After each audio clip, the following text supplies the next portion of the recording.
even though state law says it shouldn't. What does this mean? Well, Grant, can I just break it down real fast? Because I think it's really important that we know the timeline. The General Assembly, the state legislature, said that we were going to have expanded voting, but they said that all the votes had to be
just one that were legal with ones that are illegal. And just one more point. We're legal with ones that are illegal. And just one more point, Grant. The Democrats are chanting that every vote must count. We do agree that every vote must count. However, illegal votes cannot count because as soon as one illegal vote is counted, or premium plans. Most come with benefits like routine dental, vision, and hearing. Plans may include prescription drug coverage for $0 monthly plan premium or low copays, plus cover transportation to doctors. You could pay less for health insurance, lower your premiums, and get extra benefits.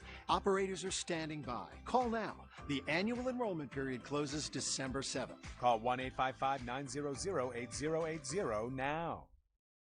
For what you will do tomorrow, you need Sheets tonight, the world's most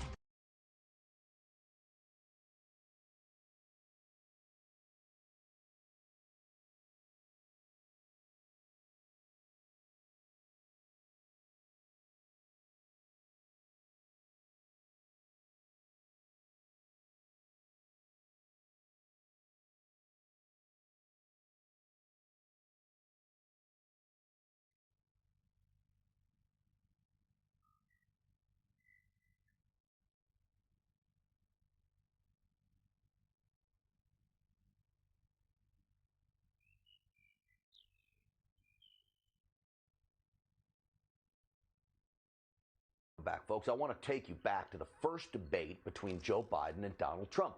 Fox News' Chris Wallace asked a very interesting question of both candidates. Watch. And will you pledge tonight that you will not declare victory until the election has been independently certified? Well, independently certified, he says. Well, not one state has certified its election results as of yet, and Chris Wallace, along with just about every other member of the corporate media fake news out there, is declaring Joe Biden as the winner, when even Wallace said that declaration should come after certification. You have states like Georgia, Arizona, Pennsylvania, and others all still in play. And yet Wallace wants to ridicule all of us, including a sitting United States Republican senator, who simply wants a fair and accurate count before recognizing anyone as the winner. I mentioned Ted Cruz, who are like the Japanese soldiers who come out 30 years after the end of the war and out of the jungle and say, is the fight still going on? Well, it's not certified. And that's what he wanted during the debate, so now everything's changed. You see, Chris Wallace is supposed to be a newsman. He knows it's not over, but the corrupt media can't have you believe it, even though there could be dozens, if not hundreds, of legal challenges to this election. Plus, we continue to spell out real, serious concerns about the possibility of election fraud and election results manipulation. These are things that need to be investigated. The media refuses to, just as it refused to accept the reality that Joe Biden is not the president-elect. Well, President Trump is hiding from reality behind the White House walls and refusing to concede his defeat. I think it's fair to ask the question about whether he's so embarrassed and knows that he will face questions about losing an election or forced to justify the BS lawsuits here, and he doesn't have good answers for it. I will quote Churchill in this one sense about this entire situation we find ourselves in. You cannot reason with a tiger when your head is in its mouth. It is unbelievable, and no coincidence, of course, that Major Garrett picks a quote from Winston Churchill describing Adolf Hitler, and he used the quote to describe Donald Trump instead. It is pathetic, it is petty, and it is painful for me to watch. The mainstream media's bias is out of control, and their desperation in their quest to convince you that Donald Trump is finished should serve as an embarrassment to the entire industry. And on another note, as we continue to grow our army of viewers here on Stinchfield, and we're so happy that all of you are starting to come over here and find us and Newsmax, it is clear our competition is taking notice as well, and even hijacking my lines. This was me describing Antifa riots 2 weeks ago. Privileged 20-something-year-old gender studies major from Berkeley. That was 2 weeks ago, okay? 2 weeks. And this is my competition last night. Notice the gender studies line. A man, I do have great respect for, but watch. Unhappy gender studies majors from Duke. Well, he changed the college on me, but he's using my gender studies line. Now, I don't have it in me to blast Tucker. My guess is his producer probably stole my line about gender studies majors to make fun of Antifa rioters. In the end, feel free, Tucker, to use any of my lines you like. Imitation is the highest form of flattery. It also means Fox viewers aren't the only ones turning to Newsmax now. Apparently, Fox News producers are too. I'm Grant Stinchfield. We're back right after this break. The FBI hasn't been this corrupt since the days of J. Edgar Hoover. We'll tell you how the FBI corruption and the Washington insiders' hatred of the president is now a serious threat to our election integrity and even our national security. Stick around.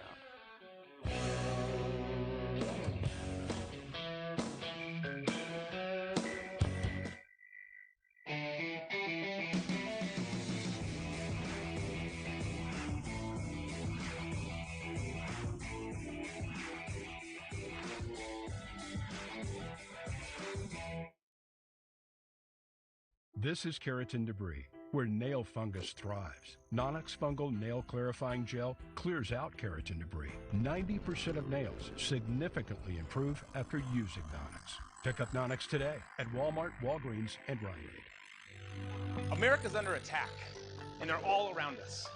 I'm talking about liberal Democrats, and they're out to destroy everything that we've worked so hard for. Mammoth Nation's here to fight for you.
Welcome back, everyone. President Trump's legal team is tirelessly working in their efforts to expose the widespread voter fraud that ripped off the American people, filling dozens of lawsuits in contested swing states. Those lawsuits are the only thing keeping this country from falling victim to the liberals' radical agenda. But there's a problem. Under Obama, the FBI, which is supposed to be a policing organization, apparently confused policing with political. See, the agency is no longer a fan of Donald Trump. I'm not sure it ever was, and they don't even try to hide it. Just listen to former acting director Andrew McCabe's testimony yesterday on the 2016 Russia probe.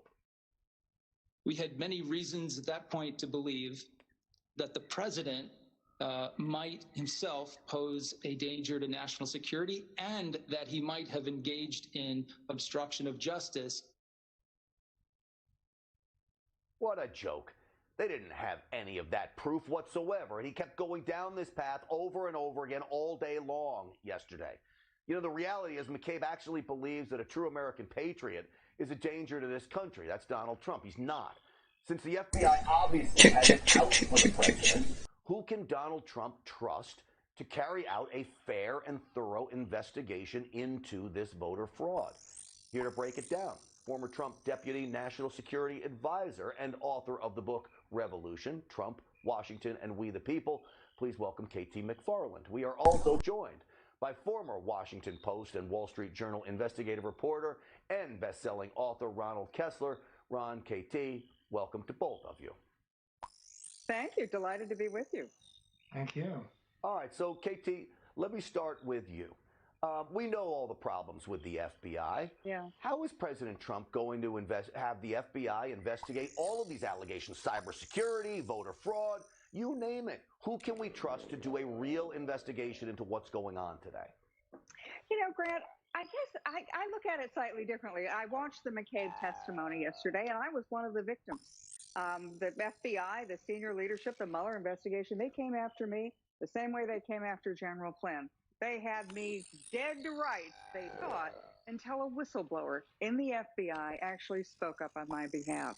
So I don't think that the whole FBI is rotten to the core. Far from it. I think that the bad guys, the Comeys, the McCabes, the other people, most of them are gone. And I do have confidence that the average FBI guy, the rank and file guy, the guy who's not in the middle of the Washington swamp, actually can be trusted.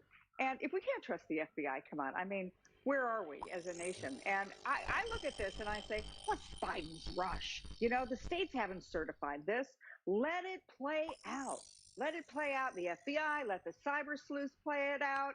Let the forensics experts, let the juries, let the courts. And then once the states have certified who the next president is, then start your transition and start your happy dance in the end zone. Because right now, he's alienating 71 million Americans. He's just sort of disregarding their opinion.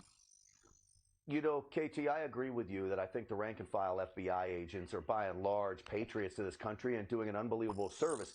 The problem is I do believe there are those at the top, but I think there are still some inside the FBI that are holding all of this up, including Christopher Wray. And Ronald Kessler, I just read an article from you. Yeah, Ronald, I read an article from you that you know, you drew the conclusion about the Russia investigation. They launched this into President Trump because they said he embarrassed them about calling it a witch hunt and all of these things. And they just said, well, we're going to investigate him then. Will they spring into action here? Well, you know, Bill Barr is in charge of everything. He's a big Trump supporter. Trump loves him, and nothing untoward is going to happen now. All of this, as KT said, happened during the Obama administration. And as we all believe, the FBI as a whole is a very important, honest institution. But what is really shocking, much more shocking than even the FISA abuses, even the dossier abuses, even the investigation of Michael Flynn, is something that has been totally ignored. And that is, everyone's going around in circles trying to figure out why did the FBI start this investigation of Trump in the first place? And the answer is in black and white in Andrew McCabe's book. Andrew McCabe in his book says, I was the one who opened the investigation specifically targeting Trump in a counterintelligence investigation. This was after the FBI had already been looking into FBI Russian interference. And he says in the book, he gives his reason. He says, well, Trump was on Lester Holt NBC, and he was asked about his firing of Comey, and that Trump said, well, I thought about this Russia thing. But guess what? Trump went on to say in the interview, televised throughout the country, that he realized that by firing Comey, that would actually prolong the investigation, and he wanted the investigation to be done right. So instead of trying to cover up or obstruct justice or side with the Russians, it was exactly the opposite. But where did that appear in the book? Nowhere. He totally ignored what Trump said, which undercut what he said in his book. And that was the reason, not only that he started the investigation, but he says in the book that I also urged the Deputy Attorney General to appoint a special counsel. So all of this was based on a dishonest, phony predicate, and it's in black and white, and it's been totally ignored. I did a story in Newsmax about it, and nobody picked it up, of course. And I sent it to the White House, I sent it to Trump, and during the hearings this week, you never heard a word about this. That is much more shocking than anything else we've heard about the whole FBI scandal. Well, certainly we're picking it up. And I'll tell you, just to be honest with the two of you, I love the both of you. This is why I don't like putting the two of you on panels, because I could talk to the both of you forever. I could do a whole show with one of you one-on-one. And now I'm left because I got to go because I'm out of time. But to the both of you, thank you so much for coming on the program tonight. We'll get back to you soon. I am very, very sure. Thank you. Absolutely. Coming up on Stinchfield, folks. A city in chaos. The city of Portland braces for more riots tonight from Antifa. Who's behind funding this chaos? And will the radical mayor finally do something about it? I doubt it. Victoria Tunsing and Joe DeGeneva are two great friends of this program. Weigh in next. Hi, folks. Joe Namath here, and if you're on Medicare, today is one of the only days of this year you can update your coverage and benefits. Before the deadline, you're entitled to eliminate copays and get dental, prescriptions, transportation, and meals at no additional cost. Plus, your zip code may have coverage with the Give Back benefit that adds money back to your Social Security check every month. I called to get dental, transportation, meals, and the Give Back benefit. They helped me so much.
Democrats and the radical left's anti-cop rhetoric is not only stupid, it is very dangerous. In Houston, some lunatic shot and killed Sergeant Sean Rios getting ready to leave for work on Monday.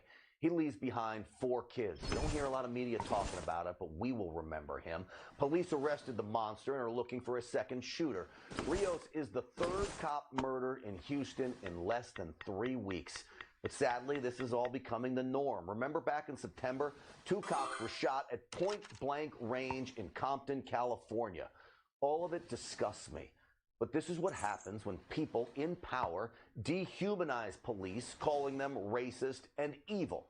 Except, of course, when one of those defund the police loons actually needs a cop. That takes us out to Portland, Oregon, where the hypocrisy of the left is yet again on full display.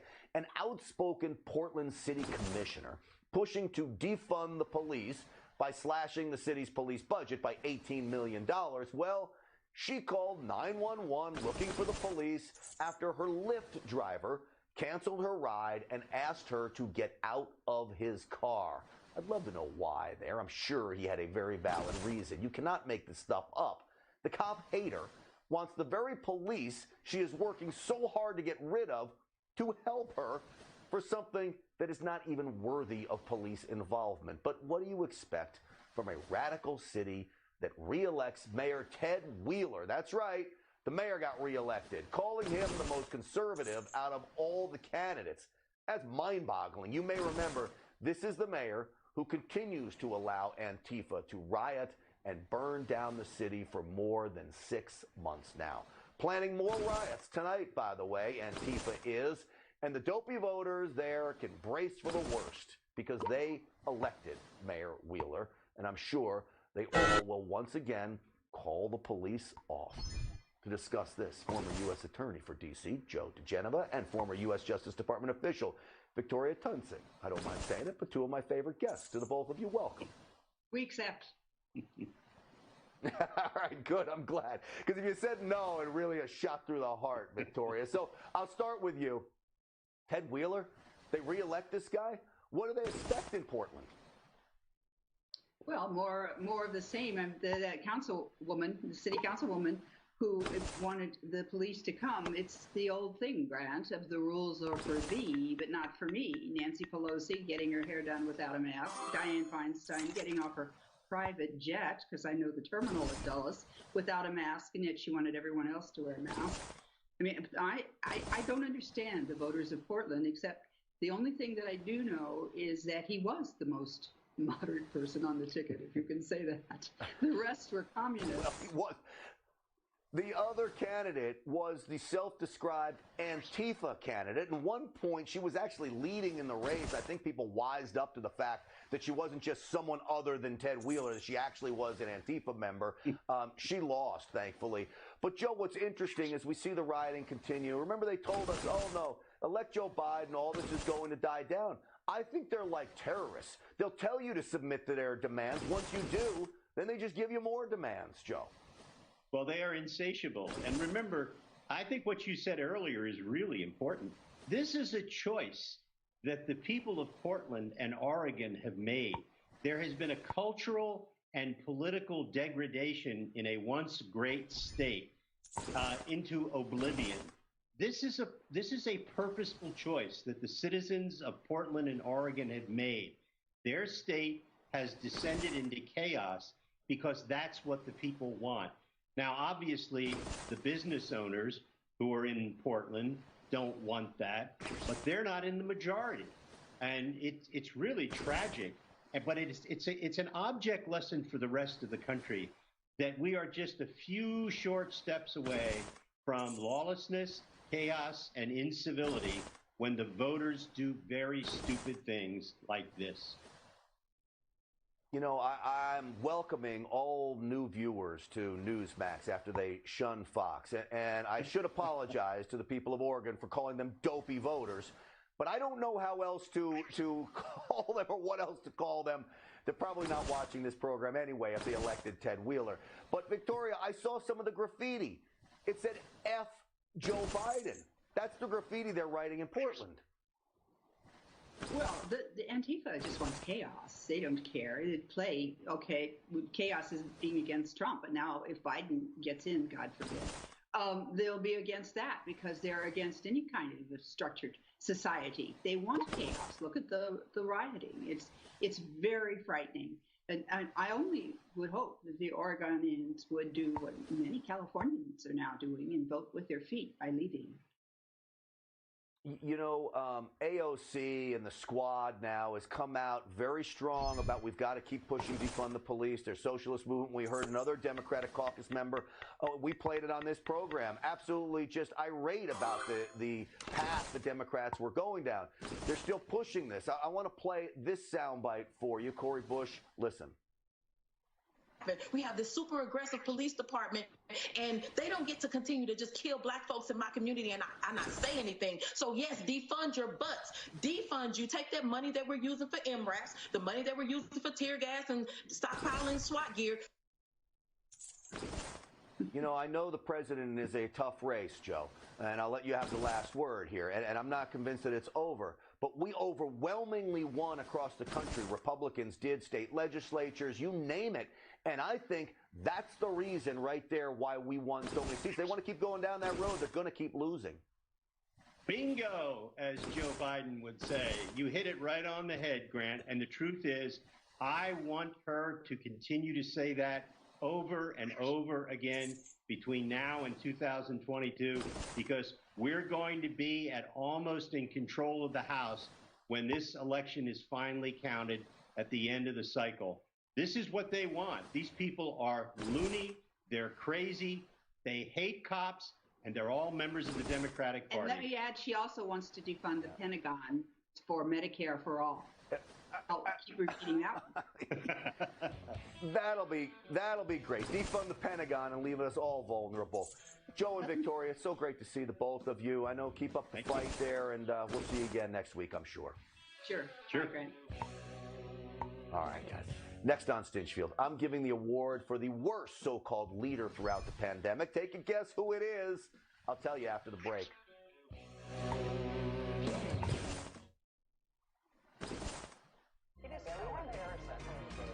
If you've had it with the old news and the same spin, well, then Spicer and Company's your place for the inside story and for the facts that you need to know.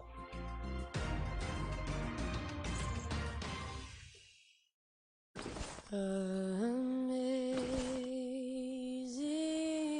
grace, how sweet the sound that saved a wretch like me. I once was lost, but now I.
like you're safe before 10 p.m.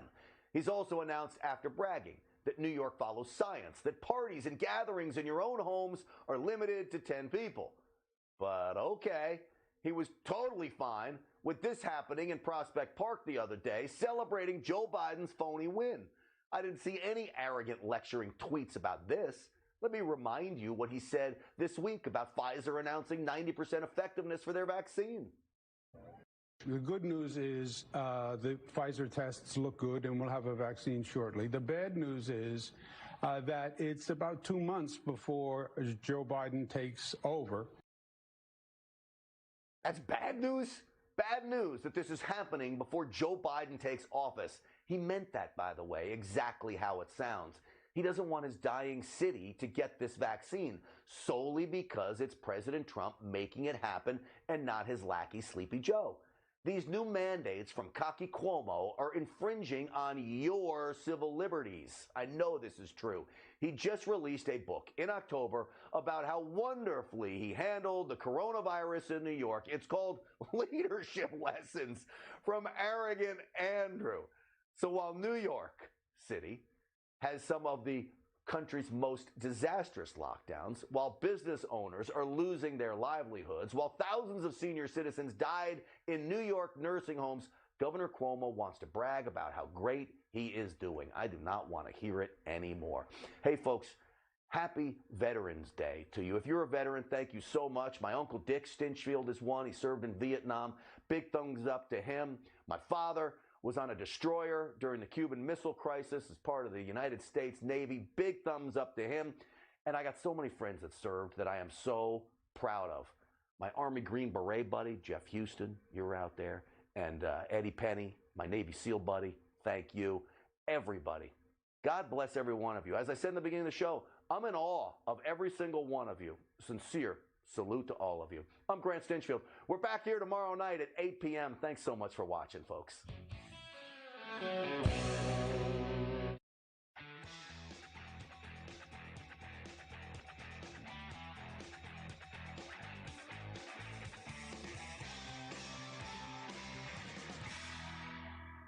right, you are looking at images of President Trump from earlier today at Arlington National Cemetery. He's reflecting on the sacrifices of American troops at the tomb of the unknown soldier. Welcome to Spicer & Company. Happy Veterans Day, and a big thank you to all of those of you who have served our nation. I'm Sean Spicer. That is exactly right. And I'm Lindsay Keith. Well, Sean, the legal efforts by the Trump campaign to fight for election integrity continues today. And a big win for the campaign earlier as Georgia's Secretary of State announced he will oversee a hand recount and audit of the ballots cast in the presidential election, Sean. Yeah, that's right, Lindsay. We're going to be talking about all those topics in a few minutes. But first, I want to honor those nations, those veterans on their big day today, and want to thank them for their service. And, I know we both have a history there. I know your dad served our nation very well. And I think, played such a special role because when you're overseas, when you're in combat, or even when you're at home, there's so many issues that go on. And being a chaplain in the military is providing such an essential service to those people that are on the front lines. Yeah, and it was awesome to see him. He served for 30 years in the Air Force there. And Sean, I know that you also serve now in the Navy, which is amazing. My grandfather was actually in the Navy as well. So thank you for your service today. A little younger then. A little younger. Yeah. It's cool to see those pictures. But yeah, this is a great day to reflect on those who right now are serving before us and keeping our freedoms real and out there on the battlefront. Yeah, well, before we get to all the election stuff, got a chock full of that with the show going on tonight. But I want to reflect for a moment on the service of so many. Joining us now is retired Navy Captain Bob Carey. He's the Chief Advocacy Officer for the Independence Fund, a group that is making a push to feed hungry veterans this Veterans Day week. Bob is also the former director of the Federal Voting Assistance Program, which is very timely now. Captain Carey, welcome. Good to see you. Good to see you too, Captain. Not yet. But I wishful thinking there. Sorry about that. No. I've gotten over it. Tell me a little about what the Independence Fund is doing this Veterans Day, and what you guys are working on to help veterans who are maybe not having the best Veterans Day week during this whole COVID scene. Well, last time I was on the show, I was talking to you about what we've been doing with independence at home in order to be able to respond to the COVID crisis and help veterans out with their needs in dealing with COVID, especially since so many of them have compromised immune systems or other problems. We've expanded that because we found out one of the biggest things that people need is foodstuffs and also personal protective equipment and cleaning supplies. And some of them are because they can't get out themselves because of compromised immune systems. And some of them is because they're food insecure. They've hit a point in their life where they're not able to get everything they need. And so the Independence Fund has been doing this throughout the country, New York City, Washington, D.C., and today we had our third one in Charlotte. We've also done this in Nashville. We're going to be doing this in Phoenix and the Navajo Nation. And we deliver foodstuffs, personal protective equipment, cleaning supplies. So far, we've been doing this for about 3 months now, and so far we've delivered packages to 2,500 veteran families. Okay. Well, thank you for everything you and the Independence Fund is doing there. Bob, I want to switch gears and talk about your former role for a second. In Georgia, thousands of military ballots didn't make it in time. Can you just talk to me? You ran this effort. Talk to me about what, there's all these rumors about problems with military ballots. What came in and what didn't? What's the sort of the bottom line, if you will, of how military ballots are handled within the states? So each state runs it differently under an overall federal law. And one of the things is that under federal law, all of the ballots have to be sent 45 days prior. And if the voter wants it, they have to be delivered electronically as well. And we didn't hear a whole lot of problems about the delivery. Didn't get a whole lot of complaints of not being able to get the ballots in time. In 2016, 13,000 ballots were cast by military and overseas voters in Georgia. And this election, I understand it was 22,000. Now, do you know, are they counted yet? Is that part of the problem right now? Or, but do they still have to come in on time, or are they allowed to come in late? In Georgia, they're allowed to come in up to 3 days after the election. Okay. And look, the average military voter is 26 years old. And it's difficult to get 26-year-olds to do much. And sometimes they receive a ballot and they decide, I don't have time to turn it back in. And so the ballot return rate in most elections is about 60 to 70%. So yeah, there's probably about 8,000 ballots that are sitting out there in some, in some guy or gal's footlocker, and they said, I didn't get to it. Well, that's a shame, but I know you've worked hard in the past to help encourage people to do that. Bob Kerrey, I want to thank you for joining us, for all you do, for your service personally, and obviously for what you're doing now with the Independence Fund to help those in need. Well, thank you very much for your service as well. All right, you're very welcome. All right, with the results of the election in Georgia still in dispute, today the Secretary of State just announced that Georgia will conduct a hand recount of the presidential election. So what can we expect from this? I want to welcome in Georgia Republican Congressman Jody Hice. Congressman, welcome back to the show. Great to be with you. Thank you, and happy Veterans Day. Thank you very much. Explain to me what this is going to mean, why a hand recount is different than any other, and what difference do you think it might make? I think it's going to make an enormous difference. In fact, I believe at the end of the day that we're going to see President Trump come out on top here in Georgia. The hand recount just totally is a separate issue than the machine count. We know that the Dominion count and all the problems that Dominion itself has had, where there's smoke, there's fire, there is no way to determine the accuracy of the machines unless you count by hand and then compare the two numbers. And so that's one issue that's going to come from this. In addition, all the alleged fraud activity that has been placed here in Georgia is going to be dealt with ballot by ballot. And I believe we are going to be stunned, quite frankly, by what we see. And as I said, I believe President Trump is going to prevail. Okay, so we got two issues here. One is the current recount to figure out who won Georgia on the presidential level. But then of that, and right now, Biden is up by 14,108 votes with 99% counted. So the second issue is that you're going to have a runoff in the Senate race. We had Marjorie Taylor Greene yesterday on the show, and she brought up this idea that she talked about Andrew Yang specifically, the former Democratic presidential candidate, that had said that he was going to move to Georgia to vote in the election. Is this a concern that you share? Because right now, The deadline in Georgia is November 18th. Is the earliest date that that someone can get an absentee ballot. December 7th is the final registration to vote. December 14th is the advanced voting in person or early voting, and then the January 5th is going to be the runoff. So, you know, basically you've got about a month that somebody in theory, right? Tell me if I'm wrong on this, could move to Georgia to register to vote. Is that what your law allows, and do you share her concern? Well, listen, I will say I do not believe that's accurate. The time to register is one thing. Being considered a citizen of the state of Georgia is an entirely different thing. And I do not believe it is legal for those individuals to temporarily, on a phony pretense, try to move to Georgia just so they can alter our election here. That would be, in my opinion, I believe I'm accurate, that would be a felony and is not going to be permitted. Okay. There's an interesting thing down there. Right now, you've got Senator Loeffler and Senator Perdue, who are both up for re-election right now. Senator Perdue for a full term, Senator Loeffler to fill in the expired term.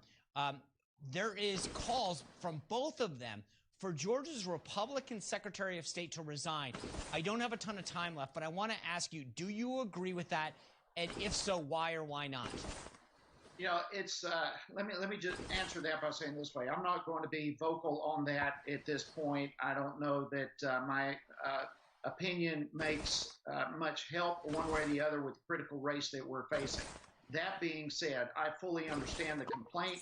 We should never, ever, ever have been in this condition in Georgia, having sent out absentee requests to every registered voter in the state was a poor decision. Because as Georgia, every other state, our voter registration list is at least 5% inaccurate. And many states say probably 10% inaccurate. So we are automatically sending requests for absentee ballots to potential thousands and maybe hundreds of thousands of individuals who are illegal or dead or have moved or whatever reason they are not eligible to vote. That in itself is going to be problematic. And I believe that is what has transpired here in Georgia.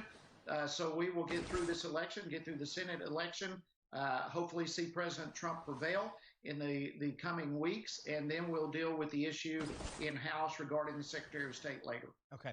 Congressman, I don't want to put you on the spot, and I'm way over my time here, but I just want to make sure I'm clear on what you're saying. Do you believe that after a recount, President Trump will win the state of Georgia? I absolutely believe that. I absolutely believe that. Okay.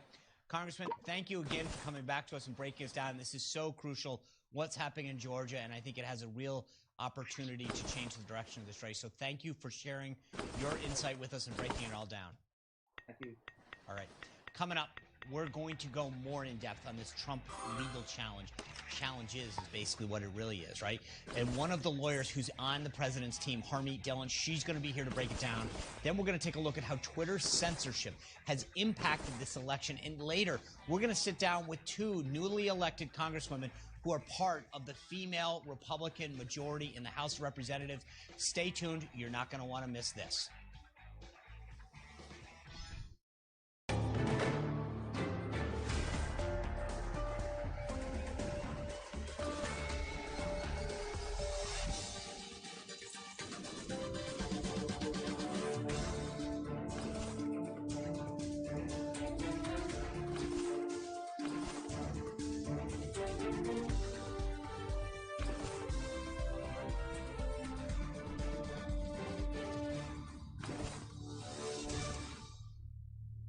Important information for all Medicare recipients. Folks, the Medicare annual election period.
though many media outlets have called the election for President-elect Biden, as they say, Newsmax has still not done that. The president's team of lawyers is still working around the clock to make sure that every legal vote is counted. Meanwhile, the certification deadline for many states is approaching. Take a quick look at this. Georgia's deadline is on the 20th. The deadline in Michigan and Pennsylvania is a couple days later. Nevada has a deadline on the 24th, and then the deadline in Arizona is the 30th. Lastly, you can see there Wisconsin's is the 1st of December. To discuss what's going on and to break it all down, as someone who is helping the president in his legal fight, the national co-chair of lawyers for Trump and RNC committeewoman for California, Harmeet Dillon. Harmeet, welcome back. How are you? I'm great. Happy to be here. Thank you. I'm sure you're pretty tired, too. I know how hard you've been working and watching you on Twitter all the time and everywhere else. You're everywhere. Before I get started, though, I want to talk to you about this postal worker in Pennsylvania. He made some allegations of voter impropriety. He was apparently sat down with investigators who said that he recanted his story after they kept him in the room for a while. He has now come out. They're releasing audio of that saying that he was coerced into saying some things, that he did see it, that this is not how it went down, that he never recanted. What is your understanding of that? My understanding is, like you said, he has denied allegations that he recounted his statement. I understand that he was asked to sign an additional affidavit that supposedly clarified one point out of his original one, but they won't give him a copy of it. And that is several days ago that he signed it. Somehow, a copy of it magically made its way to Democrats in Congress, who then called their buddies at the Washington Post and broadcast this false story. Look, show us the affidavit. But secondly, when you hear this audio of the virtual rubber hose being used on this guy, very manipulative techniques, you wonder, why aren't these postal inspectors inspecting the alleged fraud that this person attested to, as opposed to berating this guy, claiming that senators are involved, claiming that the United States Department of Justice is involved? This is extreme pressure, and it's pretty shocking. You rarely get to hear audio of this type of a thing, so I'm glad that we are privy to that, and I think there's a lot more to this story. Yeah, the media is definitely not telling the full story as to what's really going on here. Yeah. Right. And, and can I add, there have been lots of stories in this election about ballots being dumped in the ditches before they received. So this isn't an isolated incident. There's a lot going on in the Postal Service that seems a bit rotten to me. Yeah, it is interesting. We just talked to Congressman Jody Heist from Georgia, and he said he is confident that this recount that is announced today will flip the state for President Trump. President Trump being down there over 14,000 votes. Usually recounts only yield a few hundred votes. At least that's what has happened in the past. How confident are you that you're going to be able to overcome this deficit? What's different about this particular election and the recount, you're correct that typically the numbers are not at that scale, is the new institution of all mail balloting or no excuse absentee balloting. And you also have a huge amount of money put into the system in Georgia by Zuckerberg's foundation. And you also have allegations of illegal ballot harvesting by Stacey Abrams and her crew. And so when you add in all those factors and you add in the scale of potential irregularities in numerous different counties there, I think, yes, it is possible. And I'm really glad to hear that it's going to be a hand recount, not a machine recount, combined with an audit. That means that we are definitely in the hunt there in Georgia. So it's interesting to me, as we were literally getting ready for this segment to come on, the Trump campaign sent out a list of voters in Pennsylvania. And they literally, I can read them off to you on my screen right here, that they have found that voted that are dead. Here's the thing that's interesting to me. That definitely is a problem. So one, no one seems to be paying attention to that. Number two, though, is the question is, can you find enough of those cases to overcome the current lead that the Biden campaign has? Because I think those are two separate questions. But what kind of shocks me is when you see this list of people, and literally they're sending out the obituaries of these people. It's not just making the claim, right? I can read you off the obituary of these individuals who have passed away and then voted. I then read a media story that'll say President Trump made this claim with no basis of evidence or unfounded, and yet, prove to me if that's the case, then either that person is alive, which is a miracle, or he's dead or she's dead and voted. And I don't understand why we're still hearing that there's no evidence. If you can see a dead person, look at their obituary and know that they voted. So what you say is very interesting. And so as these stories began to come out and we began to file lawsuits in Pennsylvania, I began to get trolled by big firm partners at law firms saying, oh, your lawsuits are frivolous, you have no evidence. So then we come out with the affidavits and the evidence. And they say, well, you don't have widespread evidence of fraud. And then we come out with that. And then you say, well, you don't have widespread evidence of fraud sufficient to flip the outcome of the election. But let's step back to widespread evidence of fraud. One person voting their grandma's ballot, okay, that's a bad person. That happens in every election, by the way. But it doesn't happen hundreds of times. It doesn't happen consistently and systematically, and it doesn't happen in multiple states. In this election, we have seen it happen in multiple states. There are declarations and affidavits regarding this in other states as well. These battleground states, not in every state, but these close states. So that leads you to ask the question, who's behind the fraud? Can you prove who's behind the fraud? That part's going to be tough.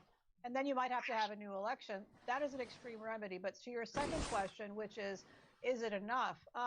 By itself, it probably isn't enough, okay? But then you look at some of the systematic issues of counting ballots that shouldn't be counted in Pennsylvania, and you might get to enough there. If you look at all the ballots that potentially have been counted, which were received after Election Day, that is 5 figures of ballots. I don't know if it's 10,000 or 50,000, but it's more than 10,000 ballots, okay? And then you look at, in Pennsylvania County alone, just a few minutes ago before this show, I was looking at numbers in Pennsylvania County of ballots that were counted without signatures, without addresses, without dates, with messed up envelopes, whatever. That's almost 10,000 ballots right there. And under Pennsylvania law, there's a statute that was passed in March. They have to have all of those things in there. And these are new safeguards put into place because of the newness of these absentee ballots. So it is possible. But I mean, I'm literally looking at this gentleman from Allentown, Pennsylvania.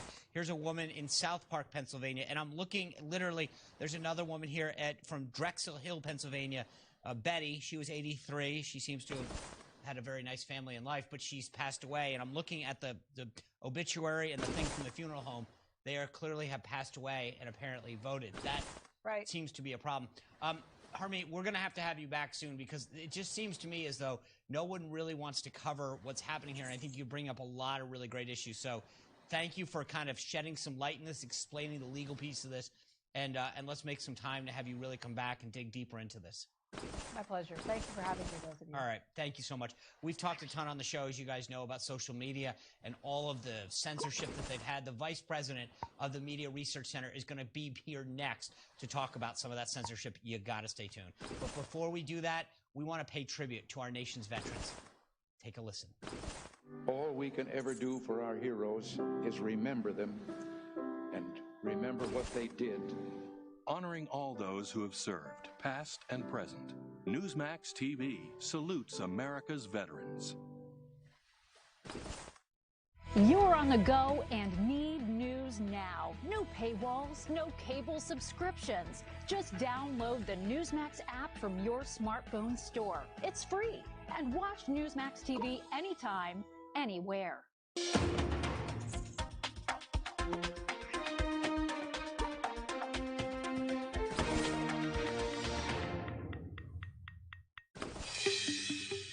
So proud that I serve my country. I can't imagine not having Wounded Warrior Project in my life. We need Wounded Warrior Project to help us in our ongoing recovery. My family learned that they weren't in this by themselves. Wounded Warrior Project definitely saves lives. I am living proof that this organization works. These folks don't have time to go to the post office. They use Stamps.com. All the services of the post office, only cheaper. Get a 4-week trial plus postage and a digital scale. Go to Stamps.com/TV and never go to the post office again. Electricity rates are high, and power outages are happening more frequently. Now there's a solution that will help you power your home, save money, and prepare for power outages.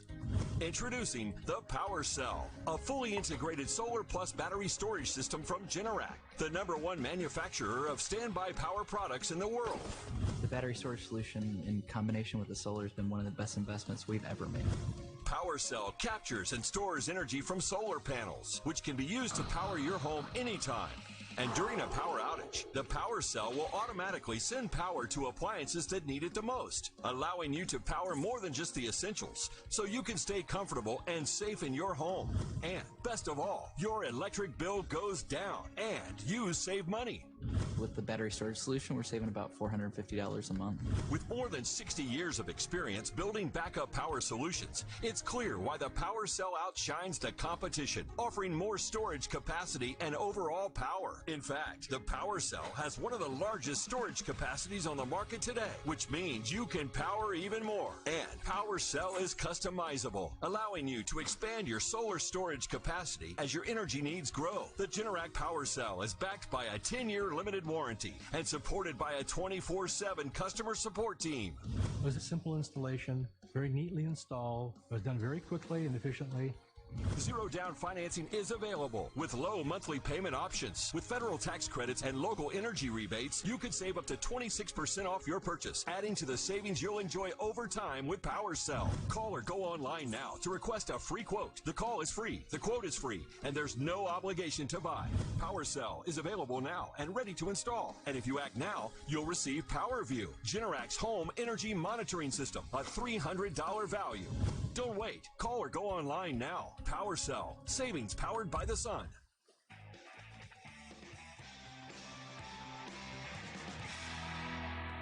John, we talk about this all the time, Twitter censorship, and it was off the charts during this election. And you may have noticed the disclaimer on many of the president's tweets, like this one that says, this claim about election fraud is disputed. Well, according to the Media Research Center, they say this, quote, since November 3rd, Trump's personal Twitter account was censored 35 times as he tweeted about ballots and election counts. Overall, Twitter has censored Trump since May 31st, 2018, a grand total of 111 times. Meanwhile, Biden and his campaign have received no forms of censorship, end quote. We'll discuss. Let's bring in the vice president of the Media Research Center, Tech Watch, Dan Gaynor. Dan, welcome to the show. Glad to have you back. This is astounding to me, the 111 times. And then really the point that got me is that the Biden campaign and Biden himself have not been censored at all, because there is no doubt that he has said some questionable things. Well, this is why we launched CensorTrack to monitor censorship. We've been looking into this aggressively. Just if you look at the Hunter Biden scandal, you know exactly how bad the censorship has been. And ordinarily, media would care about censorship. Instead, they were part of this. Dan, I want to play for you this soundbite from Whoopi Goldberg that just really got to me. Take a listen. Hillary Clinton didn't say, hey, wait a minute, this doesn't feel right, stop the count. She didn't say, this isn't right, I'm not going for it. She didn't say any of that. So all of you, suck it up. Suck it up like we sucked it up. All right, Dan, two quick things before you suck it up. Number one, Hillary Clinton may have conceded election night. That's true. But then I think she came up with about 422 reasons why she lost and why Trump's not legitimate. She's used that over and over again. She told Biden not to concede.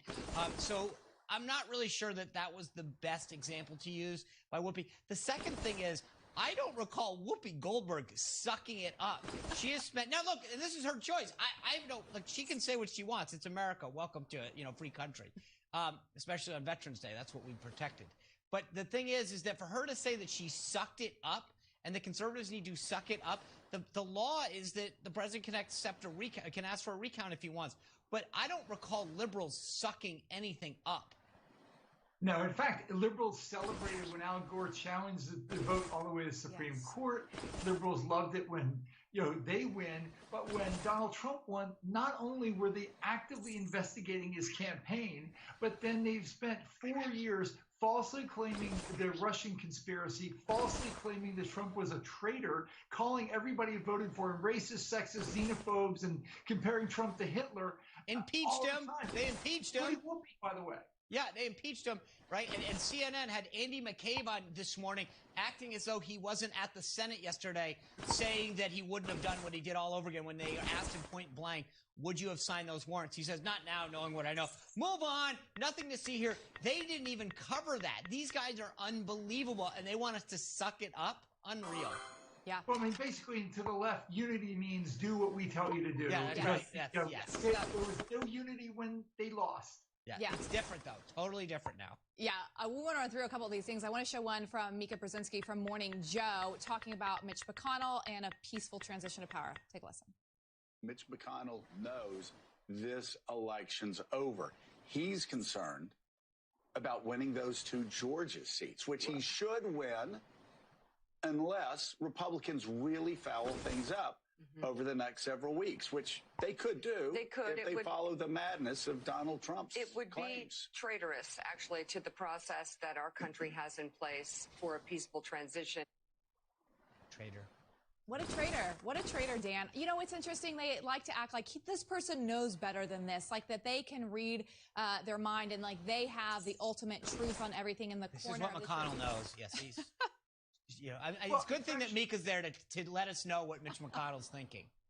You used a great word, ultimate truth.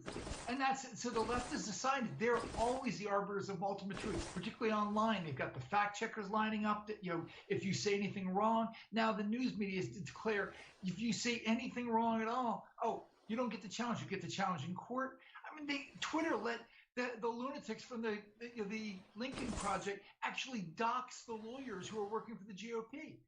We didn't even get to that. I'm so glad you brought that up. They literally are calling those law firms and asking how they can have people employed there and question their client. I mean, that's literally what it's come to, is that, you know, lists about people that work for Trump, law firms with people. I mean, we have started to cross a line that I never imagined would happen in this country, where now it's supporting a candidate gets you, blacklisted. Unbelievable.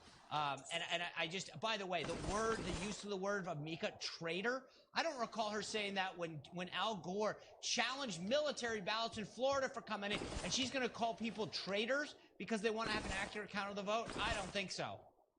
And remember, Al Gore also manipulated which counties and areas he wanted to challenge. Nothing wrong with that, though. That's different. Anyway. Dan, there's so much to break down. We're going to have you back because this stuff just keeps on coming. We're out of time today, unfortunately, but we're going to have you back. And thanks for everything the Media Research Center's doing to keep them honest. Yeah. Well, not honest, but keeping them accountable, at least. Good to have you, Dan. All right. Well, Congressman Jim Clyburn is saying that President Trump is acting like Hitler. We're going to break down his comments next.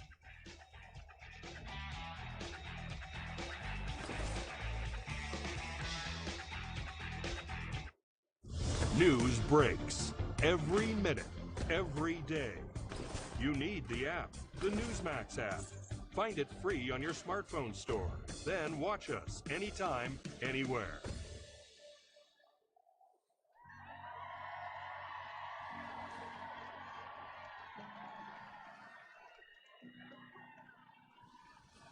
If you're on Medicare, our next guest has some valuable information on your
satisfied, even though they are claiming election victory. Check out this op-ed by Tammy Bruce saying unhinged Democrats take aim at Republican voters. The piece talks about those on the left now having their sights set on revenge, and we've got some examples of that to share with our viewers. Joining us to discuss is our company political analyst Mark Halperin and politics lecturer at Princeton University and Newsmax contributor Dr. Lauren Wright.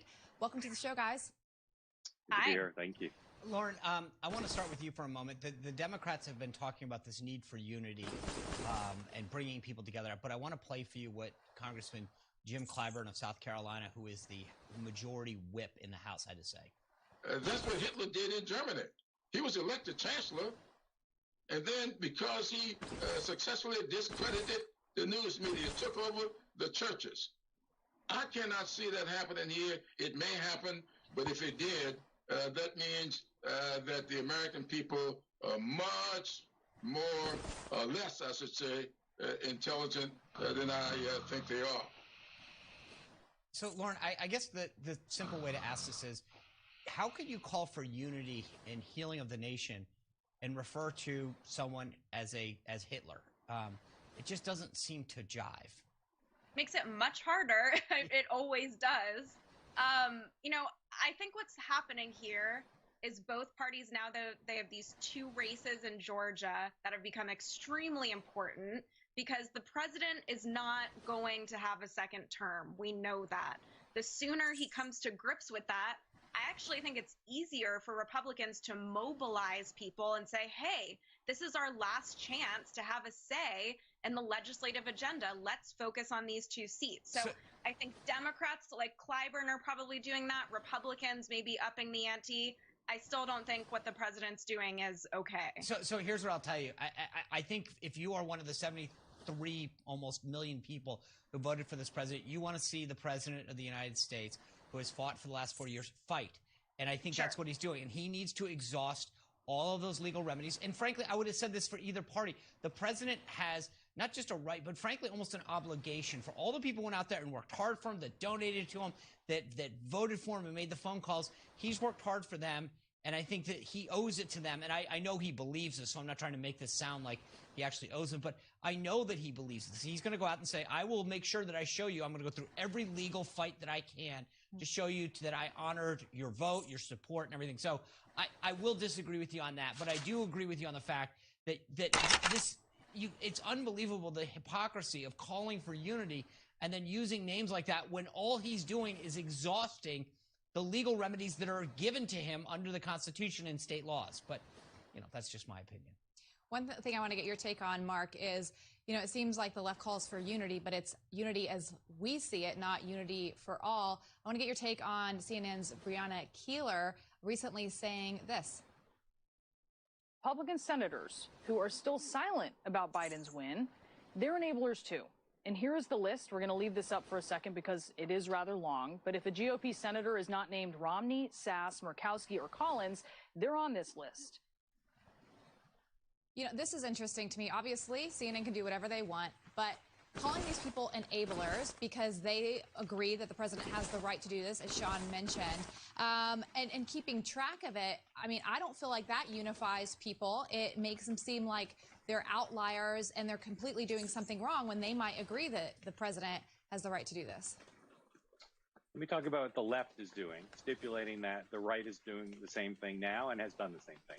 The left is having a president-elect, as deemed by CNN, Joe Biden, who's on his pathway, as Lauren said, to being installed as president, talk about unity. And then he sits silent as his enablers in the media and his allies in the media, and as people who are his supporters, some prominent, show no respect whatsoever for the 72 million or so Americans who voted for the president. Now, it's happening on the right, too. This country is in crisis. You've got a prominent national company who does an ad showing an article of clothing in blue and red. And the liberals are so angry that they would include red that the company has to take it down. This country is in crisis.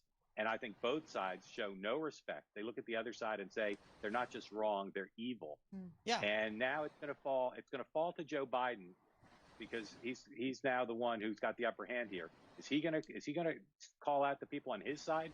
They criticize the president rightly for not calling out people on his side.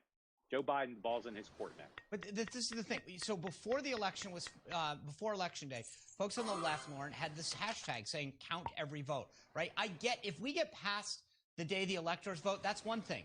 But right now, the president is literally just following the law. Arizona has 98% reporting and a 12,000 vote lead. Real Clear Politics, which was the gold standard up until a couple days ago, hasn't called that race. They haven't called Pennsylvania. They haven't called Georgia. Newsmax hasn't called the race. Media organizations have called this race, not states. But there is no mathematical path, Sean. We have to start from there. It's not going to happen. I will give you this. The probability, whether or not it's difficult is one thing. But to say when the president is contesting this legally that it's not possible that's actually not accurate. It is we possible. Could say anything's possible. I mean, we call elections every 4 years. No, we don't, though. Projections. But yes, we do. No, but like in 2016, a candidate, Hillary Clinton, conceded. The year before that, and she should have. But that was up to her. That's the point. In 2000, Al Gore conceded, took it back, and then we had a total recount in Florida over 537 votes. But I mean, I just think the president should be held to a high standard here. He's the leader of the free world. We do want unity. I do think it's time to move on. I understand what you're saying about his voters, and I think it's very important for Democrats not to attack Trump voters and not to belittle Trump voters. That is not getting them anywhere. That's a lot of the reason they did worse than they thought in a lot of places. But it shouldn't be unity at the cost of not trusting our electoral system. Right. So even if you can't get there, you have to seek out fraud so that the American people can trust our electoral system. Unfortunately, we're out of time. Sorry to chop you off there, Mark. We'll have to have you guys come back to talk about this because it's so interesting and there's so much more to unearth here because people are frustrated on both sides. So we need to continue this conversation. Thanks, guys, for being here. Thank you. Thank you. All right. Well, up next, we continue our series on newly elected Republican women in Congress. Don't go away.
As we've been discussing this year, an unprecedented number of Republican women ran for seats in the House, and over a dozen of those candidates won their elections. And now, with the recent wins in California's 48th district, Republican candidates as a whole have flipped 9 Democratic House seats so far, with 7 of those being GOP women. Yeah, we actually, there's a couple more outstanding. We may add to those ranks. Yeah, we might add to those. That's exactly right. So it can just keep creeping up a number there.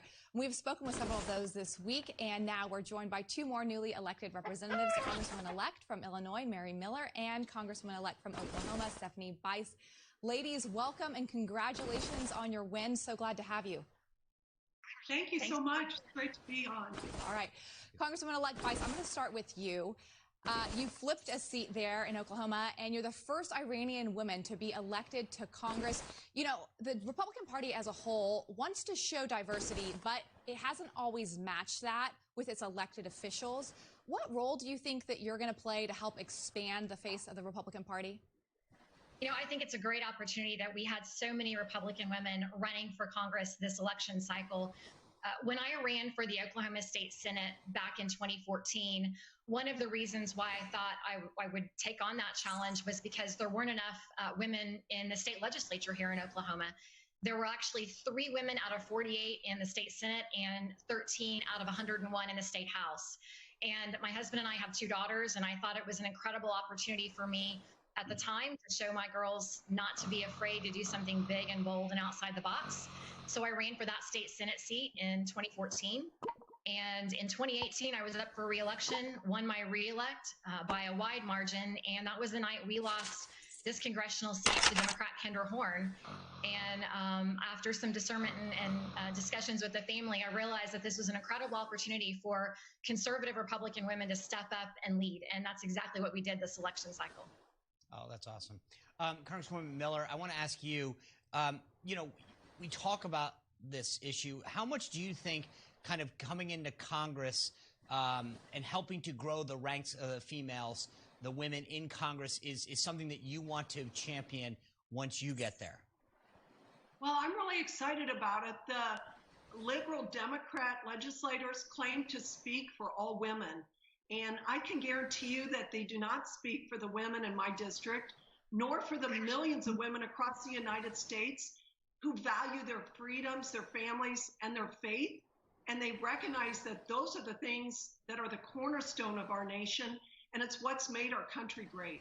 So I think that Republican women across the United States have seen that we're in trouble, and this is a pivotal point for our country, and they're not going to sit on the sidelines. Women tend to be problem solvers. If something's broken, we're going to look for ways to fix it. And even if it's good, we're going to look for ways to make it better. That's awesome. I want to get both your takes on this. We've talked to other Congresswomen-elect who've been on the show this week about this, but I want to show some more examples. You know, oftentimes we have women's magazines that do spreads on a lot of women on the left. And here are a few examples. Michelle Obama with Vogue, Kamala Harris with Elle, and then AOC on Vanity Fair. And there have been others. We showed Rolling Stone just a couple days ago. You know, some people who have come on and said, that doesn't bother me at all. And then others have said, wow, that really bothers me. But, you know, the issue that it really, I think, is the biggest issue here is for young women out there who are trying to look for strong women in politics. If they look at these magazines, they see no representation from the right at all, and they may be led to believe that there are no strong conservative women. Congresswoman-elect Bice, does that concern you at all? You know, it really does, but I also think that this election cycle will prove that we are strong and fierce and ready to take on those roles of leadership across the country and being a great example for young women. My hope is that, you know, given that this particular class will be likely the largest Republican female class ever elected to Congress, my hope is that you'll see us on the cover of some of those magazines collectively to show that conservative women are here to make sure our voices are heard as well. Congresswoman Miller, you know, I think the interesting thing is we talked to Elise Stefanik a few days ago, and she talks about getting younger and younger women. How do you reach out to those women if you aren't getting the spreads, if you aren't getting the exposure that some of the people like the Squad are just naturally receiving? How do you make contact with those people and let them know? Because there's no doubt that you all are strong women. You have proven that in this cycle. So how do you get the outreach? Well, I think we're turning things around, and just the fact that so many of us have been elected is good news. And I'm the mom of 5 daughters, and they're all conservative, beautiful conservative young women, young mothers. And I've always said, let's look for our opportunities. So I want to inspire people to not be passive and look for opportunities to get involved. Well, I appreciate. I think that that's so great because you both are mothers of who have daughters. That I think it's important that they see this because they're not seeing it in the publications that they get. They're reading it, and Lindsay's exactly right. They're going, oh, well, if you're a strong elected woman, you only can be on the left. And they need to see more women like you and the women who just... I think that, one of the other things that we need to do well is connect via social media, which is sort of this interesting thing going right now. But so many young people are connecting via Instagram or, some of the other social media platforms. The liberal left has done a really good job of that. And we haven't. And so my background is actually marketing. I graduated with a marketing degree. Oh, good. Right. There we go. We needed you. I have a marketing degree too. God, there we go. There we go. Ladies, we're relying on you to lead the charge. Hurry up. On this. Get here. We need you big time. Thank you both. This has been so helpful. And I'm now even more excited. We've got 2 marketers coming in. All right. Problems fixed. All right, ladies. Congratulations. Look forward to having you back. Thank you. All right. Well, Sean and I will be right back with our thoughts. Don't go away.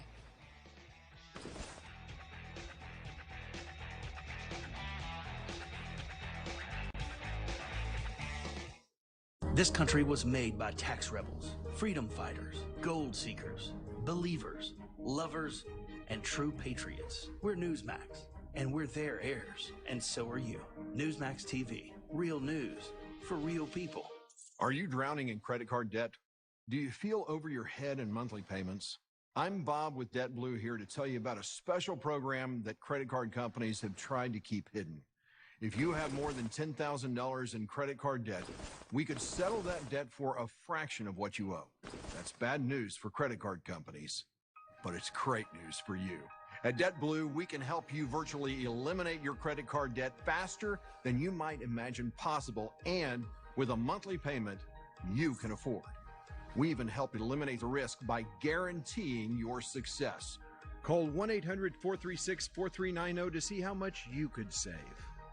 Before you chase your debt through consolidation or declare bankruptcy, talk to us first. Find out the secret credit card companies don't want you to know. Call DebtBlue now at 1-800-436-4390 to learn how much money you could save as we help put you back on the road to financial freedom. A storm is coming. You cannot defeat the storm. I am the storm, the great American grizzly. Introducing the original Trumpy Bear. Just find the secret zipper and pull out the American flag themed blanket. Then wrap yourself in the red, white, and blue for comfort and warmth. Show your patriotism and proudly display Trumpy on any American holiday. God bless America, and God bless Trumpy Bear. Trumpy Bear loves to cruise with his brother. I'm a former Marine, and I'm proud to have Trumpy Bear ride by my side. When I ride with Trumpy Bear, he makes my golf game great again. Thank you, Trumpy Bear. Simply style his trademark hair and place him in his favorite chair. Even the toughest guys will love Trumpy Bear. Order the Super Plus Trumpy Bear for only 2 payments of $19.95 and receive a special certificate of authenticity. Order now. To order your Trumpy Bear, call 1-800-330-5735. That's 1-800-330-5735. Or you can go online at thetrumpybear.com. Order now. Electricity rates are high, and power outages are happening more frequently. Now there's a solution.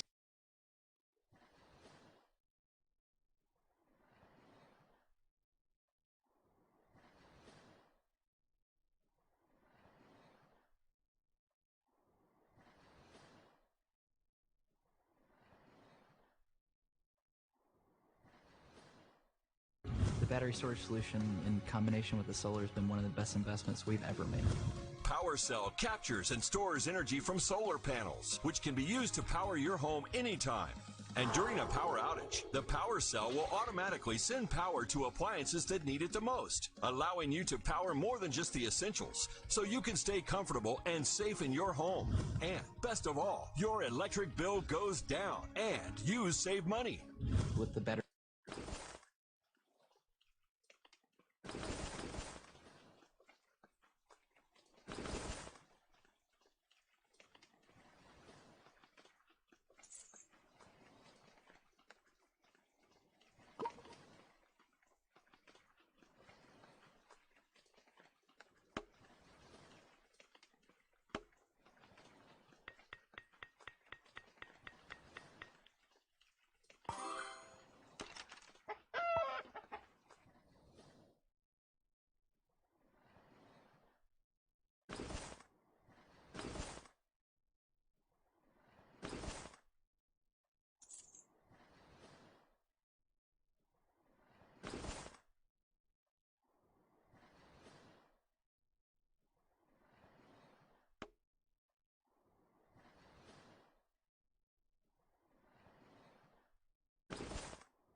about that a lot in your book, Leading America, which is obviously out now.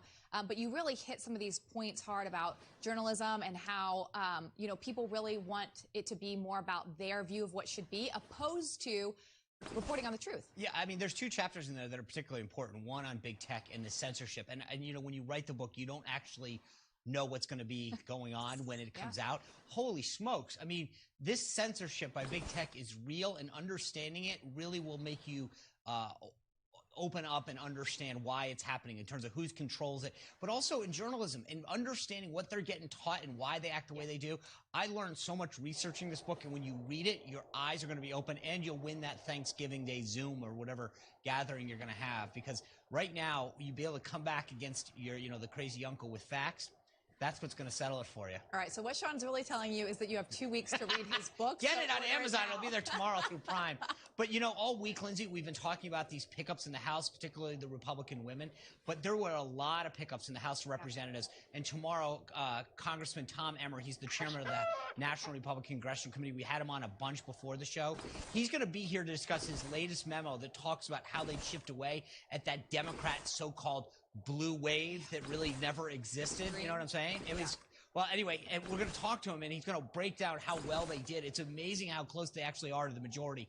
And then the executive director of the National Republican Redistricting Trust is going to talk to us about how important redistricting is in keeping a Republican majority in Congress and why redistricting plays such a big deal. I'm excited to talk about that. And then we're going to continue our series about GOP women winning big in the House with another newly elected Congresswoman. Yeah, plus editor of Fourth Watch, Steve Krakauer. He's going to be back to address all the latest media shenanigans. Yeah, because they just keep on coming at us.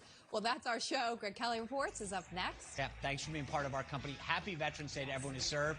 Chaplain Keith, thank you for... Happy Veterans Day, Dad. Happy Veterans Day, Sean. Thank you for lending it. Thanks for tuning in to Newsmax. We look forward to seeing you guys tomorrow.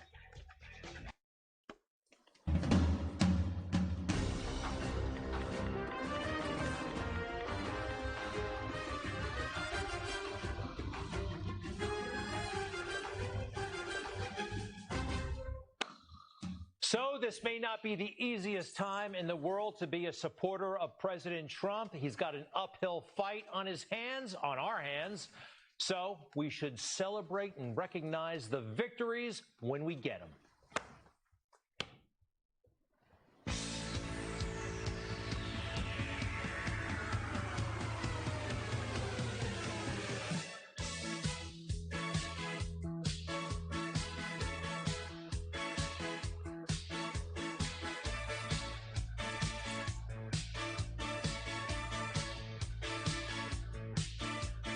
Georgia. I think this is great. Mainstream media is downplaying it, but there will be a recount in Georgia, and this is what we've been looking for. Now, if he flips the electoral votes there, it doesn't mean he's president for another 4 years, but it gets him closer. This is a significant victory. A lot of votes. What, 5 million cast? Only 14,000 separate the president and Joe Biden. This is exciting, and they're going to count them by hand. Secretary of State there made the right call. This is a genuine victory, and we should enjoy it, all right? I think there are more of these to come. And by the way, if Joe Biden and the Democrats were honest, they should embrace this, and actually, they should take back the whole notion that he's president-elect right now. President-elect is a figment of their imagination, and even Joe Biden himself pledged that he would not declare victory until these votes are certified, which has not happened yet. Final question for you. Will you urge your supporters to stay calm while the vote is counted, and will you pledge not to declare victory until the election is independently certified? Yes, and here's the deal. We count the ballots, as you pointed out. Some of these ballots in some states can't even be opened until Election Day. And if there's thousands of ballots, it's going to take time to do it.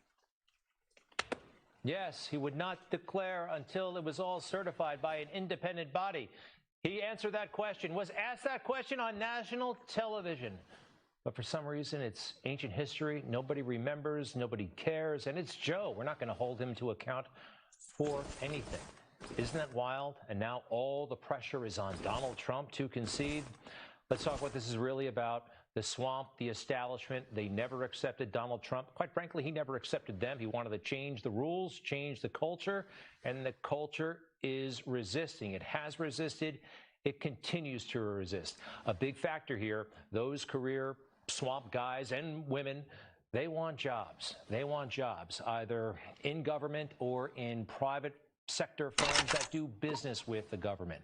A lot of them, their lives would probably be easier without Donald Trump in the picture. I'm talking about the swamp. Now, for the rest of us, we know what he brings to the table, all right? But the system, it is against him. Now, they may be thinking about their own narrow lives, jobs, and their futures. And, hey, everybody's got to take care of their family. But Donald Trump has a much greater responsibility. Do we have to remind everybody? And will, to the best of my ability. And will, to the best of my ability. Preserve, protect, and defend. Preserve, protect, and defend. The Constitution of the United States. The Constitution of the United States. So help me God. So help me God. He has a duty to defend the Constitution. A duty.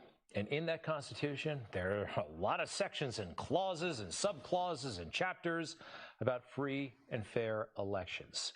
The media, they're looking for, I don't know, I'm so confused by them. I don't know really what their agenda is. It's anti-Trump, we know that.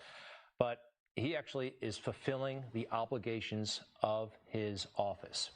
Meanwhile, where's the evidence? I keep hearing that from the other side. Well, you haven't presented the evidence yet.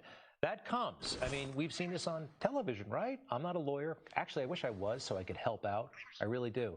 But not a lawyer. But I've seen it. You file, and then there's the discovery process, right? And that's where the evidence is found. Now, this man, his name is Richard Hopkins. He is a mailman from Erie, Pennsylvania. And he has come forward, and the story is he has seen some really strange things with ballots and postal workers, and he reportedly filed some sort of internal complaint, a whistleblower, if you will. Well, the mainstream media jumped all over him trying to debunk his story. Now he's saying that he never took it back. They're reporting that he did. It gets a little confusing, but what's not confusing is that people are out to destroy him because he potentially has information that helps the president. Now, what do they do with people who have information that might harm the president? What do they do with them? They get the royal treatment, don't they? The American people have heard the testimony of truly patriotic career public servants. I have no interest in advancing the outcome of your inquiry in any particular direction except toward the truth. Except towards the truth. And there they are, lauded by Time magazine, again, because they were going after the right guy. And they got great credentials. Did you see that one guy wearing a bow tie? But our guy, this mailman from Richard Hopkins, he's just a mailman. What does he know? Oh, no. And they jumped all over him and his story. He might have been badgered, by the way, in this process by the Postal Service. We'll see in the end. But I just don't like how they're treating this guy. From day one, they're trying to discredit him, where they were celebrated, given national television time in Congress. We saw that during impeachment. A little bit over the top, maybe. All right. Meanwhile, the president today, it is Veterans Day, and he went to Arlington National Cemetery, and I believe he was truly moved. Let's watch this for a moment.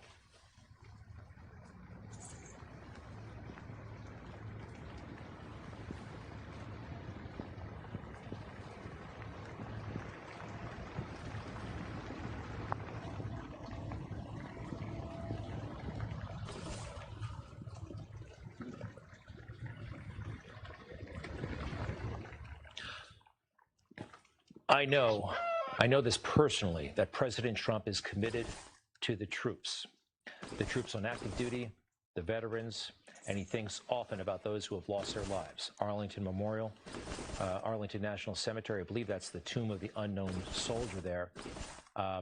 You can't tell me he's faking it or playing politics, but some little reporter at MSNBC thinks they can read the president's mind at this moment.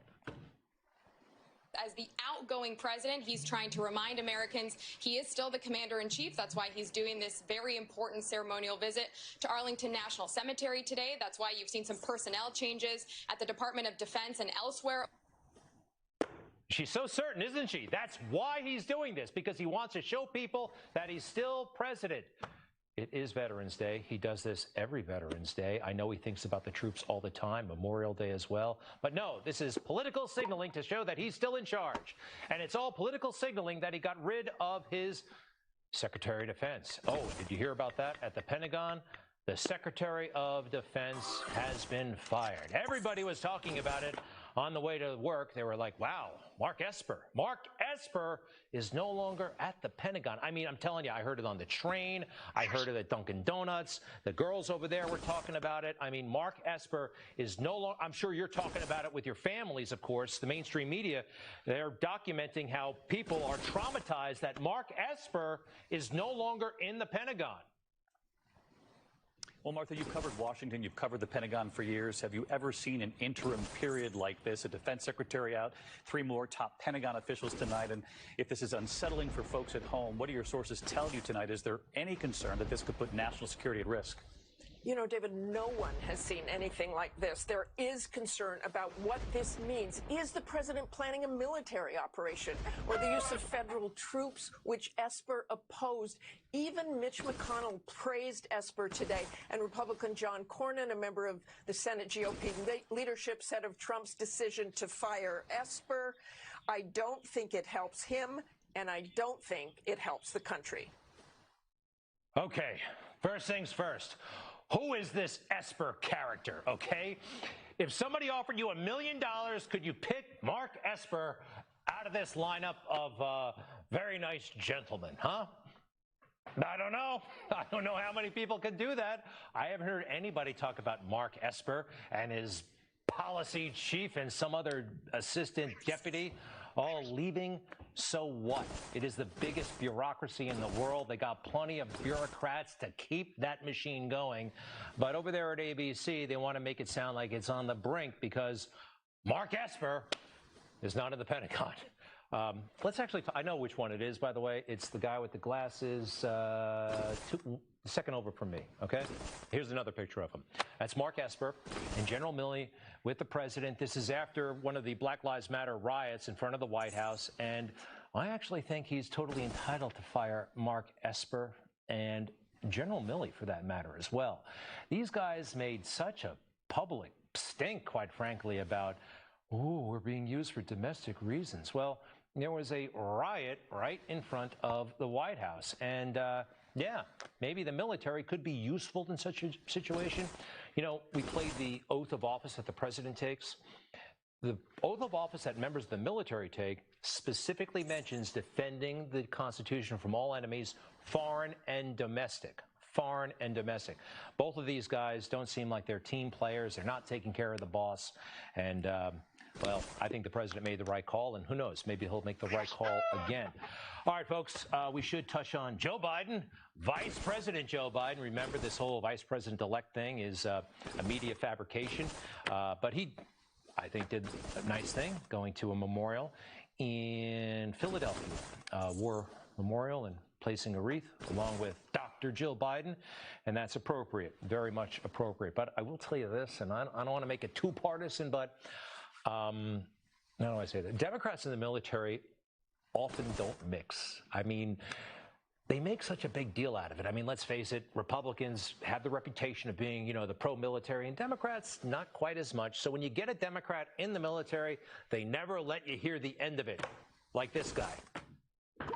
I'm John Kerry, and I'm reporting for duty. He lost right there. It was just way, way, way too much. By the way, that crooked salute, that's no way to salute. More recently, Amy McGrath, she ran for Senate against Mitch McConnell. And every single question, and I say this as a fellow pilot, fellow Marine, I mean, I like all that stuff, but every single question, she brought it up. That's not hard to do what's right for America. It's not hard. I'll tell you what's hard. Strap on a $70 million jet to your back, landed on an aircraft carrier at 150 miles an hour at night in bad weather with no navigational aids. That's hard. Doing what's right for the American public in the middle of a national crisis, not hard. All right. Lighten up, Amy. It's great that she did that. I'm kind of proud of my service, too. But bringing it up as much as some Democrat politicians do can get a little bit annoying. But you know who really takes the cake at this? Phony veteran Pete Buttigieg, the former mayor of South Bend. Here's another reason why we got to stop Joe Biden. I really don't want to see him president because there's a rumor that this guy who didn't go to boot camp found a weird backdoor entrance into the Navy Reserve. But boy, oh boy, he won't let anybody forget about that. They're talking about making him Secretary of Defense in a Biden administration. Let me tell you about my relationship to the First Amendment. It is part of the Constitution that I raised my right hand and swore to defend with my life. That is my experience, and it may not be the same as yours, but it counts, Senator. It counts. Oh, boy, just way too much. And I actually wrote about this a while back for the Wall Street Journal. I counted all of the times Mayor Pete mentioned his, 3 months in Afghanistan. Again, he found this weird back door into the military. He talked more about his 3 months in Afghanistan than John McCain talked about his 5 years in Vietnam when he ran for president in 2008. It's incredible. I got the numbers to back it up. So I don't think this guy belongs in the national conversation anytime soon. All right, brings me back to Donald Trump. Did not necessarily serve in the military, but I know he deeply, deeply cares. And when he goes to Arlington National, it's not for show. It's because he's got a good heart. And he's doing the right thing. He never got enough credit for reforming the situation over at the Veterans Association. He announced when he ran for president that that was a problem over there, and he vowed to fix it.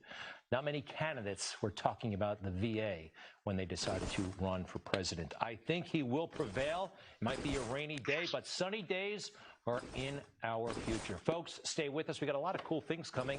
Jason Miller from the Trump campaign. And a little while later, Bernie Kerik, the former police commissioner of New York City, may have some interesting information about voting machines and how this might have flipped to Biden in certain states. We'll be right back. All we can ever do for our heroes is remember them and remember what they did. Honoring all those who have served, past and present. Newsmax TV salutes America's veterans. The land of the free honors the bravest of the brave for their sacred pledge to protect our freedom,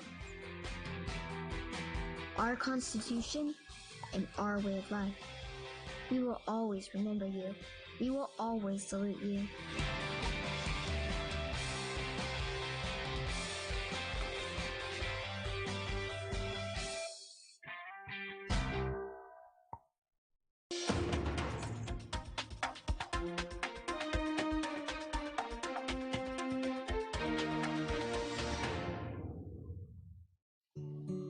I'm Susan, I'm 52, and I live in San Francisco, California. I have been a sales and sales management professional my whole career. Typical day during the work week as I'm working, but first always going for a run or going to the gym. Love reading. I love cooking healthy. It's super important to me. I was noticing that I was just having some memory loss, but it was really bothering me. So I tried Prevagen, and it started to work for me. I wish I had taken Prevagen 5 or 10 years ago. Prevagen, healthier brain, better life.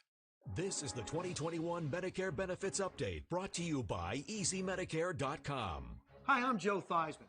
EasyMedicare.com and I want to let you know Medicare's annual enrollment period is here, and that means it's time to enroll or make changes to your Medicare coverage. Do what I did. Call the EasyMedicare.com hotline to see if you qualify for more benefits. Like $0 copays, $0 deductibles, and $0 premiums, which means nothing out of pocket for you. Find out now if you're eligible for dental, vision, hearing, in-home meal deliveries, telehealth services, and prescription drug coverage. Plans also include private home nursing, wheelchairs, or transportation to hospitals or doctor visits. Don't fail to act during Medicare's annual enrollment period. Today is one of the last days to change your Medicare benefits, so don't wait. Call EasyMedicare.com now and don't miss out on even one Medicare benefit. Call 800-593-5428, 800-593-5428. Work. It's what drives the economy and keeps our country humming. American workers in American factories, designing, engineering, and manufacturing high-quality products right here on our shores. At WeatherTech, we've been doing it for decades, building all our factories and providing great jobs right here at home. We're proud to say that when you look at a WeatherTech floor liner, cargo liner, or even cup foam, and ask yourself, where was it made? The answer will always be in America. WeatherTech.com. America's under attack, and they're all around us. I'm talking about liberal Democrats, and they're out to destroy everything that we've worked so hard for. Mammoth Nation's here to fight for you. You only get one vote, so let's join forces. We support conservative lawmakers and the causes you hold so dearly. We stand behind our police, veterans, the Second Amendment, and much more. We need your help, so join today.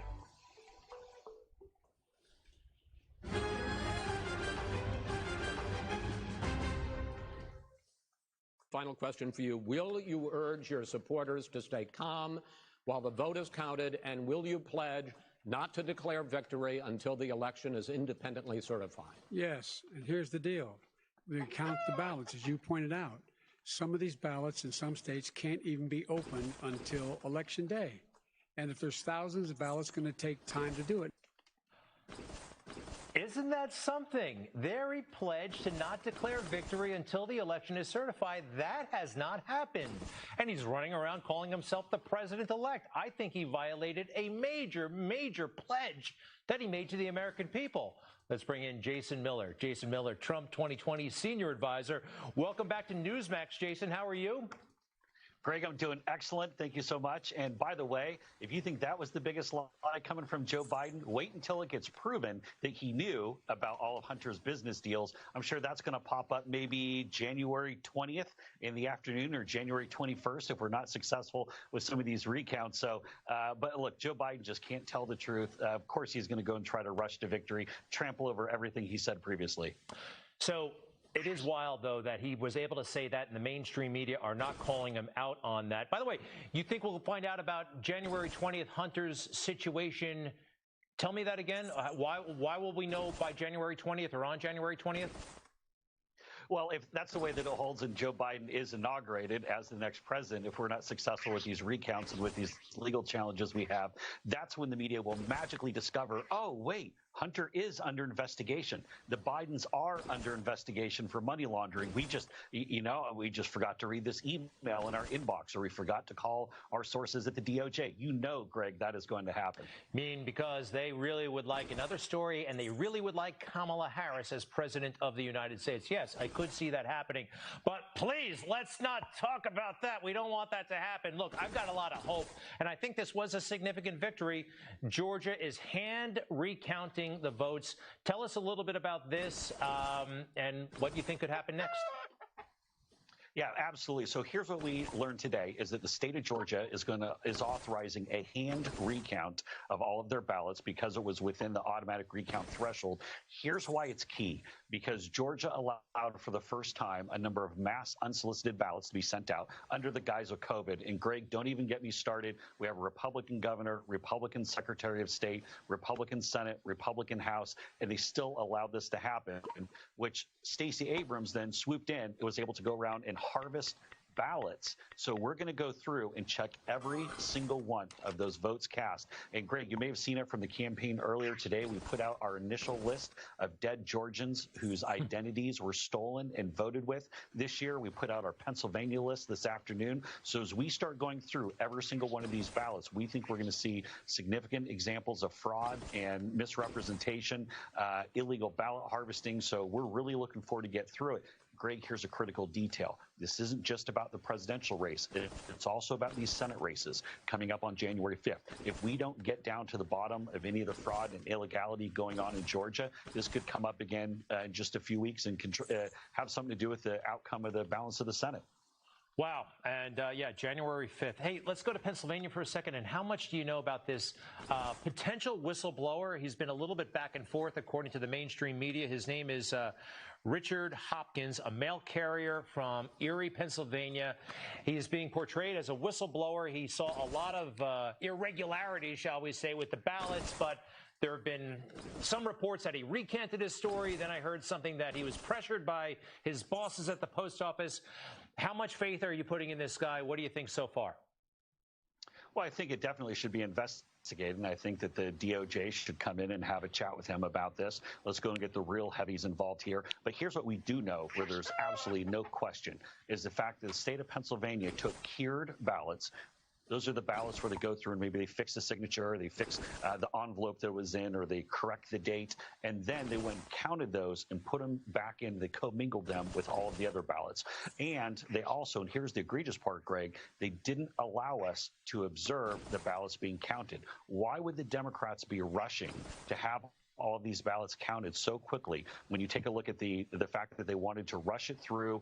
And again, there was a reason why they wanted to have these mass mail ballots go out, and this is going to change the future of elections forever. If we don't get this right, if we allow them to go and rush this through without looking at it, we think this is, number one, unconstitutional because of the way the election day voters are treated differently from mail-in voters. But this will make it impossible for a Republican to get elected president ever again if we don't go and drill down on this and root out the fraud and corruption here. Jason, I only got about 30 seconds left. By the way, the evidence, everyone in the media, they're like, well, we haven't seen the evidence yet. We have not seen any evidence, and they make a big deal out of that.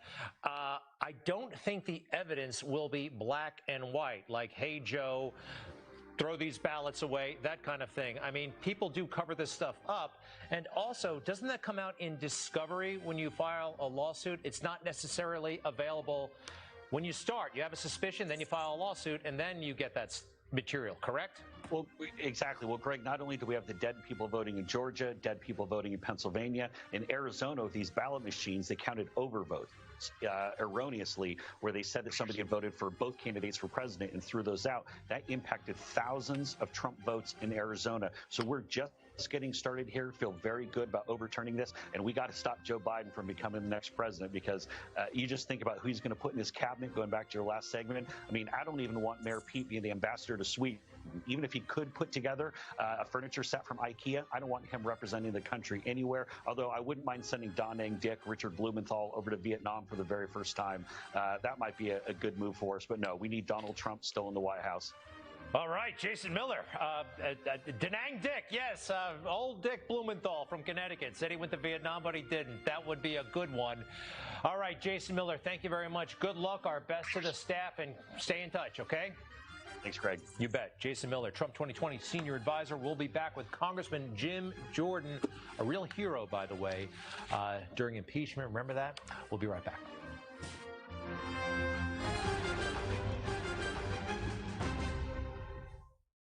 Newsmax, you like Newsmax. I like it too. Watch Newsmax TV, America's fastest growing news channel. Newsmax, you like Newsmax. I like it too. Download the Newsmax app from your smartphone. Watch Newsmax TV anywhere for free.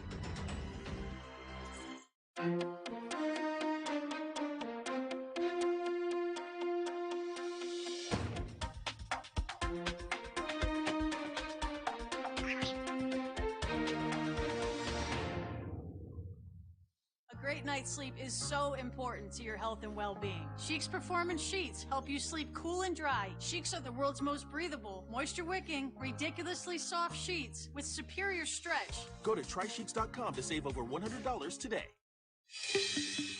I am so proud that I serve my country. I can't imagine not having Wounded Warrior Project in my life. We need Wounded Warrior Project to help us in our ongoing recovery. My family learned that they weren't in this by themselves. Wounded Warrior Project definitely saves lives. I am living proof that this organization works. Hi, I'm Lori Grenier, an inventor and entrepreneur, but many of you know me as a shark on Shark Tank.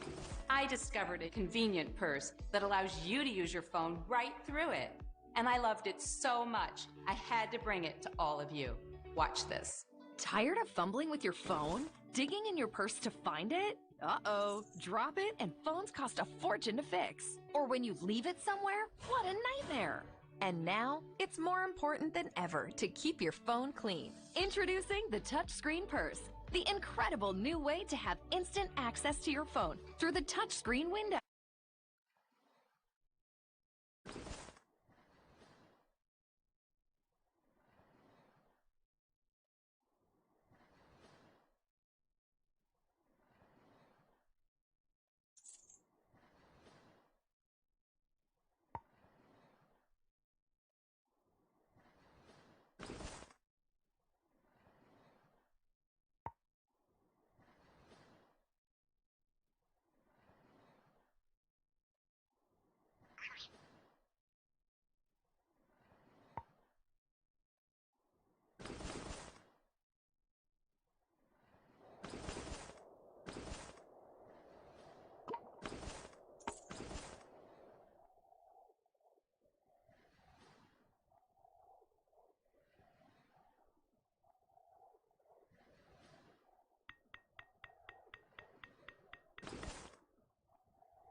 Dad, you'd make a terrible day a little less terrible. What's his name? The president asked. I walked through the door and said, Todd, the president wants to talk to you. For the next 5 minutes, family and friends sat in complete silence as the president of the United States took time to talk to a dad who was hurting. That's the president I've gotten to know the last 4 years. Congressman Jim Jordan during the RNC, and I got to tell you, that was a very, very powerful moment, came right from the heart. Congressman, I just always wanted to tell you, I thought that made the convention, and welcome to Newsmax. How are you tonight? Thank you. Listen, I'm fine, Greg, and thank you for your service to the country. But that was a special day, and it is the kind of person this president is. He loves regular people. He loves veterans. He loves our military. He loves our law enforcement, and he fights every day for us. And I wish he would have won on Tuesday, but you know that it's not completely over yet. We need to get to the bottom of everything.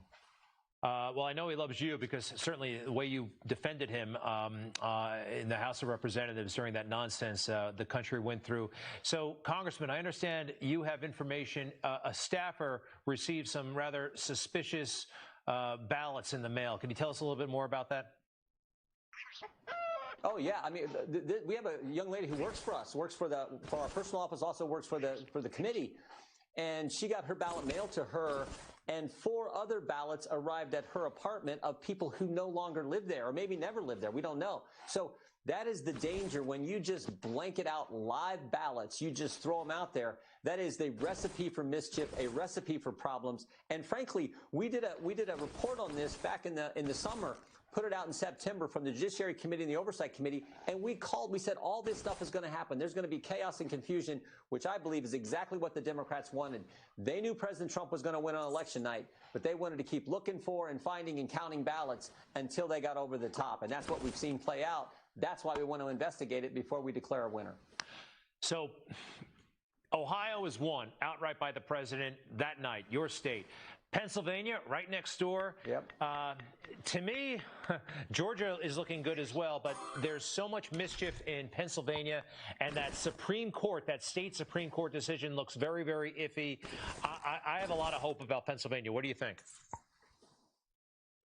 Well, yeah, the concern I have is if you just step back and look at it in the big picture sense, if someone would have said before the election, Greg, that Republicans are going to keep the Senate, Republicans going to gain 10 or 12 seats in the House, we're going to keep all the state legislatures in Republican control that we had before the election, and President Trump is going to get 9 million more votes than he got in 2016, but he's still going to come up short. If someone would have said that, you said, you're crazy. But that's exactly what played out. And so there's a reason 72 million Americans think something doesn't smell right here. That's why we got to look at it. And why is it seemed that every state that kept counting on election night, the president won? But all these other swing states that were close, they took a pause in the count, and those all seem to be the ones that he lost. Why is that? So there's just fundamental questions we have. There's nothing wrong with following the Constitution, following the law, and getting to the bottom of it and making sure that the integrity is there in our election process. When you talk to Democrats, Democrats on Capitol Hill, is there kind of not an arrogance, but a knowingness that we pulled a fast one here? You know, they're not necessarily going to say it. You've been in politics a long time. Is there consciousness of the mischief, or are they denying it to themselves and to you and everybody else? I haven't talked to any personally, but my gut tells me the premise of your question is right. I think they knew when they set out on this whole mail-in focus. First time we've ever run an election like this. First time we had all these ballots out there. I think they knew where this was going to lead, and that's why they did it. And of course, they used the virus as the reason for doing it.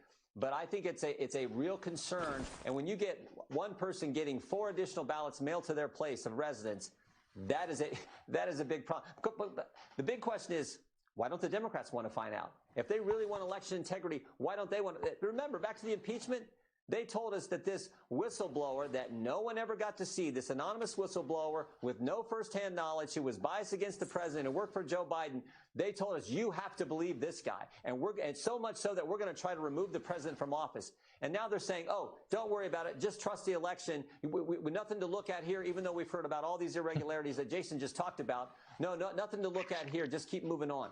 That to me, I think, is a real concern, and I think so many Americans share that concern, and that's why they want us to continue to find out what exactly took place. In 15 seconds, Congressman, he had a great team during impeachment. Are you confident that the president has the legal minds around him and the political talent to keep this fight on? Yeah, I am. And look, we just got to follow the process. December 14th, we got till December 14th so the Electoral College meets. He's got a great team around him, as he's had. That's why he had such a successful first term. Let the process play out. Follow the Constitution. Follow the law. Awesome. Congressman, we appreciate it so much. Congressman Jim Jordan from Ohio. You bet, Greg. Good stuff, Take sir. care. Thank you. And we'll be right back with Bernie Kerik, who has found some new information regarding voter technology in Michigan. Bernie Kerik. Oh, and Dick Morris as well. Be right back.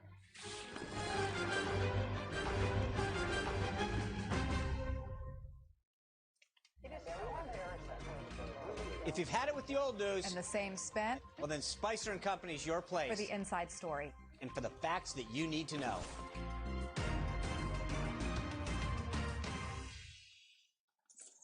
Tired of lugging out a big heavy pan just to make an egg? Well, now there's a pan specially designed for personal portions. Introducing My Personal Pans from Granite Stone, the fun and functional cookware that's non-stick and perfect for individual portions, or 4 large hard-boiled eggs, even side dishes like hearty homemade soups, and warm, delicious personal-sized desserts. Plus, My Personal Pans neatly stack inside themselves, saving you space. It's just the right size to make your own sunny-side-up egg for breakfast. And it's great for a single burger. Even melt cheese on top because it's oven-safe up to 450 degrees. So juicy and delicious. My personal pans are made ultra-durable and non-stick with 3 layers of tough granite stone coating. Nothing sticks to these pans. It's like cooking on air. Even hard, sticky candies melted with a torch pop right out. And personal pancakes flip with ease for a great breakfast. Plus, no butter or oil is ever needed, and that means healthier food. Even metal utensils won't damage the granite stone surface. The saucepan fits a dozen baby red potatoes, and it's perfect for mixed vegetables. Serve warm queso cheese sauce right in the pan, or a chocolate fondue. Make gooey mac and cheese, then the pan wipes clean with ease. And look, dessert is so fast and easy, like this skillet cookie. So soft, warm, and gooey. Plus, the entire set is dishwasher safe. Call now to get my personal fry pan and saucepan with tempered glass lid for just $19.99. And we'll even ship it to you free. But wait, act now and you can get the personal square fry pan. The square shape is great for making signature sandwiches like grilled ham and cheese. Plus, it fits bacon perfectly. Layer on top of French toast for a delicious breakfast. Just pay separate fee. That's 4 pieces that all stack together. A huge value, but only if you call or click now. To order, call 1-800-710-9310. That's 1-800-710-9310 or order online at mypersonalpans.com. Guys, feeling tired, getting soft, growing old? Wake up and grab Ageless Male Max with a non-prescription ingredient to help boost your total testosterone from the one and only #1 brand in America. For your home and the field, to protect and provide. With over 200 models of rifles and shotguns to choose from, there's a Henry that's ready for you. Henrys are made in America or not made at all, backed by a lifetime warranty. They're reliable and affordable. For a free catalog and decals, call the number on your screen or visit henryusa.com. That's henryusa.com.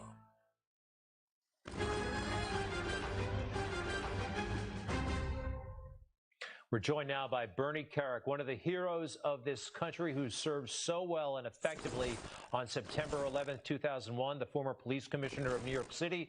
Also, Dick Morris, the presidential political strategist. He's a brilliant guy and helped get Bill Clinton reelected in 1996. We'll forgive you for that. Just kidding. Welcome to you both.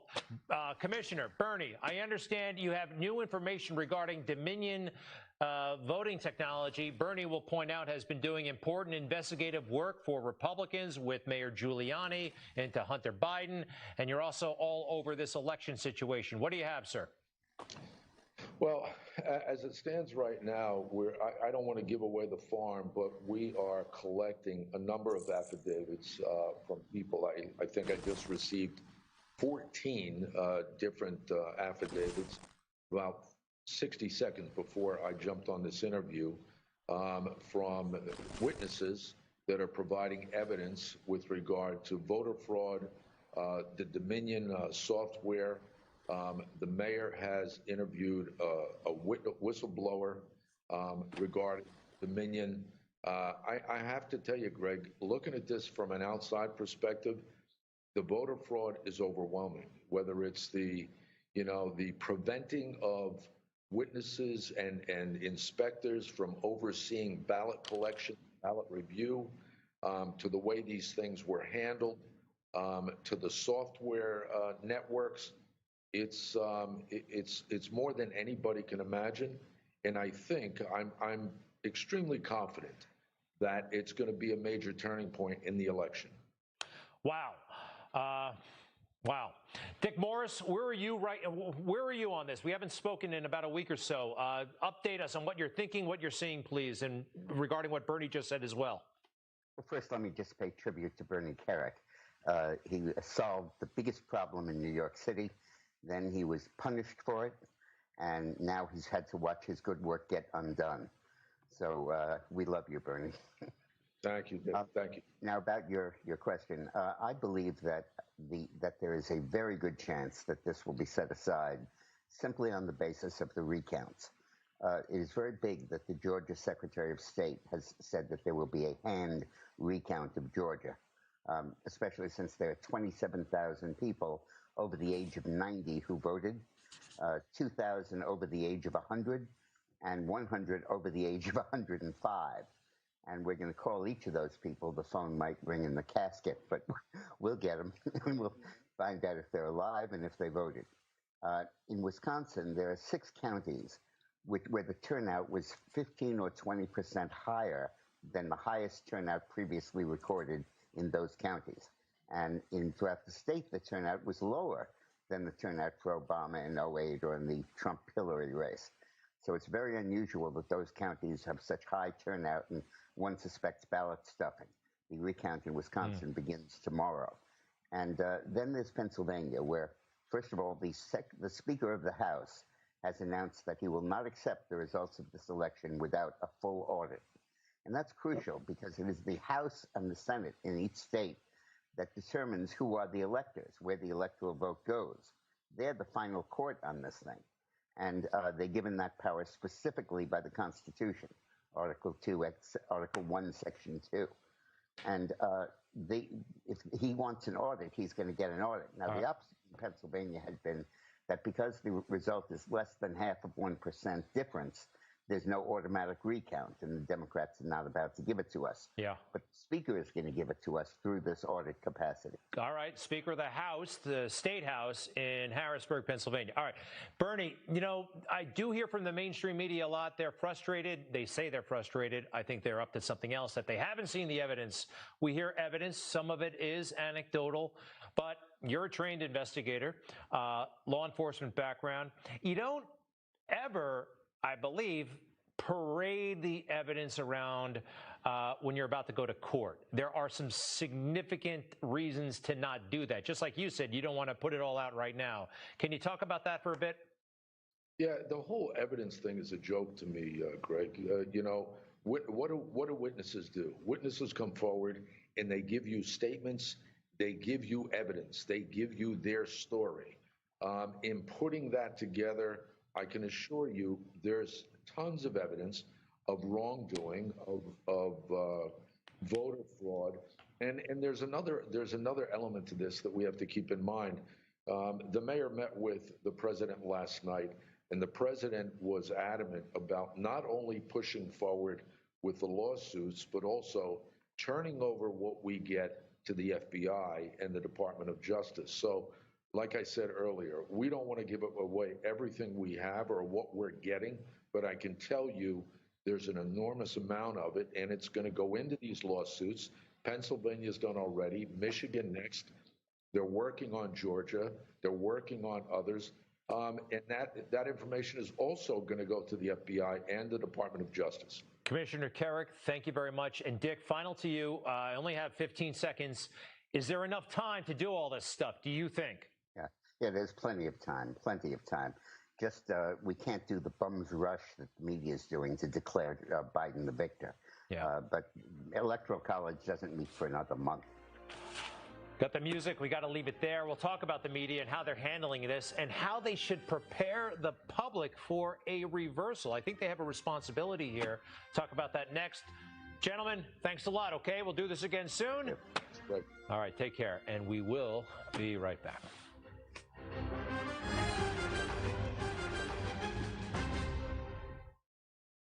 Hi, Walter. Join us for a walk? Do you suffer from leg aches and pains, cramps, or swollen feet and ankles?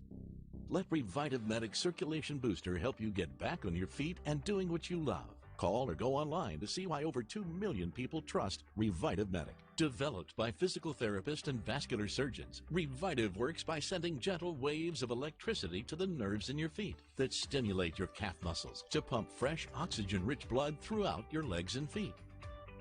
Revitive is FDA cleared for people with arthritis or medical conditions causing poor leg circulation. I have tried everything to get rid of my pain, and nothing has worked like Revitive. It's virtually given us back our lives, and I'm so grateful for that. Revitive is the one and only circulation booster clinically proven to increase oxygen-rich blood flow. Wow, you can really feel it. Patented waveforms stimulate the nerve endings in your feet to get your leg muscles contracting. This boosts your circulation to relieve painful legs and feet and reduce cramps or swelling. Revitive is drug-free.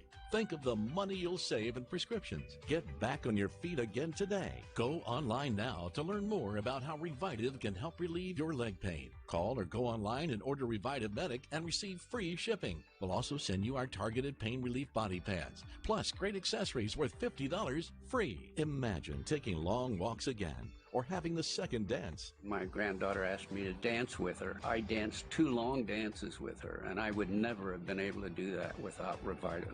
Get your life back from leg aches and pains and swelling, drug-free, with Revitive Medic.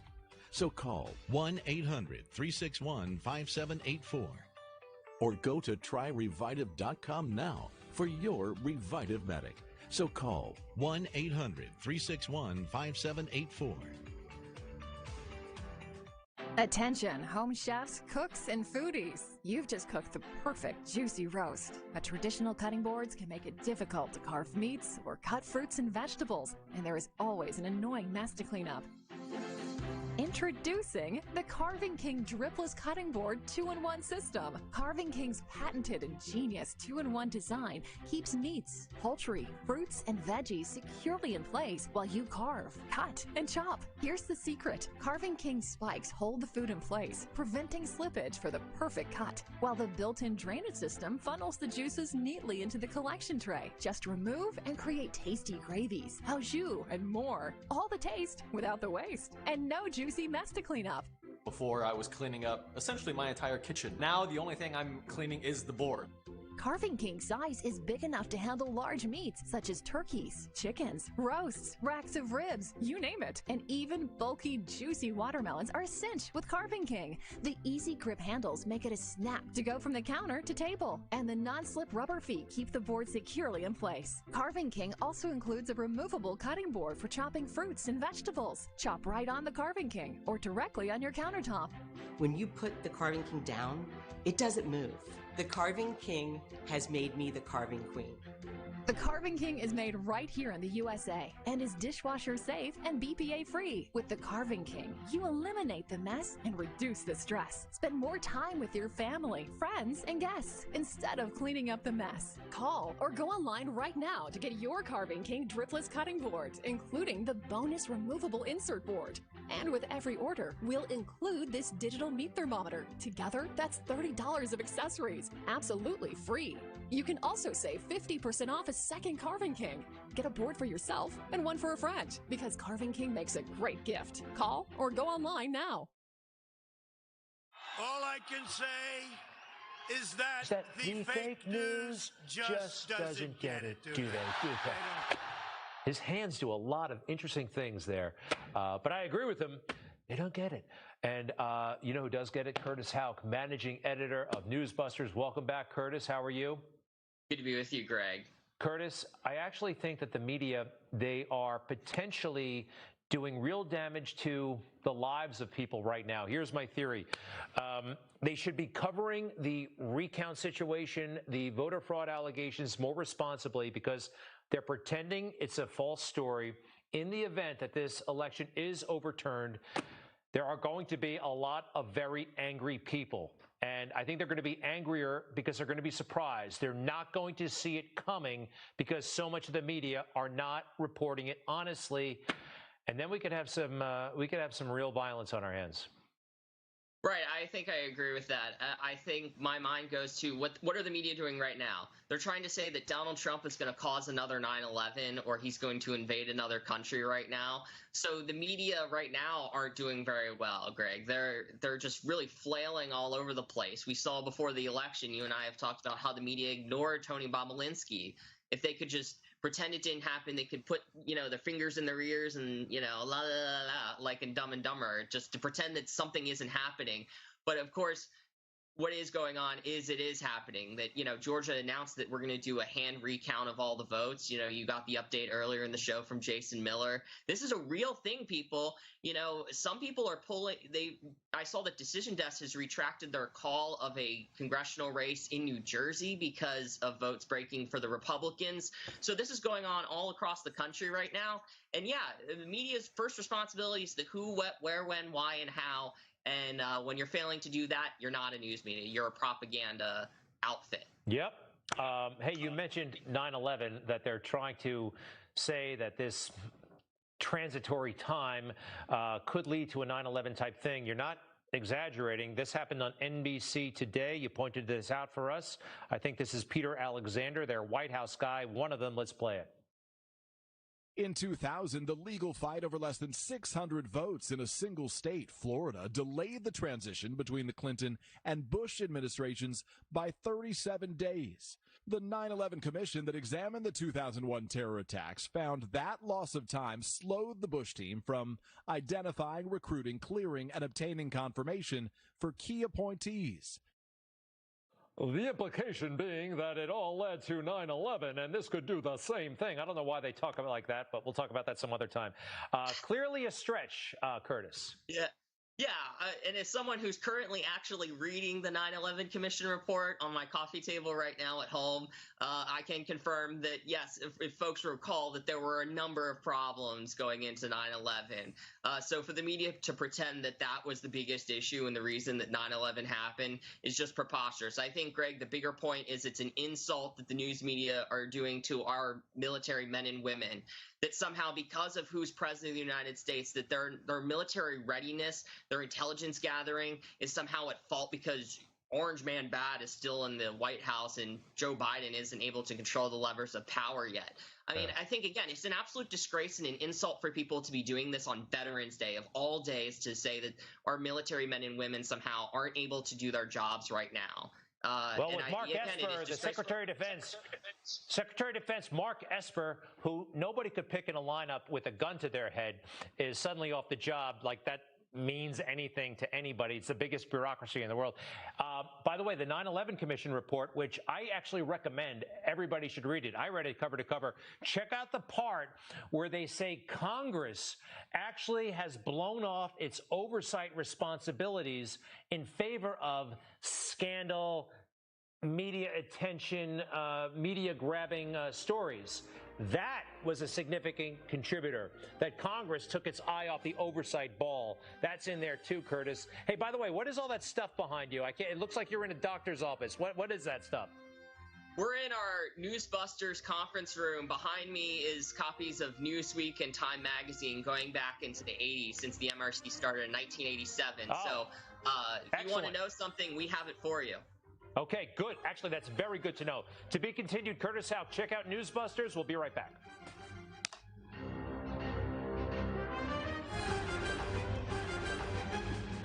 A liberty-loving American takes on Washington, Hollywood, and the whole media establishment.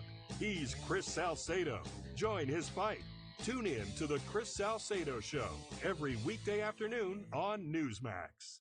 It's official. The 2020 race for the White House is in its final stretch. Who will win? Will it be Donald Trump and the Republicans, or will it be Joe Biden and the Democrats? Now is your time to own one of the hottest selling collectibles of our time, the 2020 Battle for the White House chess set. Numbers are strictly limited. Each piece has been curated with stunning artisan attention to detail. President Donald Trump with Mike Pence by his side, going toe-to-toe against our newest pieces, Joe Biden and VP pick Kamala Harris. Look at the detail of these lifelike limited edition miniature replicas. You get all 32 pieces. The clock's ticking on this once-in-a-lifetime collectible. Knights, House Speaker Nancy Pelosi, Mitch McConnell, Chuck Schumer, and Kevin McCarthy. Justices Brett Kavanaugh, Sonia Sotomayor, John Roberts, and Ruth Bader Ginsburg, bishops. Even George W. Bush and Barack Obama as rooks. The attention to detail is mesmerizing.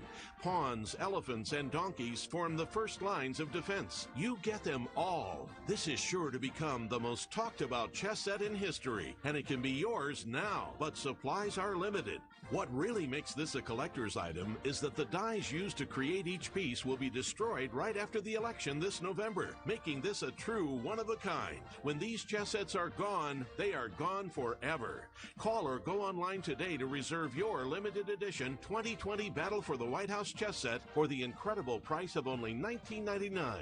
Complete with an individually numbered certificate of authenticity. Order in the next 5 minutes and you can get a second chess set. Just pay a separate fee, and we'll even even pay for shipping. That's right, free shipping and handling. So don't wait. Own a piece of history today.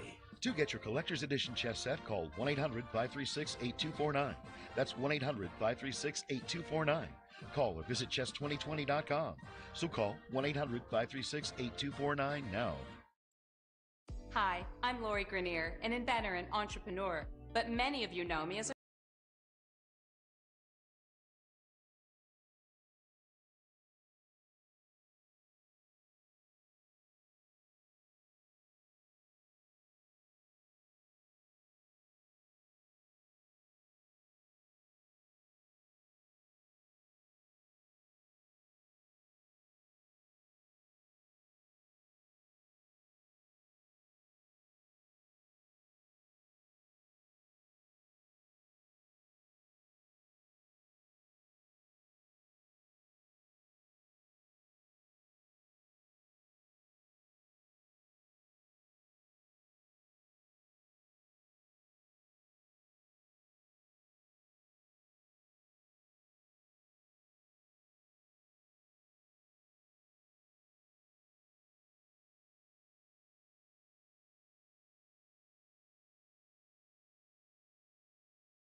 Blow my own horn for a little bit.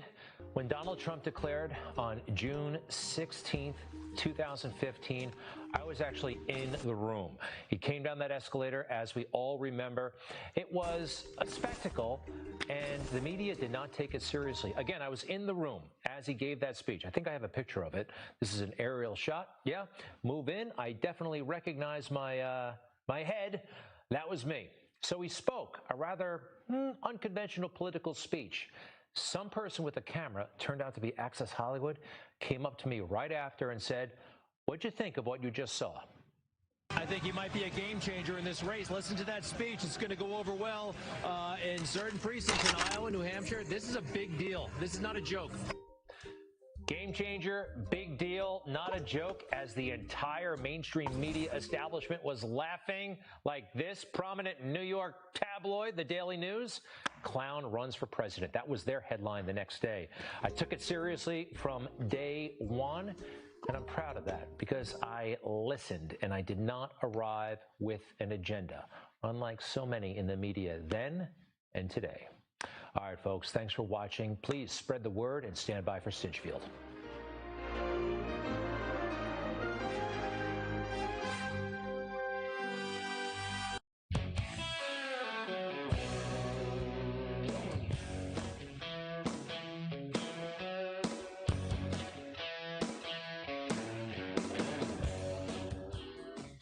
Well, good evening, everyone. Welcome to Stinchfield tonight. Before we dig in tonight, I want to offer a salute and a special thanks to all our veterans out there on this Veterans Day.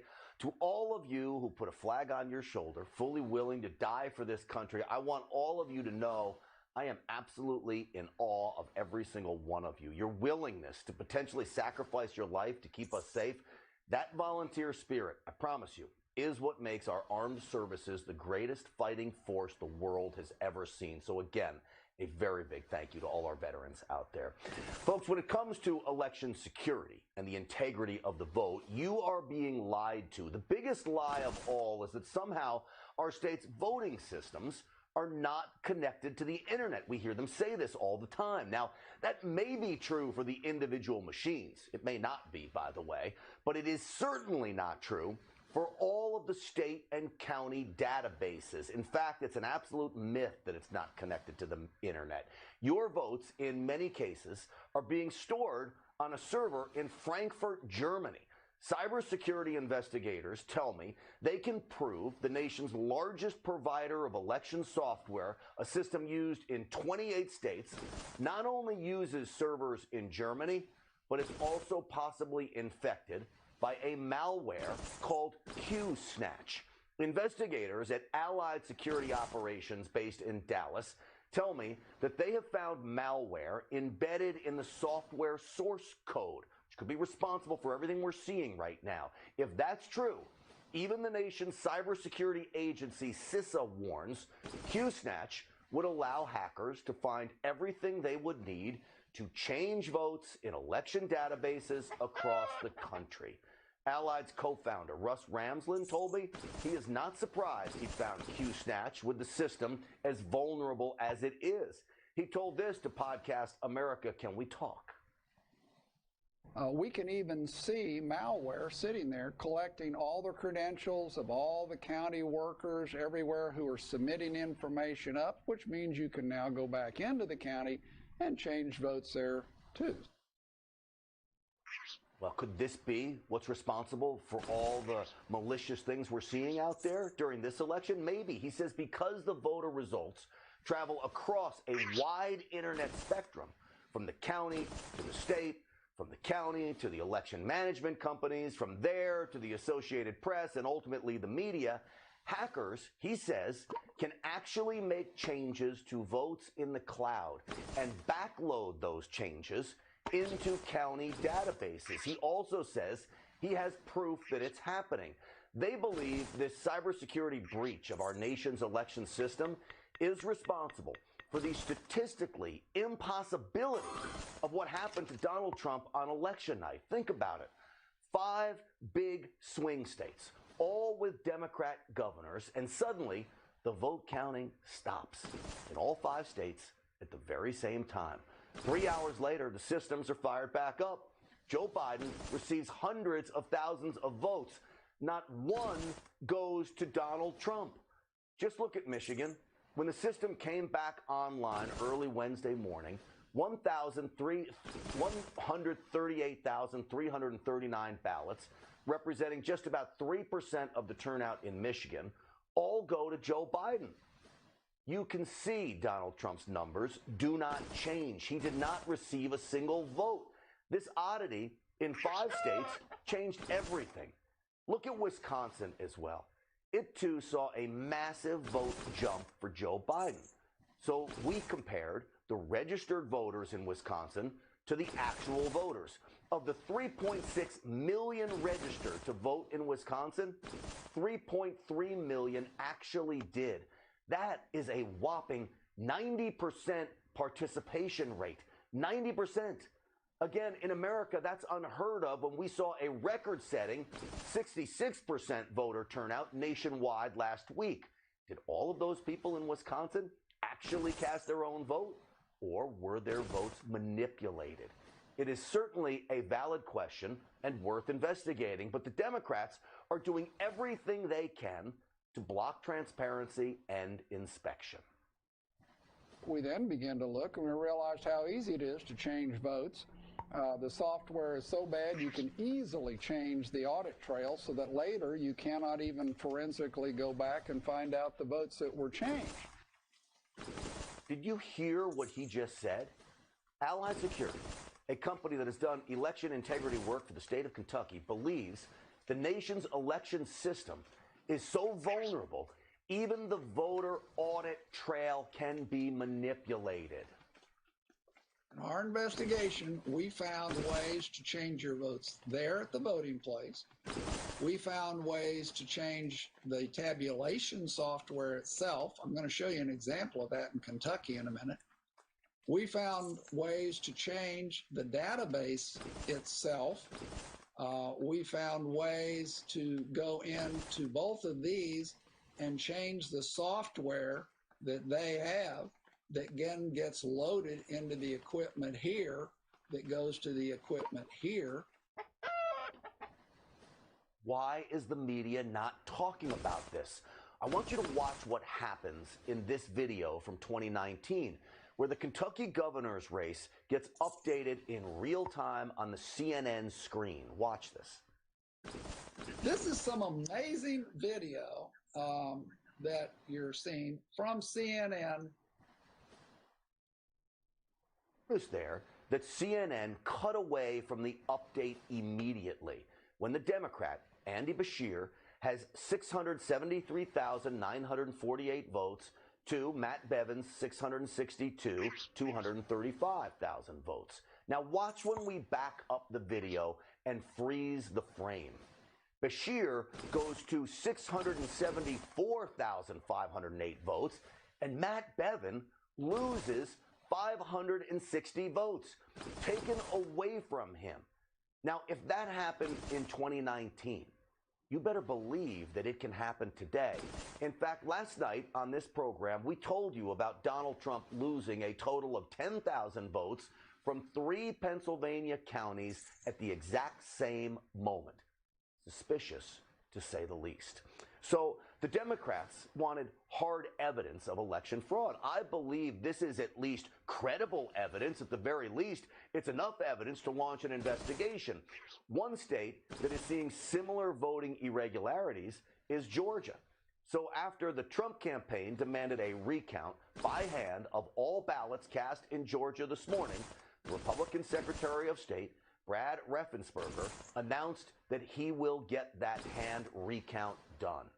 To discuss this, I want to welcome co-founder of the group Voters Organized for Trusted Election Results in Georgia, Garland Favorito. Also joining us, Georgia Democrat State Representative Vernon Jones, who is supporting the Trump campaign's efforts to restore integrity to the ballot count in the Peach State. Both of you, welcome to the program. Thank you, Greg. So, Garland, I want to start with you because you signed an affidavit that says you witnessed real time on the website 20,000 votes in Georgia go to Biden and Donald Trump lose 1,000 votes as you're watching the votes come in real time. Tell me what you saw and what do you think this means? Yeah, that's correct, Greg. So I was watching the results on the November the 6th in the early evenings, and it went to I guess Trump had 133,000 in Fulton County. This is the largest county in Georgia. And Biden was showing 344. The next upload, which was of the last batch of absentee ballots, Biden's total jumped up to 366. It went up 20,000, and Trump's total went down 1,000. Now, I've been doing this for 18 years, election integrity. I haven't quite seen anything like this before. Not only did he go down, but the disparity is so great that it offers there's no reasonable reason why that could have possibly happened. So I immediately contacted the elections director of Fulton County, who I know, as well as the election board members and the county attorney. I explained this to them. I requested, made an open records request for the interim results that they posted throughout those several days of the election, and I've gotten no response from them at all. And you get no response back. Really, I'm not surprised there. Now, what is so concerning to me, Representative, is that this is not just Georgia, but we see this in Pennsylvania. We've seen this in Michigan as well. But as a Georgia state representative, when you hear somebody like Garland describe what he's witnessing firsthand, what from a state level can be done to get inside these machines and systems to figure out exactly what was going on here and were they being manipulated by somebody with nefarious intent? Well, first of all, I want to be clear about this. As a state legislator, my duties and responsibilities to make sure every vote is counted in the state of Georgia, whether Republican or Democrat. And what I mean by that, as a state official, I want to see a fair and transparent elections.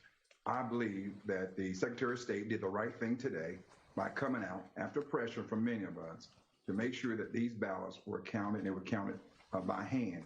But here's a bigger issue. We're seeing the majority of fraud, I would say fraud, or I'll say alleged fraud, or serious accusations coming from mail-in ballots across the country. And if you can remember, this is the one thing that President Trump talked about how those groups from the left, Fair Fight Others, had the potential of tampering with these mail-in ballots.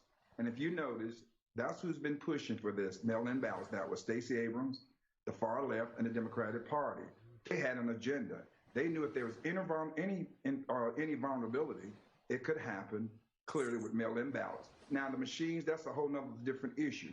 And that warrants being reviewed and looked at. And hearing what the gentleman just said, I believe what he said, he has firsthand knowledge. Why aren't those records of information he requested responded to and giving him that information? That's why you're seeing the attorneys here, Lynn Wu leading the legal team.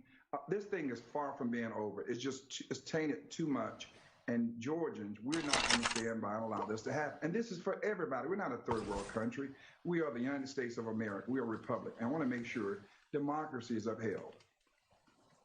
Well, it's going to take more leaders like you, really from both sides of the aisle in Georgia and other states around the country to step up and make sure this happens. Garland, in about 30 seconds before I let you go, what State Representative just explained was that you've got election fraud and you've got voter fraud. The mail-in ballots can be voter fraud. You can have voter fraud with people filling out stuff inappropriately. But you can have election fraud, which is cyber attack. Who could possibly be responsible for this? And does it take a lot of people? You've got 40 years in IT. If you can answer that in 30 seconds, it would be great. Yeah, and Vernon is absolutely right. But what I can tell you, Greg, in Georgia, the system is centrally programmed. And then the election files are distributed down to the counties. And then they, in turn, they distribute them to the machines. Well, the whole system was found to be open. The central server in Georgia was found to be exposed to the internet in 2017.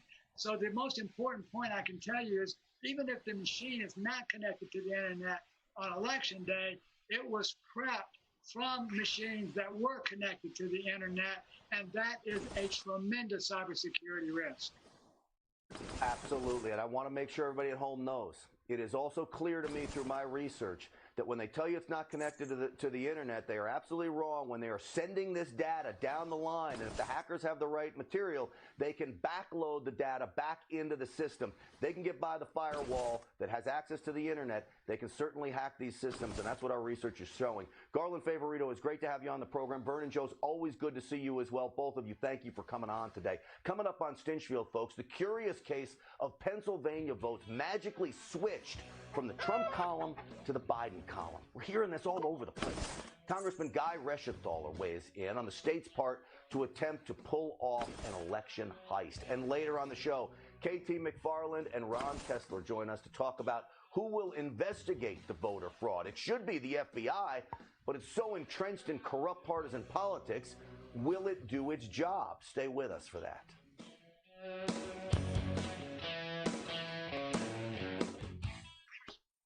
Remember the old days?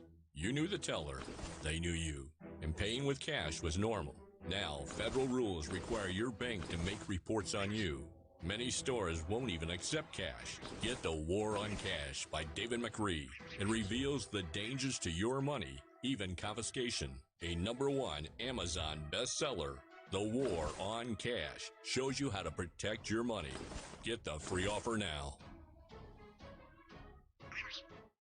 I'm David Scranton. During my career, I found that most baby boomers have done a great job growing their retirement savings, yet many don't know how to convert their savings into steady income.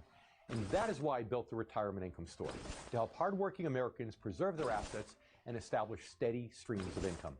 If you're 55 or older, our free Retirement Income Kit is for you. It's chock full of information you need to know to get steady income during your retirement. Call 866-710-1749. Online at theretirementinComestore.com. I love him and I miss him very much. I made you, Dad. I love you, Daddy. When I told the girls that their daddy became an angel, it was extremely hard. There are over 1,000 families that need our help. Talented Towers is honoring those heroes that risk their lives by providing them with mortgage-free homes. I'd like to ask you to contribute $11 a month to support their efforts. Please visit talentedtowers.org. Fear, depression, intoxication. Have these been your unshakable companions? Has social isolation or economic hardship pushed you to the edge? There's a place you can go. Blue Skies Behavioral Health Clinic. Come stay in one of our furnished apartments. We offer life coaching, individual, group, and medication therapies. True individualized help makes a real difference in how you feel.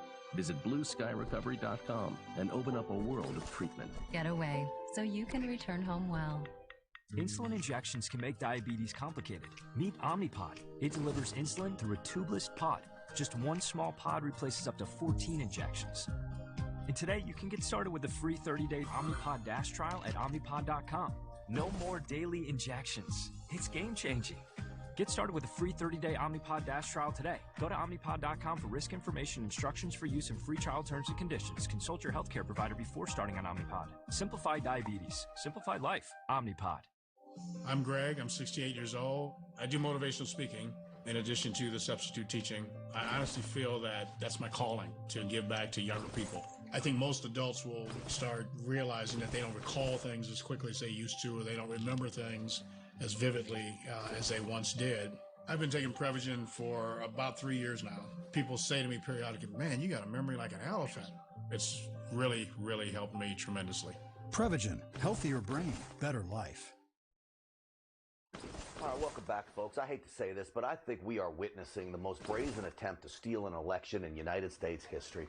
Democrats are willing to do whatever it takes, including lie, cheat, and steal, and they're already doing all three of those things, literally stealing votes from President Trump and handing them to Biden. At least that's what the evidence suggests through all of this. We told you about this yesterday, two curious cases in Pennsylvania where Biden's vote count mysteriously jumped by more than 27,000, and President Trump suddenly lost almost 10,000 votes. How do you lose votes?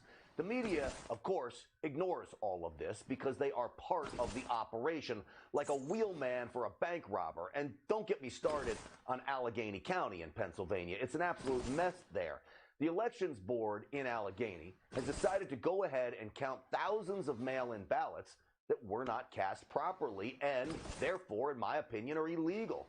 And then there's the mysterious, quote, printing error that meant 29,000 voters ended up with the wrong ballots entirely. I don't believe in mistakes when it comes to this stuff, but that, of course, is what they claim it is. Joining us now to talk about what's going on in his state of Pennsylvania is Republican Congressman Guy Reschenthaler. Guy, good to see you. Thanks for coming back on. Grant, thanks for having me back on. I appreciate it. Absolutely. Guy, I just saw a stat, 10,000 ballots received after November 3rd for the state of Pennsylvania. This gets to the whole issue. Who decides? Should they be counted after November 3rd? The state Supreme Court says it should, even though state law says it shouldn't. What does this mean? Well, Grant, can I just break it down real fast? Because I think it's really important that we know the timeline. The General Assembly, the state legislature, said that we were going to have expanded voting, but they said that all the votes had to be in by election night, 8 p.m. to be specific. The Pennsylvania Supreme Court then extended that deadline for 3 days, 72 hours after the polls closed. Therein lies the problem, because that is unconstitutional under the U.S. Constitution, because the Pennsylvania Supreme Court has usurped the power of the General Assembly. The U.S. Constitution says it's the legislators that decide how they select the electors. That's one, unconstitutional.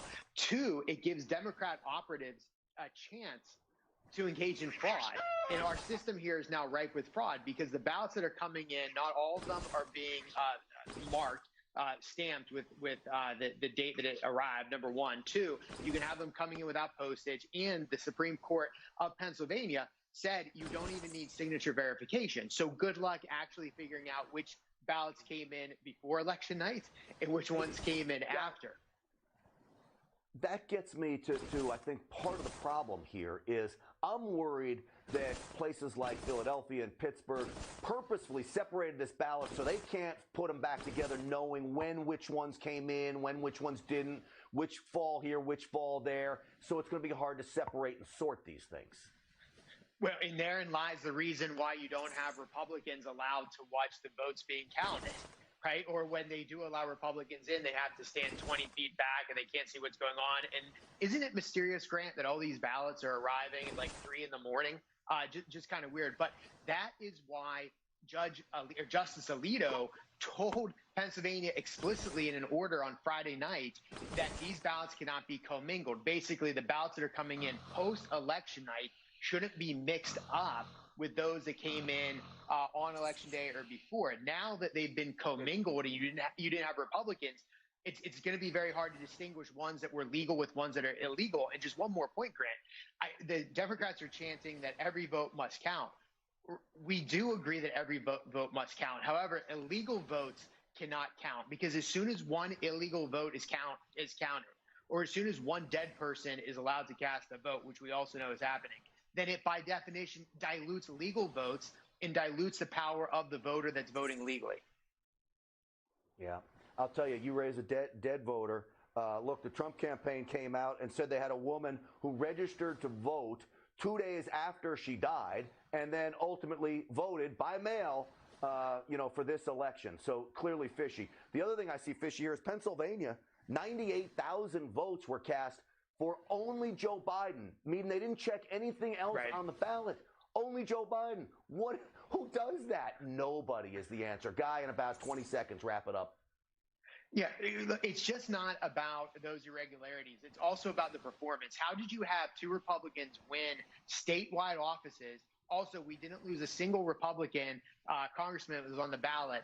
All those individuals win, yet Trump doesn't. Additionally, let's not forget that we have a U.S. postal worker, saying that his supervisor directed him to backdate the ballots as they were coming in. Clearly, there's evidence of fraud. This should be treated seriously. Yeah, absolutely. Guy Reschenthaler, I know you're working hard for the people of Pennsylvania. Thanks for coming on tonight. We appreciate you. Thank you, Grant. Thank you. All right, absolutely. You know, I told you about those 98,000 who voted in Pennsylvania. Just listen to this. Wisconsin, 62,000. Arizona, 42,000. Georgia, 85,000. Pennsylvania, 98,000. Votes only for one candidate, Joe Biden. All the down-ballot races didn't cast a vote. That smells fishy. Up next on Stinchfield, the media's refusal to honor their own words that neither Trump nor Biden should declare victory until the states have certified the ballot count. That has not happened. But the radical left and their media cohorts have Joe Biden all but moved into the White House. We'll show you when we come back. When important people President Trump has taken with respect to China need to speak. And we passed the toughest sanctions on North Korea. They speak. So I can only tell you what I know and what my recommendations. To Newsmax. We're real news for real people. Hi, Walter. Join us for a walk? Do you suffer from leg aches and pains, cramps, or swollen feet and ankles? Let Revitive Medic Circulation Booster help you get back on your feet and doing what you love. Call or go online to see why over 2 million people trust Revitive Medic. Developed by physical therapists and vascular surgeons, Revitive works by sending gentle waves of electricity to the nerves in your feet that stimulate your calf muscles to pump fresh, oxygen-rich blood throughout your legs and feet. Revitive is FDA cleared for people with arthritis or medical conditions causing poor leg circulation. I have tried everything to get rid of my pain, and nothing has worked like Revitive. It's virtually given us back our lives, and I'm so grateful for that. Revitive is the one and only circulation booster clinically proven to increase oxygen-rich blood flow. Wow, you can really feel it. Patented waveforms stimulate the nerve endings in your feet to get your leg muscles contracting. This boosts your circulation to relieve painful legs and feet and reduce cramps or swelling. Revitive is drug-free. Think of the money you'll save in prescriptions. Get back on your feet again today. Go online now to learn more about how Revitive can help relieve your leg pain. Call or go online and order Revitive Medic and receive free shipping. We'll also send you our targeted pain relief body pads, plus great accessories worth $50 free. Imagine taking long walks again or having the second dance. My granddaughter asked me to dance with her. I danced 2 long dances with her, and I would never have been able to do that without Revitive. Get your life back from leg aches and pains and swelling, drug-free with Revitive Medic. So call 1-800-361-5784 or go to tryrevitive.com now for your Revitive Medic. So call 1-800-361-5784. Life in America isn't what it used to be. What liberal Democrats have planned for this country and your family would be devastating. At Mammoth Nation, we're committed to supporting conservative candidates. We also stand behind our police, military and veterans, the Second Amendment, and so much more. You only get one vote. Mammoth Nation's here to make sure it counts. We need your support, so join Mammoth Nation today. It's better than a donation. Savings from just one purchase can pay for your entire membership. Become a lifetime member today. Go to MammothNation.com. For the better part of a century, Harry and David has been making gourmet gifts that bring people together, to share traditions and make new memories, to bring us all closer, even when we're apart. No matter when and no matter where, life is a gift best shared. Harry and David, life is a gift. Share more. All right, welcome back, folks. I want to take you back to the first debate between Joe Biden and Donald Trump. Fox News' Chris Wallace asked a very interesting question of both candidates. Watch. And will you pledge tonight that you will not declare victory until the election has been independently certified? Well, independently certified, he says. Well, not one state has certified its election results as of yet, and Chris Wallace, along with just about every other member of the corporate media fake news out there, is declaring Joe Biden as the winner, when even Wallace said that declaration should come after certification. You have states like Georgia, Arizona, Pennsylvania, and others all still in play. And yet Wallace wants to ridicule all of us, including a sitting United States Republican senator, who simply wants a fair and accurate count before recognizing anyone as the winner. I mentioned Ted Cruz, who are like the Japanese soldiers who come out 30 years after the end of the war and out of the jungle and say, is the fight still going on? Well, it's not certified. And that's what he wanted during the debate, so now everything's changed. You see, Chris Wallace is supposed to be a newsman. He knows it's not over, but the corrupt media can't have you believe it, even though there could be dozens, if not hundreds, of legal challenges to this election. Plus, we continue to spell out real, serious concerns about the possibility of election fraud and election results manipulation. These are things that need to be investigated. The media refuses to, just as it refused to accept the reality that Joe Biden is not the president-elect. Well, President Trump is hiding from reality behind the White House walls and refusing to concede his defeat. I think it's fair to ask the question about whether he's so embarrassed and knows that he will face questions about losing an election or forced to justify the BS lawsuits here, and he doesn't have good answers for it. I will quote Churchill in this one sense about this entire situation we find ourselves in. You cannot reason with a tiger when your head is in its mouth. It is unbelievable, and no coincidence, of course, that Major Garrett picks a quote from Winston Churchill describing Adolf Hitler. And he used the quote to describe Donald Trump instead. It is pathetic, it is petty, and it is painful for me to watch.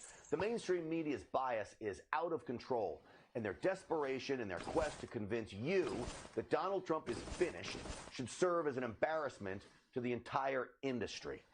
And on another note, as we continue to grow our army of viewers here on Stinchfield, and we're so happy that all of you are starting to come over here and find us and Newsmax, it is clear our competition is taking notice as well, and even hijacking my lines.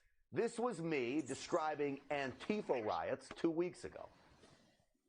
Privileged 20-something-year-old gender studies major from Berkeley. That was 2 weeks ago, okay? 2 weeks. And this is my competition last night. Notice the gender studies line. A man, I do have great respect for, but watch. Unhappy gender studies majors from Duke. Well, he changed the college, Ami, but he's using my gender studies line. Now, I don't have it in me to blast Tucker. My guess is his producer probably stole my line about gender studies majors to make fun of Antifa rioters. In the end, feel free, Tucker, to use any of my lines you like. Imitation is the highest form of flattery. It also means Fox viewers aren't the only ones turning to Newsmax now. Apparently, Fox News producers are too. I'm Grant Stinchfield. We're back right after this break. The FBI hasn't been this corrupt since the days of J. Edgar Hoover. We'll tell you how the FBI corruption and the Washington insiders' hatred of the president is now a serious threat to our election integrity and even our national security. Stick around.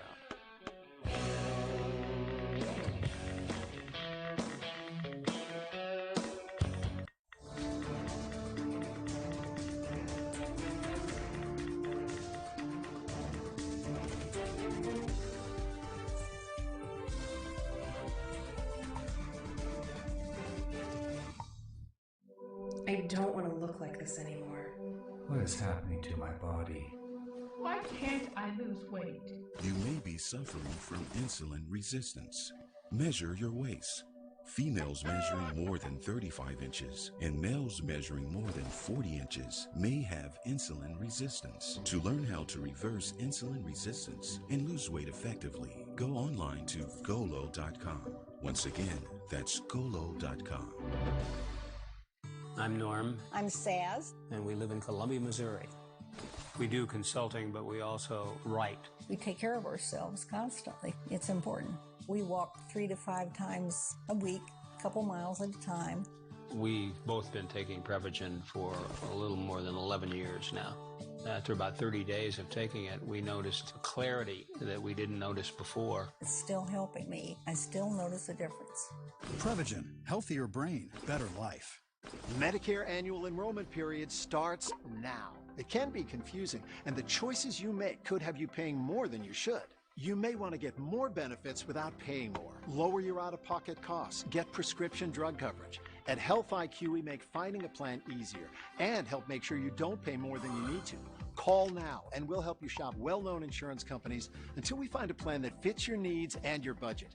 Medicare Advantage is an all-in-one plan that provides everything original Medicare does, plus more, with several $0 monthly premium plans. Most come with benefits like routine dental, vision, and hearing. Plans may include prescription drug coverage for $0 monthly plan premium or low copays, plus cover transportation to doctors. You could pay less for health insurance, lower your premiums, and get extra benefits. Operators are standing by. Call now. The annual enrollment period closes December 7th. Call 1-855-900-8080 now. I am so proud that I serve my country. I can't imagine not having Wounded Warrior Project in my life.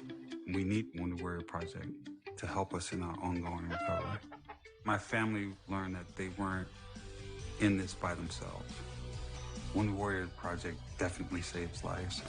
I am living proof that this organization works.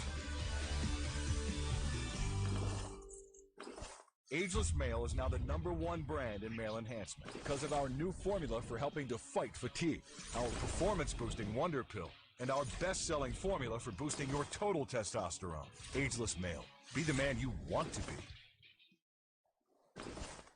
Welcome back, everyone. President Trump's legal team is tirelessly working in their efforts to expose the widespread voter fraud that ripped off the American people, filling dozens of lawsuits in contested swing states. Those lawsuits are the only thing keeping this country from falling victim to the liberals' radical agenda.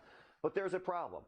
Under Obama, the FBI, which is supposed to be a policing organization, apparently confused policing with political. See, the agency is no longer a fan of Donald Trump. I'm not sure it ever was. And they don't even try to hide it. Just listen to former acting director Andrew McCabe's testimony yesterday on the 2016 Russia probe. We had many reasons at that point to believe that the president might himself pose a danger to national security and that he might have engaged in obstruction of justice. What a joke. They didn't have any of that proof whatsoever, and he kept going down this path over and over again all day long yesterday. You know, the reality is McCabe actually believes that a true American patriot is a danger to this country. That's Donald Trump. He's not. Since the FBI obviously has it out for the president, who can Donald Trump trust to carry out a fair and thorough investigation into this voter fraud. Here to break it down, former Trump Deputy National Security Advisor and author of the book Revolution, Trump, Washington, and We the People, please welcome KT McFarland. We are also joined by former Washington Post and Wall Street Journal investigative reporter and best-selling author Ronald Kessler. Ron, KT, welcome to both of you. Thank you. Delighted to be with you. Thank you. All right, so KT, let me start with you. We know all the problems with the FBI. Yeah. How is President Trump going to have the FBI investigate all of these allegations, cybersecurity, voter fraud, you name it? Who can we trust to do a real investigation into what's going on today? You know, Grant, I guess I look at it slightly differently. I watched the McCabe testimony yesterday, and I was one of the victims. The FBI, the senior leadership, the Mueller investigation, they came after me the same way they came after General Flynn. They had me dead to rights, they thought, until a whistleblower in the FBI actually spoke up on my behalf. So I don't think that the whole FBI is rotten to the core. Far from it. I think that the bad guys, the Comeys, the McCabes, the other people, most of them are gone. And I do have confidence that the average FBI guy, the rank and file guy, the guy who's not in the middle of the Washington swamp, actually can be trusted. And if we can't trust the FBI, come on, I mean, where are we as a nation? And I look at this and I say, what's Biden's rush? You know, the states haven't certified this. Let it play out. Let it play out. The FBI, let the cyber sleuths play it out.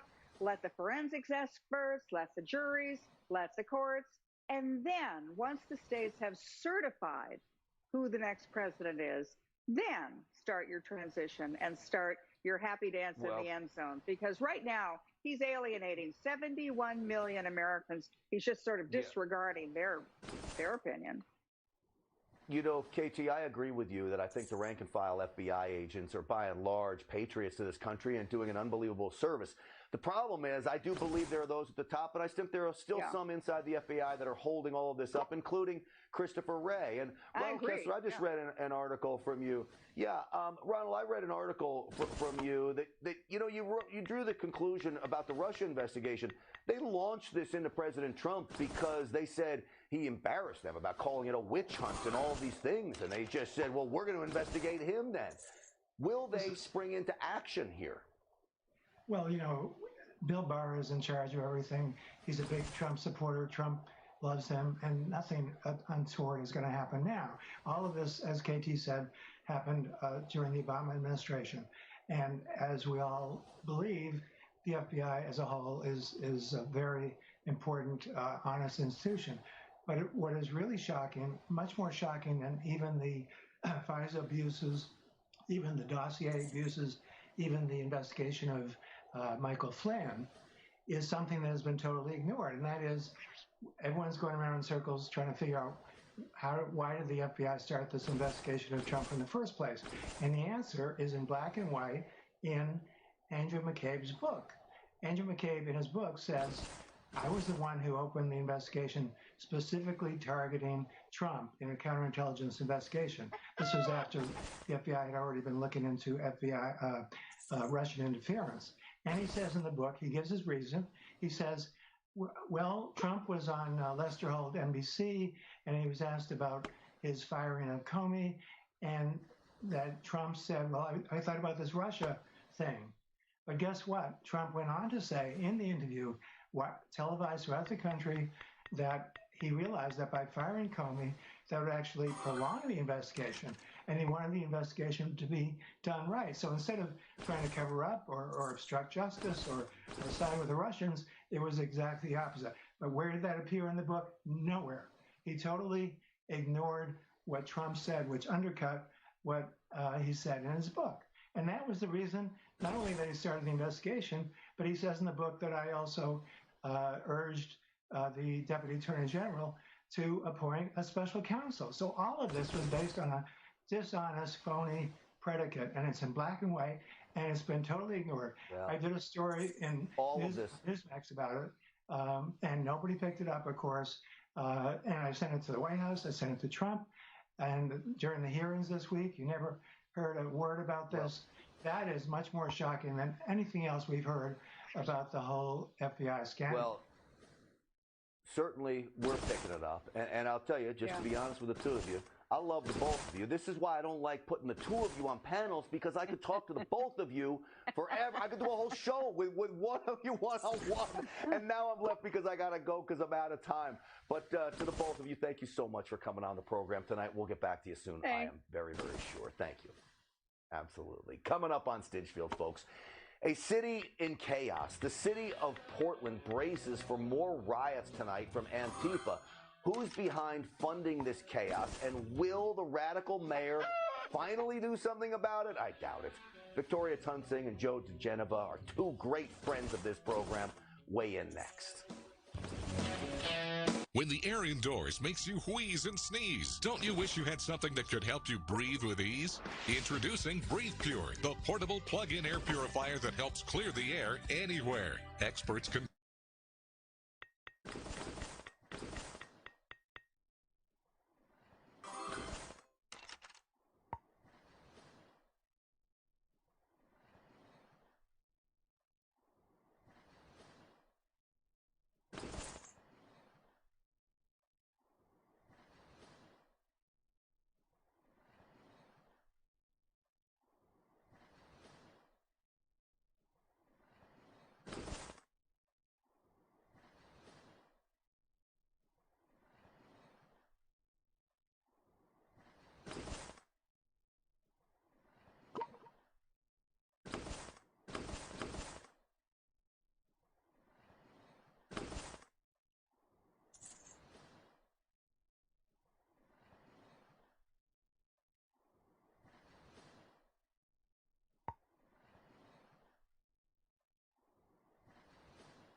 Mueller's lumbar back brace gives me added strength to go harder.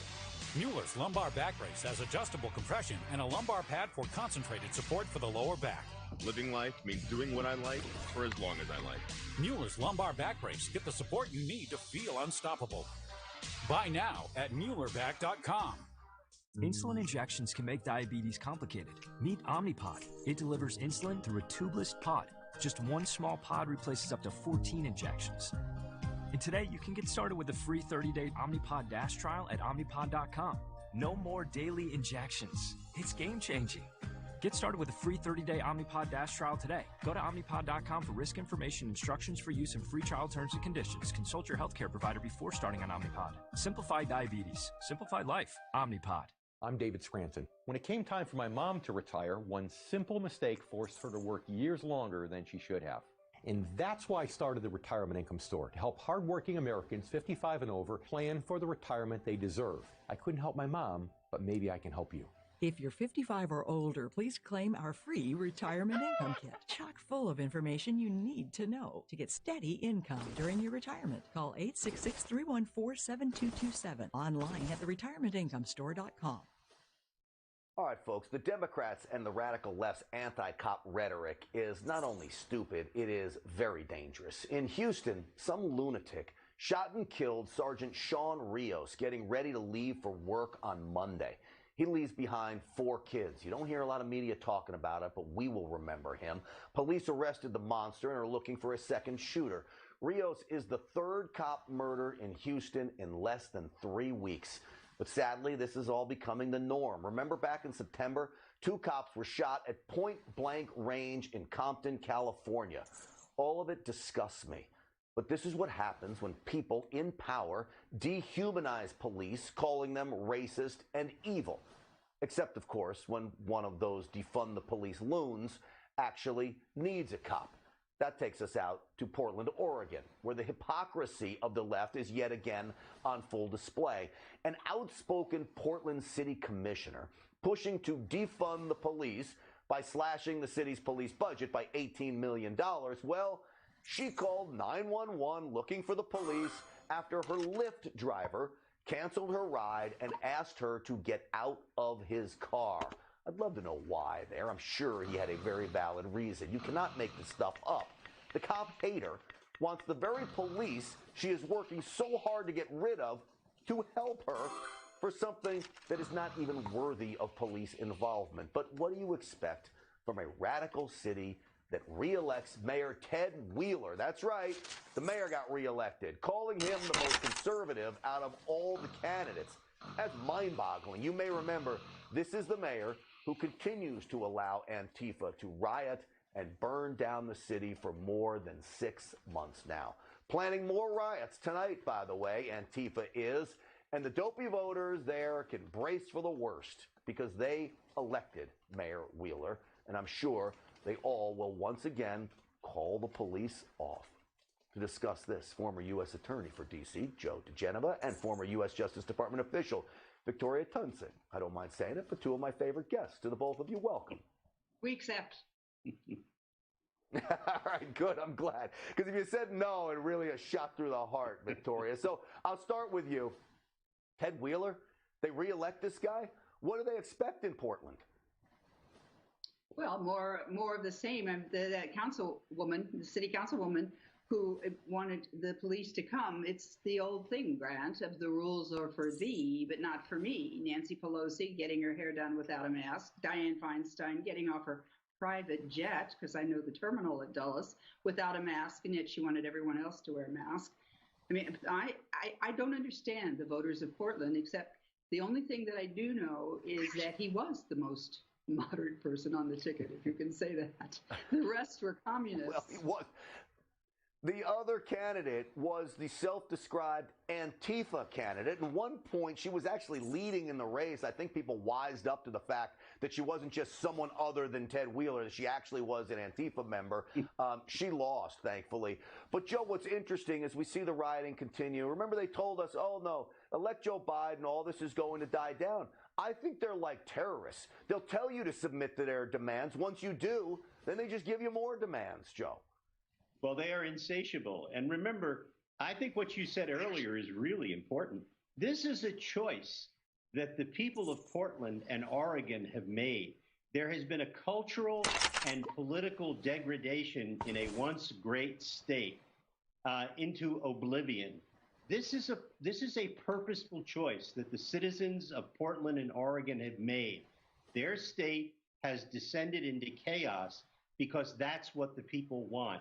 Now, obviously, the business owners who are in Portland don't want that, but they're not in the majority. And it's really tragic.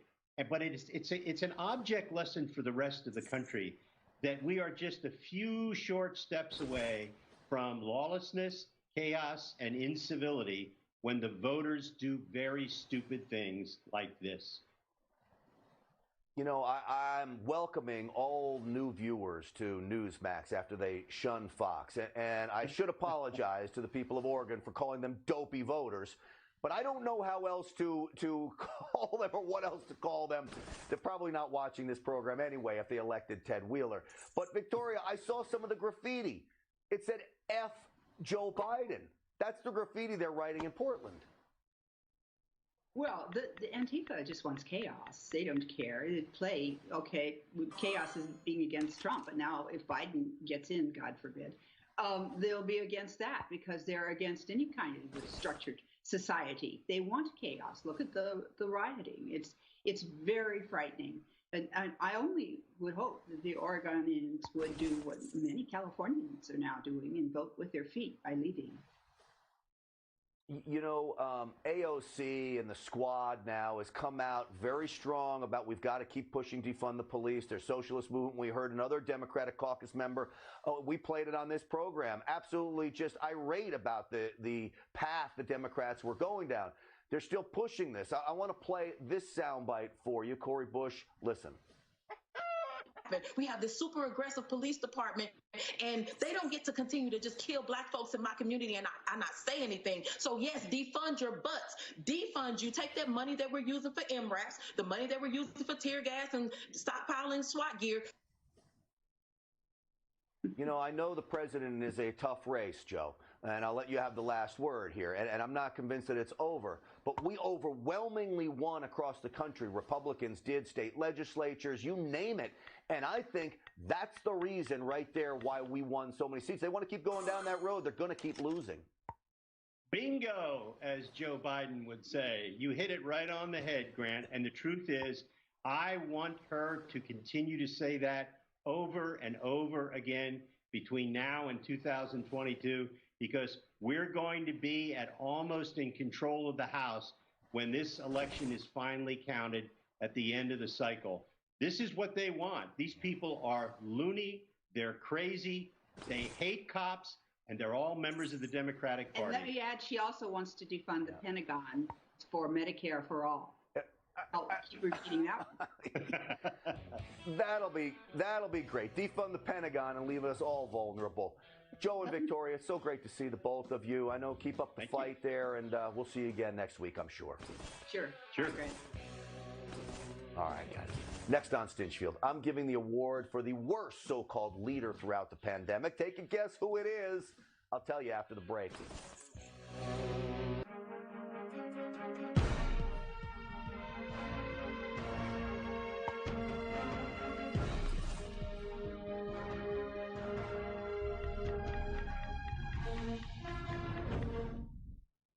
My mom was the most amazing person in my life, and she really showed me what it meant to love someone unconditionally.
I feel so part of this neighborhood, and I love my school.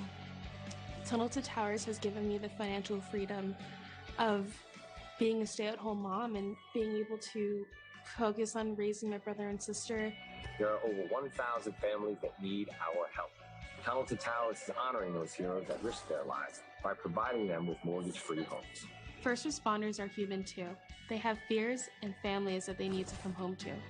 For just $11 a month, you can give back to these heroes who gave up so much for you and ensure that their families will always have a home. I'd like to ask you to contribute $11 a month to support their efforts. Please donate $11 a month by visiting tunneltotowers.org or calling 1-844-BRAVEST. Thank you.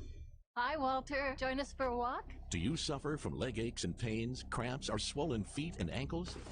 Let Revitamedic Circulation Booster help you get back on your feet and doing what you love. Call or go online to see why over 2 million people trust Revitive Medic. Developed by physical therapists and vascular surgeons, Revitive works by sending gentle waves of electricity to the nerves in your feet that stimulate your calf muscles to pump fresh, oxygen-rich blood throughout your legs and feet.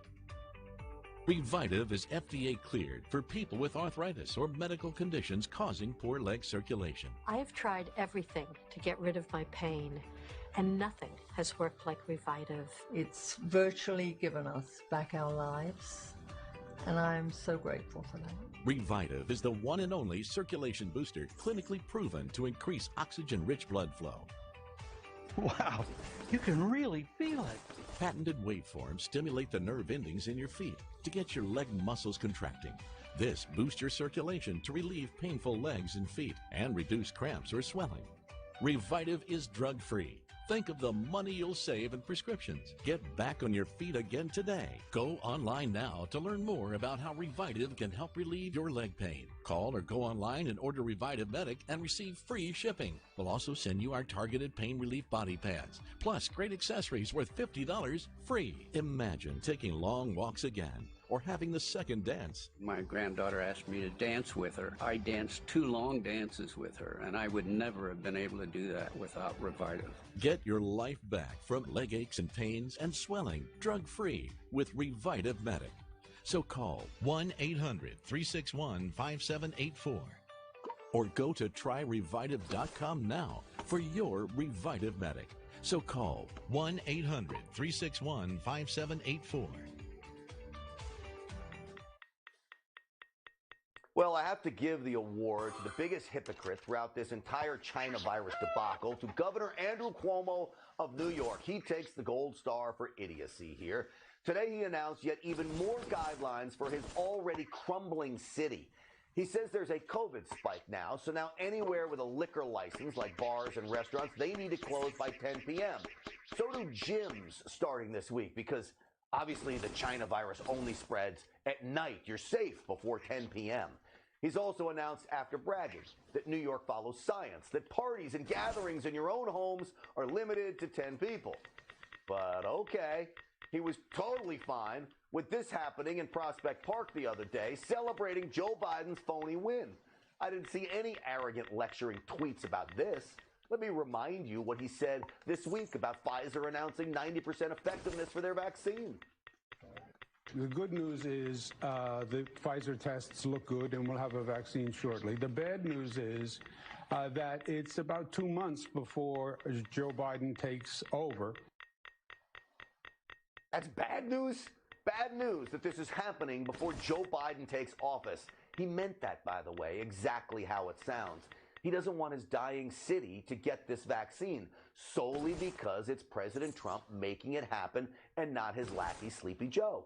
These new mandates from cocky Cuomo are infringing on your civil liberties. I know this is true. He just released a book in October about how wonderfully he handled the coronavirus in New York. It's called Leadership Lessons from Arrogant Andrew.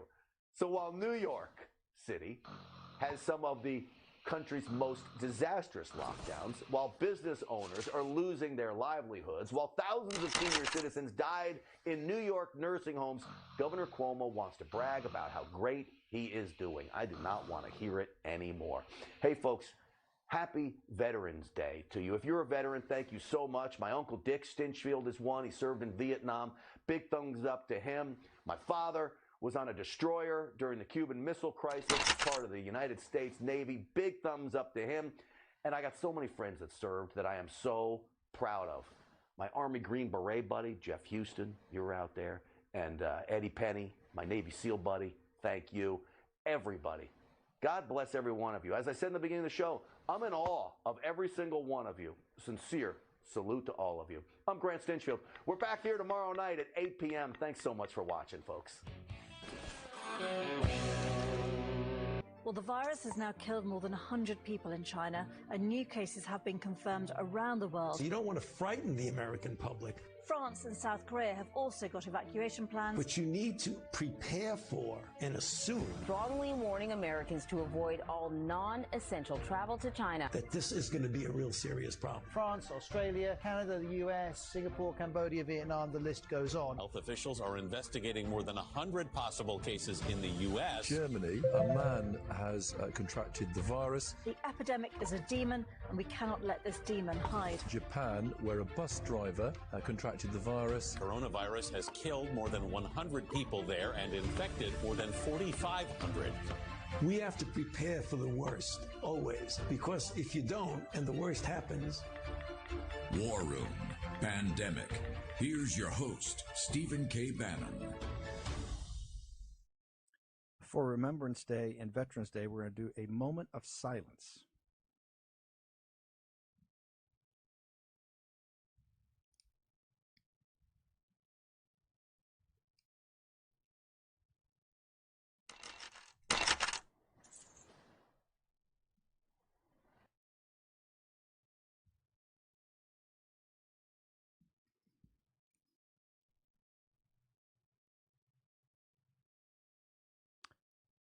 Raheem, I want to ask you a question. I don't want to be accusatory on a day like today, but I remember during the height of the Antifa riots in London, we had to put plywood around Winston Churchill, we had to put plywood around Gandhi, and we had to put plywood around the best statue of Abraham Lincoln, and I include the Lincoln Memorial in that, which is right outside of Parliament.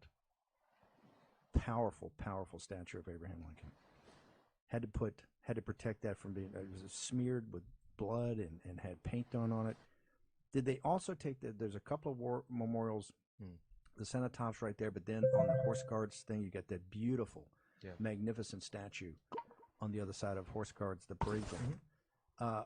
What happened during the I'm not trying to be accusatory, I'm just trying to get information. What happened during the riots? Well, so I noticed we've got up on the screen here, so I just want to comment on this. This morning, climate change activists actually tried to take over the Cenotaph when they, traditionally have the poppy wreath laying ceremony. There you see them holding a sign up that says, "Honor their sacrifice, climate change means war." And we've often tried to not politicize our war memorials, indeed our war dead, in the United Kingdom, but you can see people doing that there today. The same thing happened, worse happened during the BLM and Antifa riots over the summer. You're right. The Churchill statue had to get covered up, and I think it was actually a metal box, not a plywood box. Metal box, it was a metal right. box that covevered that up. So humiliating. Yeah, humiliating for us. Yeah, not for Winston Churchill. Humiliating for us that you had to put him on the cover. Yeah, I think also humiliating for my entire generation of people. It's not the first time that the Cenotaph has been targeted. We've seen actually the sons and daughters of celebrities in the UK who have gone on these riots and think that they're immune from prosecution or that daddy's going to come out and save them. They have swung from the flagpoles on the Cenotaph. Others have tried to daub paint all over them. We have a couple of images I think that we can get up as well. BLM spray painted on the Cenotaph, on the statue of Churchill. So it's deeply distressing, but it comes from the fact that just like here in the United States, our education system is so devoid of what we try and do here on this show. We've done this now how many years running, Steve, on all the radio occasions that we've had, that they don't teach what is the Cenotaph. You talk about the other memorials. I didn't learn until I went to see them for myself. What are the other memorials? What was the one we just saw just now? It's very hard to pronounce, actually. It's Ulrawaz, which is just this incredible memorial for all different wars. Just outside, I think it is in Staffordshire, I think. And you don't learn about those things. You don't learn about the memorial to the women who died in the wars. You don't learn there's an animals who died statue on Whitehall as well. You have one of my favorite statues in all London is Edith Cavell. Yeah. Right there at right side of St. Martin's of the Field, St. Martin's of the Field Church, right near Trafalgar Square. Mm-hmm. Absolutely stunning. She represents not just herself, but I guess all the nurses that served also. She was actually, I think she was actually shot. I think she was executed. by the I think the German army, and so want to make sure hashtag War and Pandemic, particularly our veteran today. The celebration in the United Kingdom, it's actually their Memorial Day, like we have Memorial Day for our honored dead. Veterans Day is a little different. Veterans Day here is a little more, I don't want to say celebratory, but at least we commemorate it with all the veterans that traditionally have had a huge Veterans Day parade in New York City that Mayor Giuliani has for many years been a part of. I think the president was up last year at the Veterans Day parade before the CCP virus. Talk about another 1930 situation, the Chinese Communist Party, another rising dictatorship, and Hong Kong as the Czechoslovakia of this situation. But that is for another day. I want to turn now, let's get back to the practical matters at hand. And the practical matters at hand are closing on a victory that President Trump won, and the America First movement won, and the Make America Great movement won, and the deplorables won, and the hobbits. Remember, the hobbits, Tolkien's hobbits in the Shire were all about, Tolkien came from landed gentry. He was one of the inklings in, was it Cambridge? I guess it was Cambridge. He was an inkling, one of the great writers with Charles Williams and others. And he went and served as an officer in the trenches. And what amazed him was the backbone and grit and determination of the enlisted guys, which he had never really had. He had always, seen working on the farms and everything, fell in love with. But that's where he had the whole vision of writing Lord of the Rings, right? And it came from, that's what the hobbits are. And when John McCain, threw it out as an invective many years ago, we said, hey, that's beautiful. The hobbits, the deplorables, right? Lao Bai Jing, old 100 names. It's the common man and woman. I want to go now to Georgia, where the working class folks down there are standing up for their rights and to defeat the globalists. John Fredericks of the John Fredericks Radio Network joins us. John, we just broke news, I guess, just announced there's going to be a hand recount. Is that because John Fredericks, now you're in your 70, you're down there for 3 days, you've caused nothing but havoc, right? You're turning things upside down there. I want to address what's going on, and also Lynn Wood, the great lawyer who's down there, I guess, in charge of the legal, is tweeted out today that we should just hold fast. We're going to have a massive landslide throughout the country. Can you explain what's going on? What about the hand count, and what's Lynn Wood up to? Well, Lynn Wood is here in Georgia with us. I had a litany of people on today from Georgia, Steve. It's all good news, and basically there's just a lot of fight left in everyone here. And yeah, I've been here 72 hours. Just the threat of the level of transparency that our radio show and the Steve Bannon show, War Room, is bringing here. The Georgia Star that we're launching on the 18th already got written up in the Atlanta Journal. I mean, people know now they can't fake this and they can't hide it. So basically, what the Secretary of State said today is they acquiesced to Doug Collins. Doug Collins is on my show today, and he said, look, we want a hand count of every vote in every county in Georgia. It's going to take about 3 weeks. Got to get this done prior to December 6th. Should be done by November 25th, sometime after Thanksgiving. But he said every vote is going to get counted. Every vote is going to get matched. Every vote is going to have to be scrutinized. And there's a lot of irregularities here, Steve, in Georgia, which is why those that are in the know are very confident that when it's said and done, Donald Trump is going to carry the 16 electoral votes in Georgia. So we started with Ray Smith today, who's part of Lynn Wood's team. He's the lead attorney in Georgia of the Trump legal team, and they're filing suit today along with 7 other states on what they called a 2-tier system, which is unconstitutional, which is basically there was one set of voting rules for those that voted early and showed up on game day, and a completely another set of rules for those that mailed in their ballots. No signature, no address verification, no ID, no nothing. And so that's going to get filed today. But a lot of fight in Doug Collins. He said, look, we're going to fight. We have to fight. He said, at the end of the day, this is about not standing down. We have to fight this. And when it's said and done, he believes that Trump is going to get over the top here in Georgia. A lot of votes are going to be disqualified. The voting irregularities in Georgia are off the charts, and they're going to bring sunlight to it during this. There's going to be a hand recount. So there's going to be poll watchers there and lawyers. Every single ballot is going to be hand counted and matched.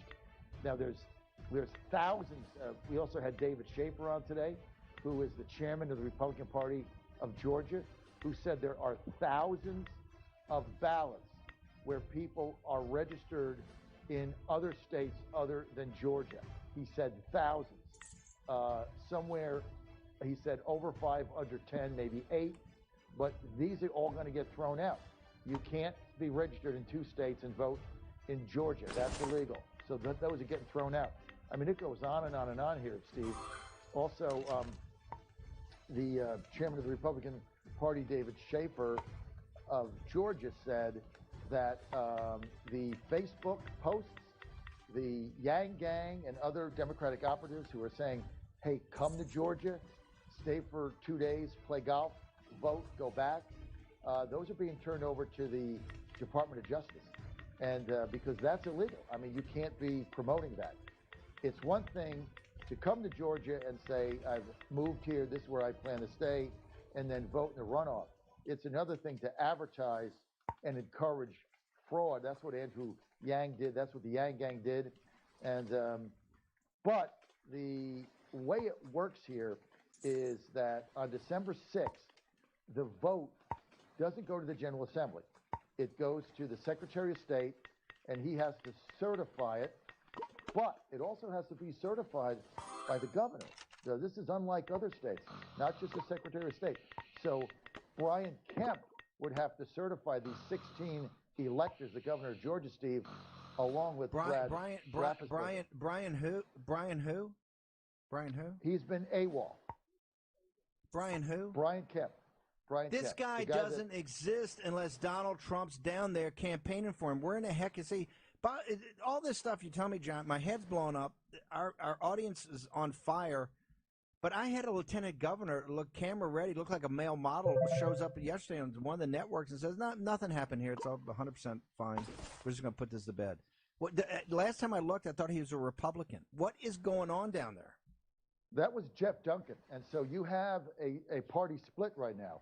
You have Brad Raffensperger, who's the Secretary of State, that just wants this whole thing to go away, certify the vote for Biden and go home.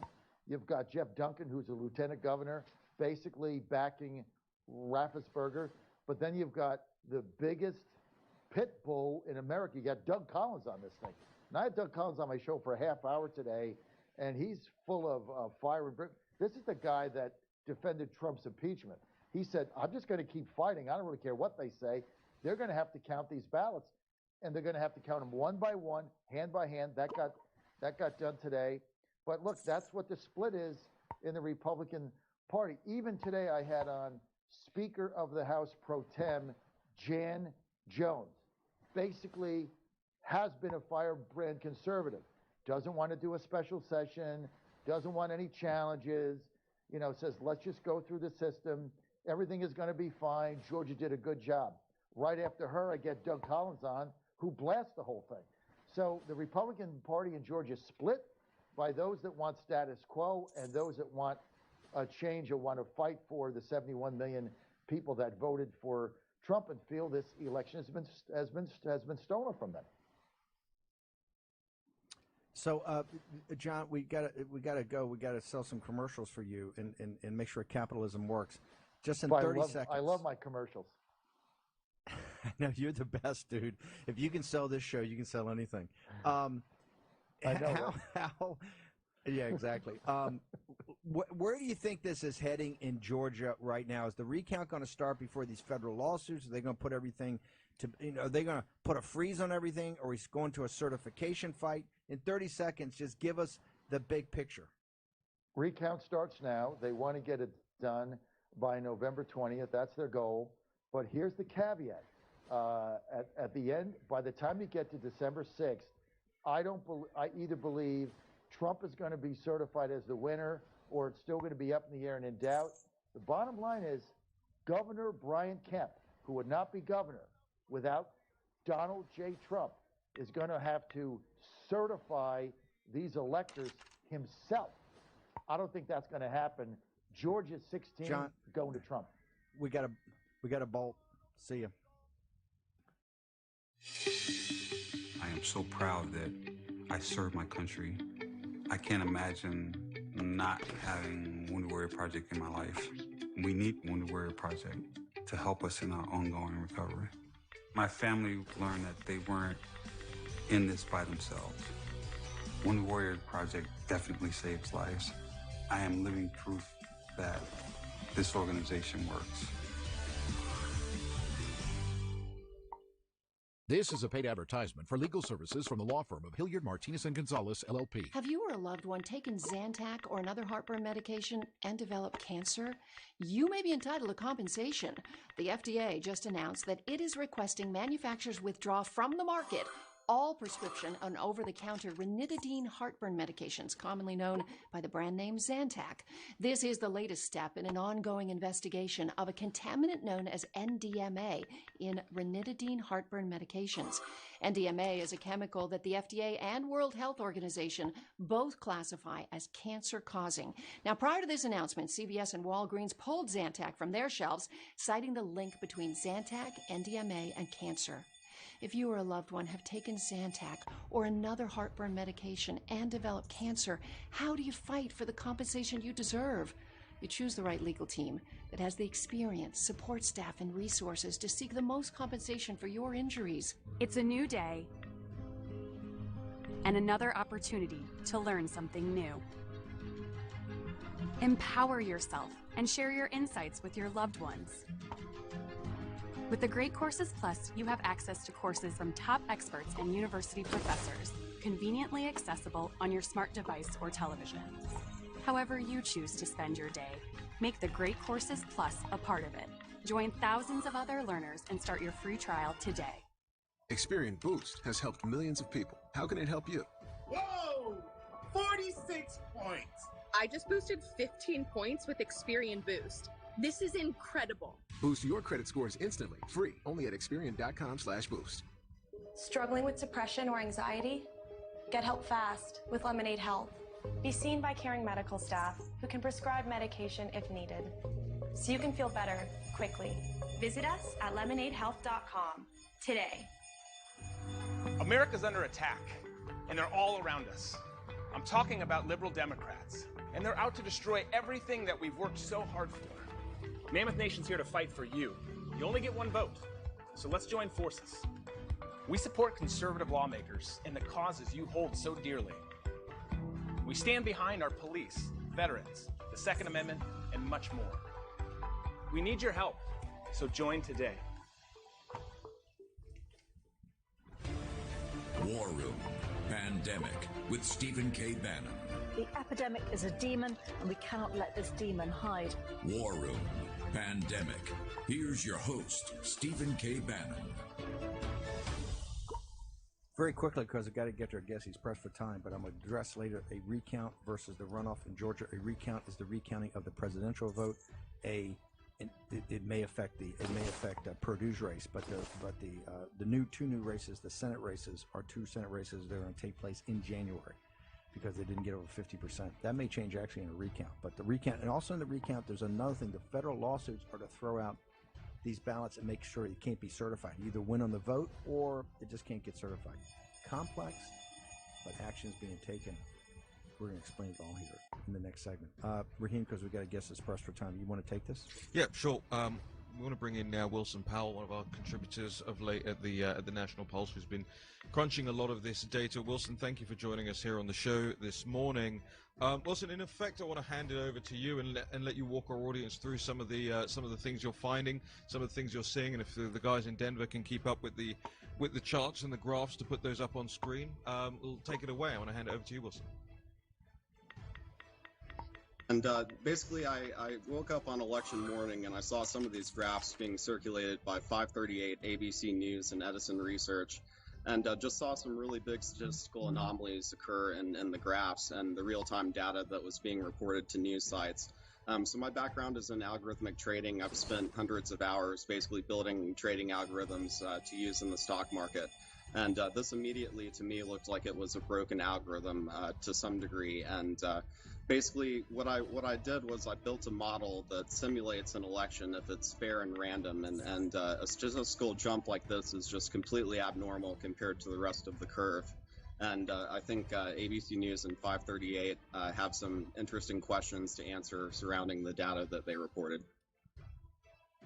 All right, so tell us what stood out for you, because there's a lot of people who are poo-pooing the idea that anything funny could have gone on here, saying no, look, what happened, and it couldn't have happened any other way, given the nature of this election, how the ballots were due to be counted in the middle of the night.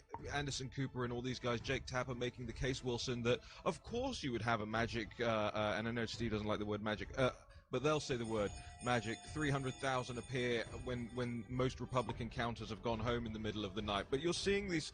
You've got a couple of graphs that you've put together here, and just walk us through them. Sure. So the first thing I would say is the time frames for when this occurred seems to be between the hours of 2 a.m. and 6 a.m. after the election, after the day of the election.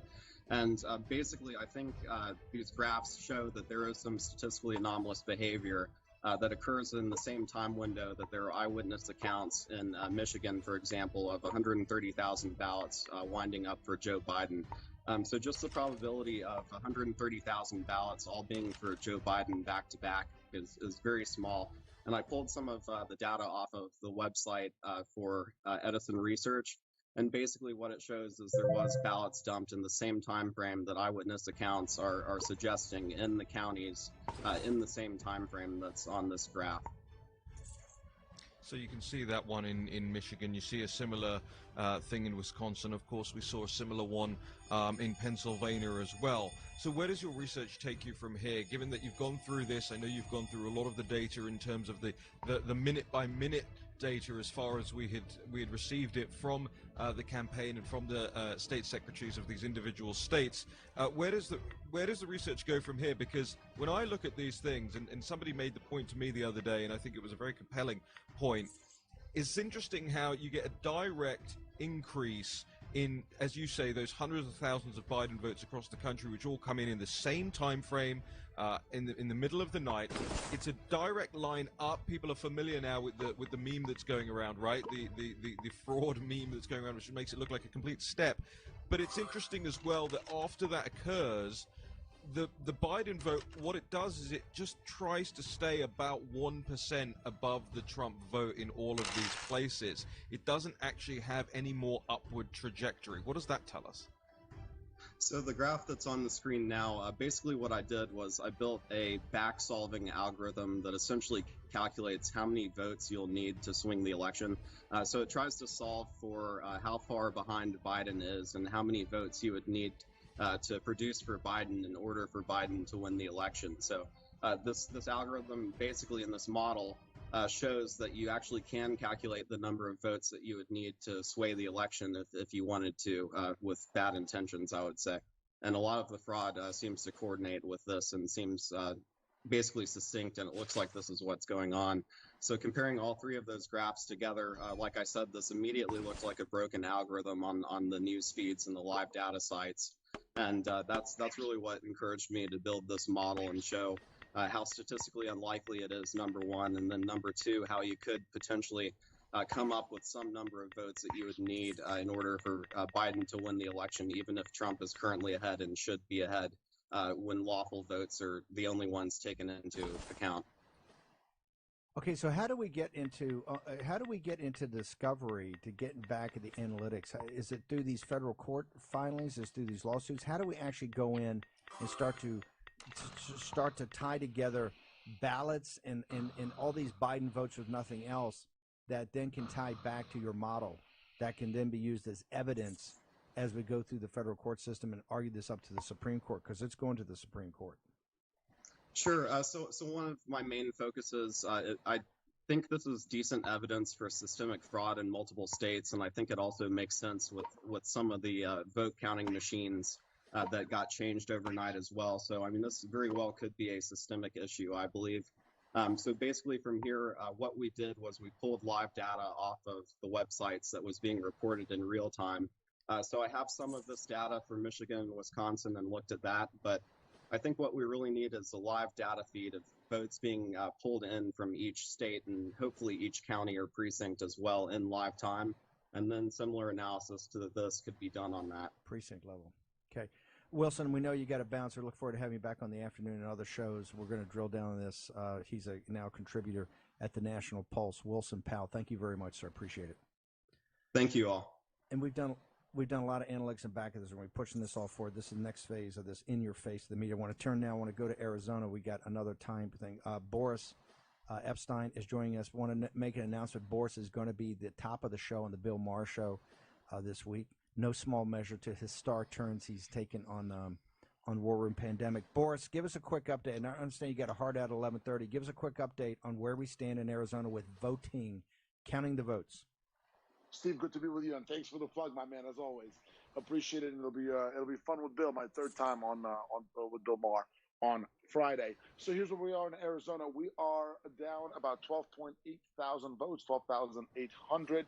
As of the moment that Fox News wrongfully called this race for Joe Biden. Joe Biden led by 200,000 votes, so just about over 5% remains, 6% remains of that lead. It's tiny, and we have about 60,000 votes left to go. Most of those votes, we believe, are coming out of Election Day. They may be duplicates, meaning votes that were damaged that had to be duplicated to be counted. They may be provisional ballots, which are ballots where folks got a mail-in but went to vote, and then that vote counted as provisional in person. But we are confident. Now, once we get through these last numbers, which are going to be coming out throughout the day today, I believe with a lot of vigor, I think we're going to see a lot of numbers today. President Trump will end up overtaking Joe Biden and winning Arizona and its 11 electoral votes.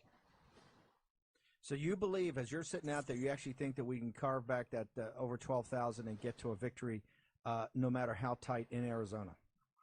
I do, because here's what I'm seeing. There's about a 12,800 deficit. I believe that they're up to 10,600 duplicates, and my understanding is we may win as many as 80-20 of those. That's 6,300 votes to us. You cut that 12.8 in half. In Maricopa, there are about 18,000 votes. We can get 56% of that. That's 3,600. In Pima, there are about 12,000 votes. We've been going 55-45 on that. That's another 1,200. And then there's cured ballots out there that are our ballots. We believe they're up to 4,000. Say they're only 2,000.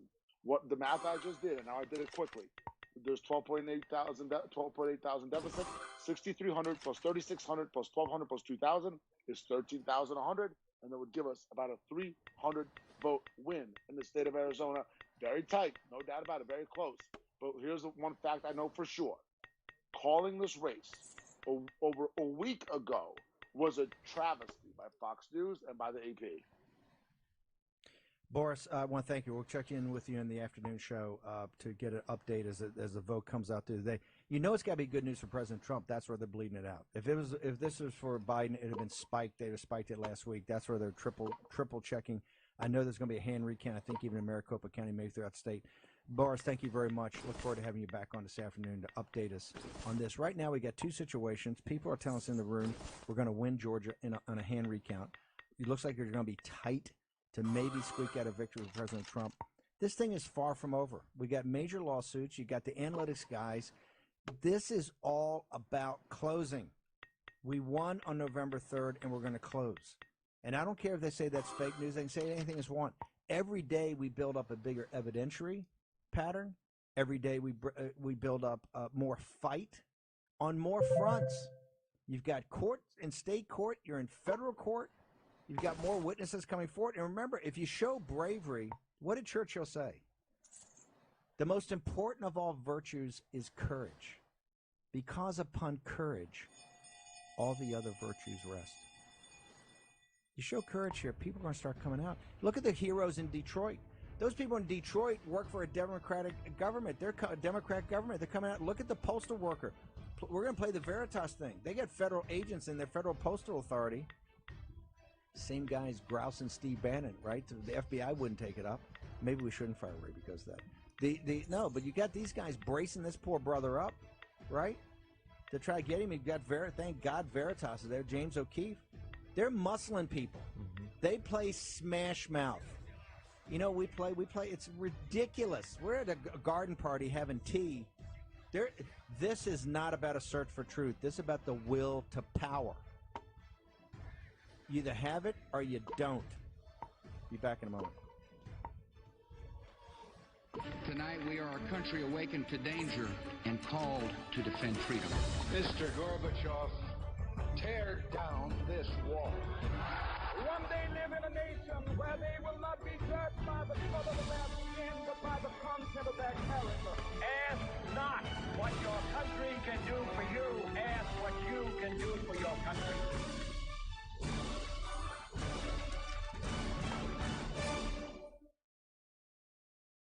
Hi, Walter. Join us for a walk? Do you suffer from leg aches and pains, cramps, or swollen feet and ankles? Let Revitive Medic Circulation Booster help you get back on your feet and doing what you love. Call or go online to see why over 2 million people trust Revitive Medic. Developed by physical therapists and vascular surgeons, Revitive works by sending gentle waves of electricity to the nerves in your feet that stimulate your calf muscles to pump fresh, oxygen-rich blood throughout your legs and feet. Revitive is FDA cleared for people with arthritis or medical conditions causing poor leg circulation. I have tried everything to get rid of my pain, and nothing has worked like Revitive. It's virtually given us back our lives, and I'm so grateful for that. Revitive is the one and only circulation booster clinically proven to increase oxygen-rich blood flow. Wow, you can really feel it. Patented waveforms stimulate the nerve endings in your feet to get your leg muscles contracting. This boosts your circulation to relieve painful legs and feet and reduce cramps or swelling. Revitive is drug-free. Think of the money you'll save in prescriptions. Get back on your feet again today. Go online now to learn more about how Revitive can help relieve your leg pain. Call or go online and order Revitive Medic and receive free shipping. We'll also send you our targeted pain relief body pads, plus great accessories worth $50 free. Imagine taking long walks again, or having the second dance. My granddaughter asked me to dance with her. I danced 2 long dances with her, and I would never have been able to do that without Revitive. Get your life back from leg aches and pains and swelling, drug-free, with Revitive Medic. So call 1-800-361-5784 or go to tryrevitive.com now for your Revitive Medic. So call 1-800-361-5784. We thought, what is the cost of doing more, of searching for ways we can help? What could it hurt to strive for better solutions whenever possible? To think ahead and be part of creating a healthier planet. And so that's why we're revealing the Defense Soap Shower Gel packaging, which uses 70% less plastic and has a self-sealing valve, which allows for drop-by-drop control for less waste and less mess.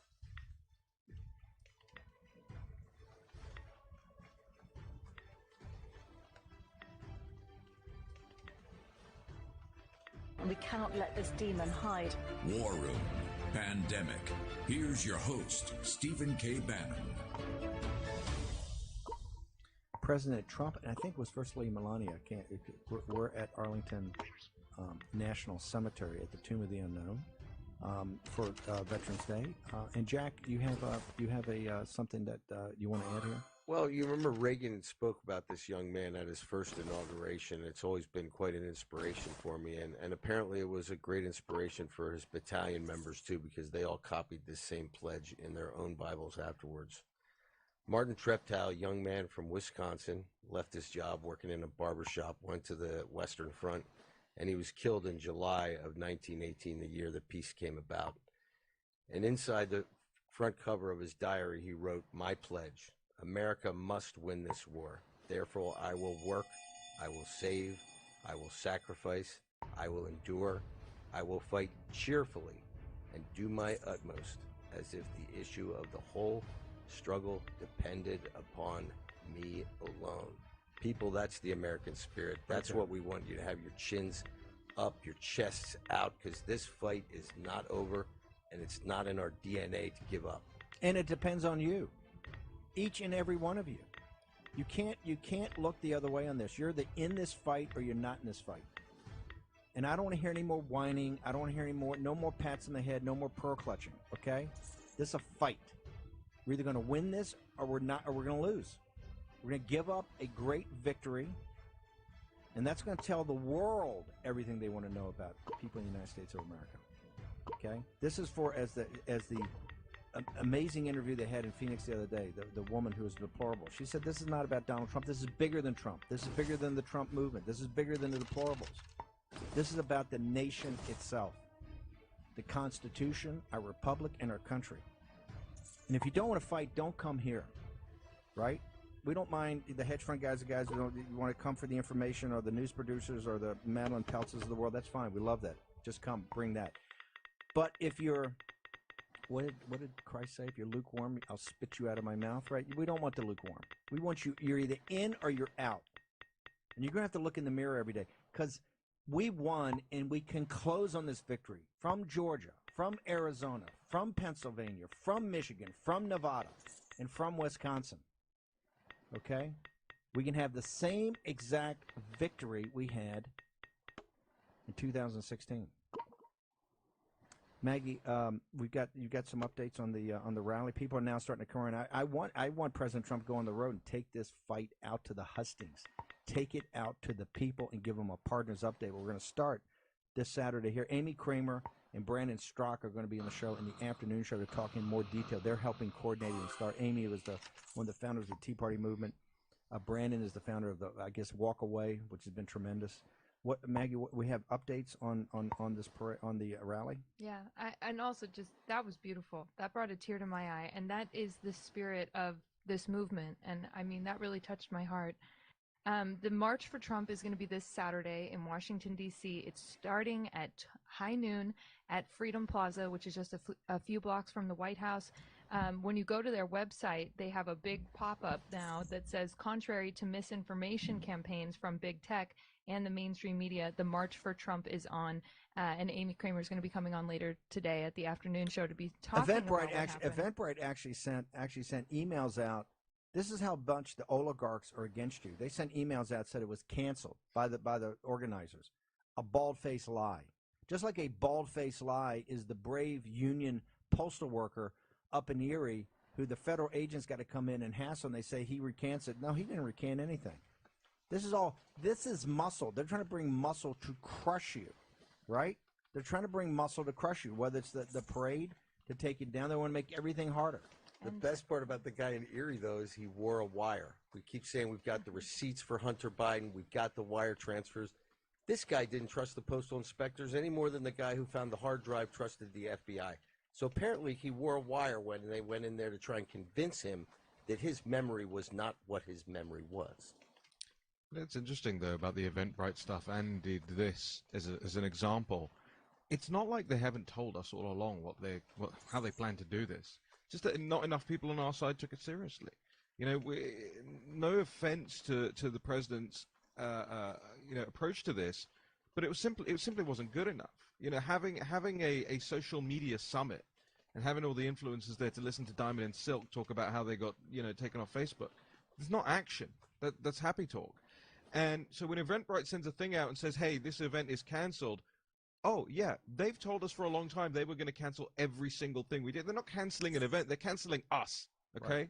Right. I warn not to play footsie with these guys. Right. I'm adamant to turn them into public utilities. Say, hey, Jack Dorsey, he took the Twitter account down because he didn't like me saying constantly, "You should be in jail. You should be in jail." As a national security threat. Okay. And Jack Maxey putting out hundreds of documents to show the compromise of Biden.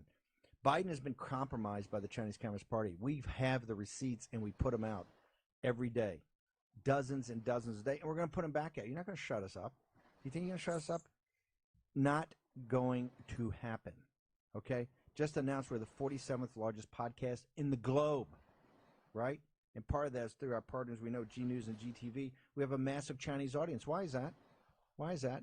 Because we have allowed the diaspora of men and women who breathe for freedom, are prepared to fight for it. Look in Hong Kong today. They got rid of all the guys, the pro-democracy guys had to step aside. They're about to be crushed, right? CCP knows how to play Smash Mouth. Democratic Party knows how to play Smash Mouth. Well, I tell you who else can play Smash Mouth? The deplorables. We're not backing down an inch. We're not backing down an inch. We're closing on victory. We don't care if you don't like it. We don't care if you're going to threaten people's jobs. We don't care. Because Donald J. Trump is raising his hand at high noon on the 20th of January, the year of our Lord 2021. Book your suites now. Book it. Right? and say War Room sent you, because it's happening. Everybody out there, everybody in the down on all that, it's happening. It's rolling on multiple fronts, and they don't want to deal with any of it. It's happening. Okay? You don't see them covering Arizona. They're not covering the recount in Georgia. They don't want to cover that. They don't want to cover the lawsuit. There's total crickets on the lawsuit from the Great Lakes Justice Center. Why? He had evidence. He had the receipts, right? Didn't want to cover that. You're not going to get away. Not covering stuff and deplatforming doesn't work. Doesn't work. Okay, I want to go now. When we get about, go ahead. Just if you tell a hotel firm in DC that War Room sent you, it's what we call an anti-discount. Your room costs you double.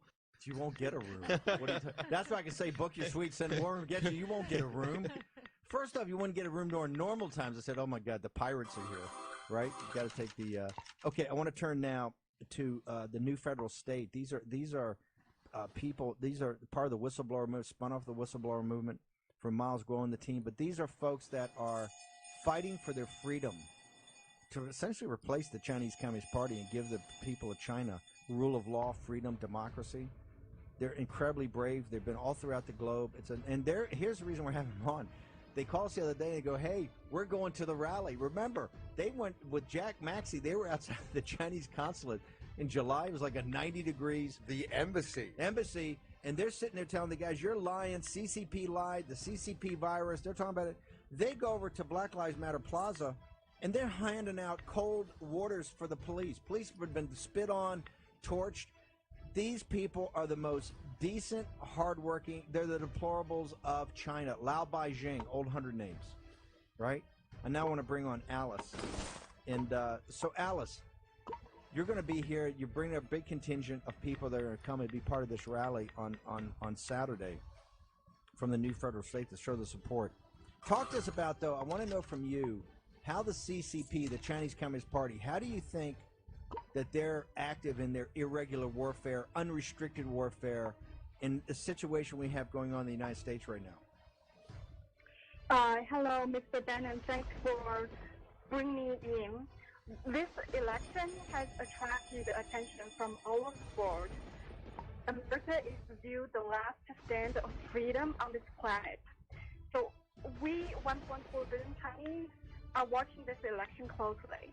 We have never voted in life, and CCP is not elected, so they cannot represent the 1.4 billion Chinese. And we follow Miles. We set up the new federal state of China. We're pursuing freedom, democracy, and the rule of law. So we support a fair election and the legal vote. And we have to fight. As you said, it's not a fight of any person or any party. This is a fight of American patriots. This is also the fight of Chinese patriots. Why? The hard drive from hell shows that Biden is 100% owned by CCP. If Biden wins, it will be lose-lose for American deplorables and Chinese deplorables. Biden is a good example of CCP's infiltration in America, the blue, gold, yellow program. Dr. Yan talked about the CCP virus. That's unrestricted bioweapon. And look at the information warfare. This is also the part of the unrestricted warfare. Mainstream media. It's fake news. It's misleading. CCP is behind this. Who is the real owner of CNN and the New York Times? It's Beijing Gehua CATV. So we want Americans to know this. And social media, look at the Twitter. It's a large scale of account suspicion and the content blockage. Fei Li, she's representing CCP. She is a board member of Twitter. And have you heard of the blacklist? They want to track Trump supporters. This is just the CCP style. And economic warfare. President Trump talked about the trade deals. I want to talk about the Wall Street stock market. Look at that. Hang on a second. Hang on, Alice. Alice, hang on for a second. Go back. Ty, how do you? Because people are going to sit there and go, "Hey, you're throwing out one conspiracy theory after the next. It all sounds great, but you can't. How do you back it up?" Let's just start with, before we get to CNN and all that. Let's start with the bioweapon. I know Dr. Yan's had her papers. She argues one thing, but how do you back up that it just wasn't an experiment gone awry, or it came out of the wet market? How do you say it's a bioweapon? First, be covered up in the beginning. Second, it's leashed onto the world directly because the science proved if it's a natural disease, the virus, it wouldn't spread so widely and for so long. Usually, it takes a couple of generations. The virus will live with the human bodies, like coexist more peacefully. It wouldn't be so serious. And there's the D614G. That's another new version. It spread from person to person, even 10 times faster.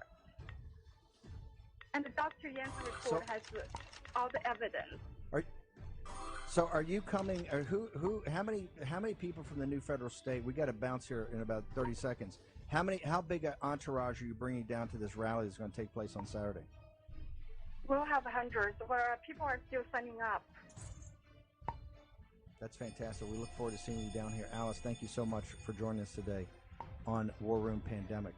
A contingent, at least 100, are coming down from various states to be part of this. If this thing catches on, this could be a big rally. At first, I didn't think much was going to happen, but it looks like they particularly since Eventbrite tried to stop it. That's when my phone started blowing up. That really got people upset. Okay, we'll be back in a second with we're sending Maggie off down to she's going down to Atlanta. She's going to Georgia, blow it up like John Fredericks. It's Vandenberg and Fredericks marching through Georgia, right? So in Raheem, we're going to tie all the loose ends, and we're talking more about your analytics and what's going on in National Pulse. No, Jack Maxey's got some observations on Brennan and what we should be doing about classified documents in the last couple weeks. Have you or a loved one taken Zantac or another heartburn medication and developed cancer? You may be entitled to compensation. The FDA just announced that it is requesting manufacturers withdraw from the market all prescription and over-the-counter ranitidine heartburn medications, commonly known by the brand name Zantac. This is the latest step in an ongoing investigation of a contaminant known as NDMA in ranitidine heartburn medications.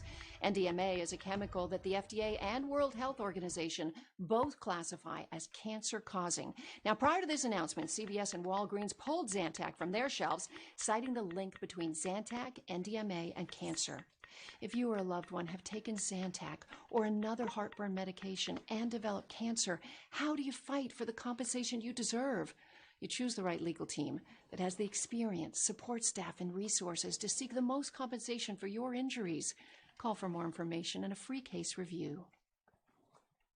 Everyday work, exercise, and stress leaves your body in a painful, achy mess. What if you could combine soothing pressure, vibrating massage, and heat therapy? Introducing Calming Heat, the revolutionary massaging weighted heating pad. Calming Heat combines the soothing benefits of weighted pressure with the warming relief of an extra-large heating pad, plus massaging vibrations that can be turned on and off. The secret is therapeutic heat that's absorbed into the weighted clay beads, combined with massaging therapy, all stitched in a soft, luxurious fabric, delivering warm, soothing pressure therapy to muscles and joints. Watch, when blasted with air, this regular heating pad blows away, but the weighted pressure and no-slip fabric keep Calming Heat securely in place. Calming Heat is the ideal way to calm muscle aches, loosen stiff joints, helps relieve hand pain, and soothe menstrual cramps. Calming Heat helps me by relaxing the muscle.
not just Wall Street. It's not just the city of London. It's just not a corporation. It's just not the politicians they own. It's also our cultural institutions. It's our great universities. It's the great opera houses and museums. But one of the things that's dearest to everybody is the church. And remember, in China today, the underground evangelicals and the underground Catholic Church are the two of the most robust institutions that are fighting back and fighting for the freedom of the Chinese people. The Catholic Church, the official Catholic Church, or the one that Pope Francis controls, or is the Pope of, has sold out the Chinese people to the Chinese Communist Party with a secret deal, of which, we've said, hey, they took money for it. They've never denied that. We made that accusation months and months and months ago. They failed to come back on that. Part of that, the guy that did it is one of the most evil individuals in the history of the United States, and particularly modern times. That would be Mr. McCarrick. He was the cardinal. He was kind of the Pope of the United States. He was a cardinal in Washington, D.C. He was a power broker, really in the Democratic Party for many, many decades, quite close to, guess who? Yep, Joe Biden, and just a totally evil guy. And now there's been a report out. And, of course, you would think the responsibility would get to the bottom of it. But no, just random. There are no coincidences. This report really put the blame on Archbishop Vigano, who has been this magnificent theoretician to walk through what's exactly happening in the world in these letters he sends to President Trump and to the American people. We have Liz Yore on, the investigative reporter and former prosecutor, one of the toughest individuals out there, hard-headed and clear-eyed. Liz, walk us through. We're going to have you on later in today and show and other days to go through in depth this report, because particularly tied back to the CCP. But I had to get you on just because of both what they say about Vigano, and they try to blame him, and also the fact that the KGB actually approached, I think, McCarrick in the 70s or 80s to be an agent. Can you go through both of those? Sure. This Vatican report, which we've been waiting for 2 years, is a classic Francis move. It is a score-settling, crass whitewash of his efforts to cover up. And what's very troubling is he puts the blame on Vigano. It's not surprising to those of us who have studied and followed Francis that he would do that. In fact, Vigano already commented that this should be the Vigano report, but more will follow with respect to that. But as somebody who studies Francis, I know to look at, and lawyers know to look at, footnotes. And in the footnote on page 34, it discloses that in the early 1980s, the KGB operatives in the UN, in the Russian embassy, approached Ted McCarrick to deal with him as a possible witness, expert, colluder with the Soviets. It went on for several years, and because the FBI was following this high-level operative from the KGB who was meeting with McCarrick, the FBI approached McCarrick and asked McCarrick to serve as a counter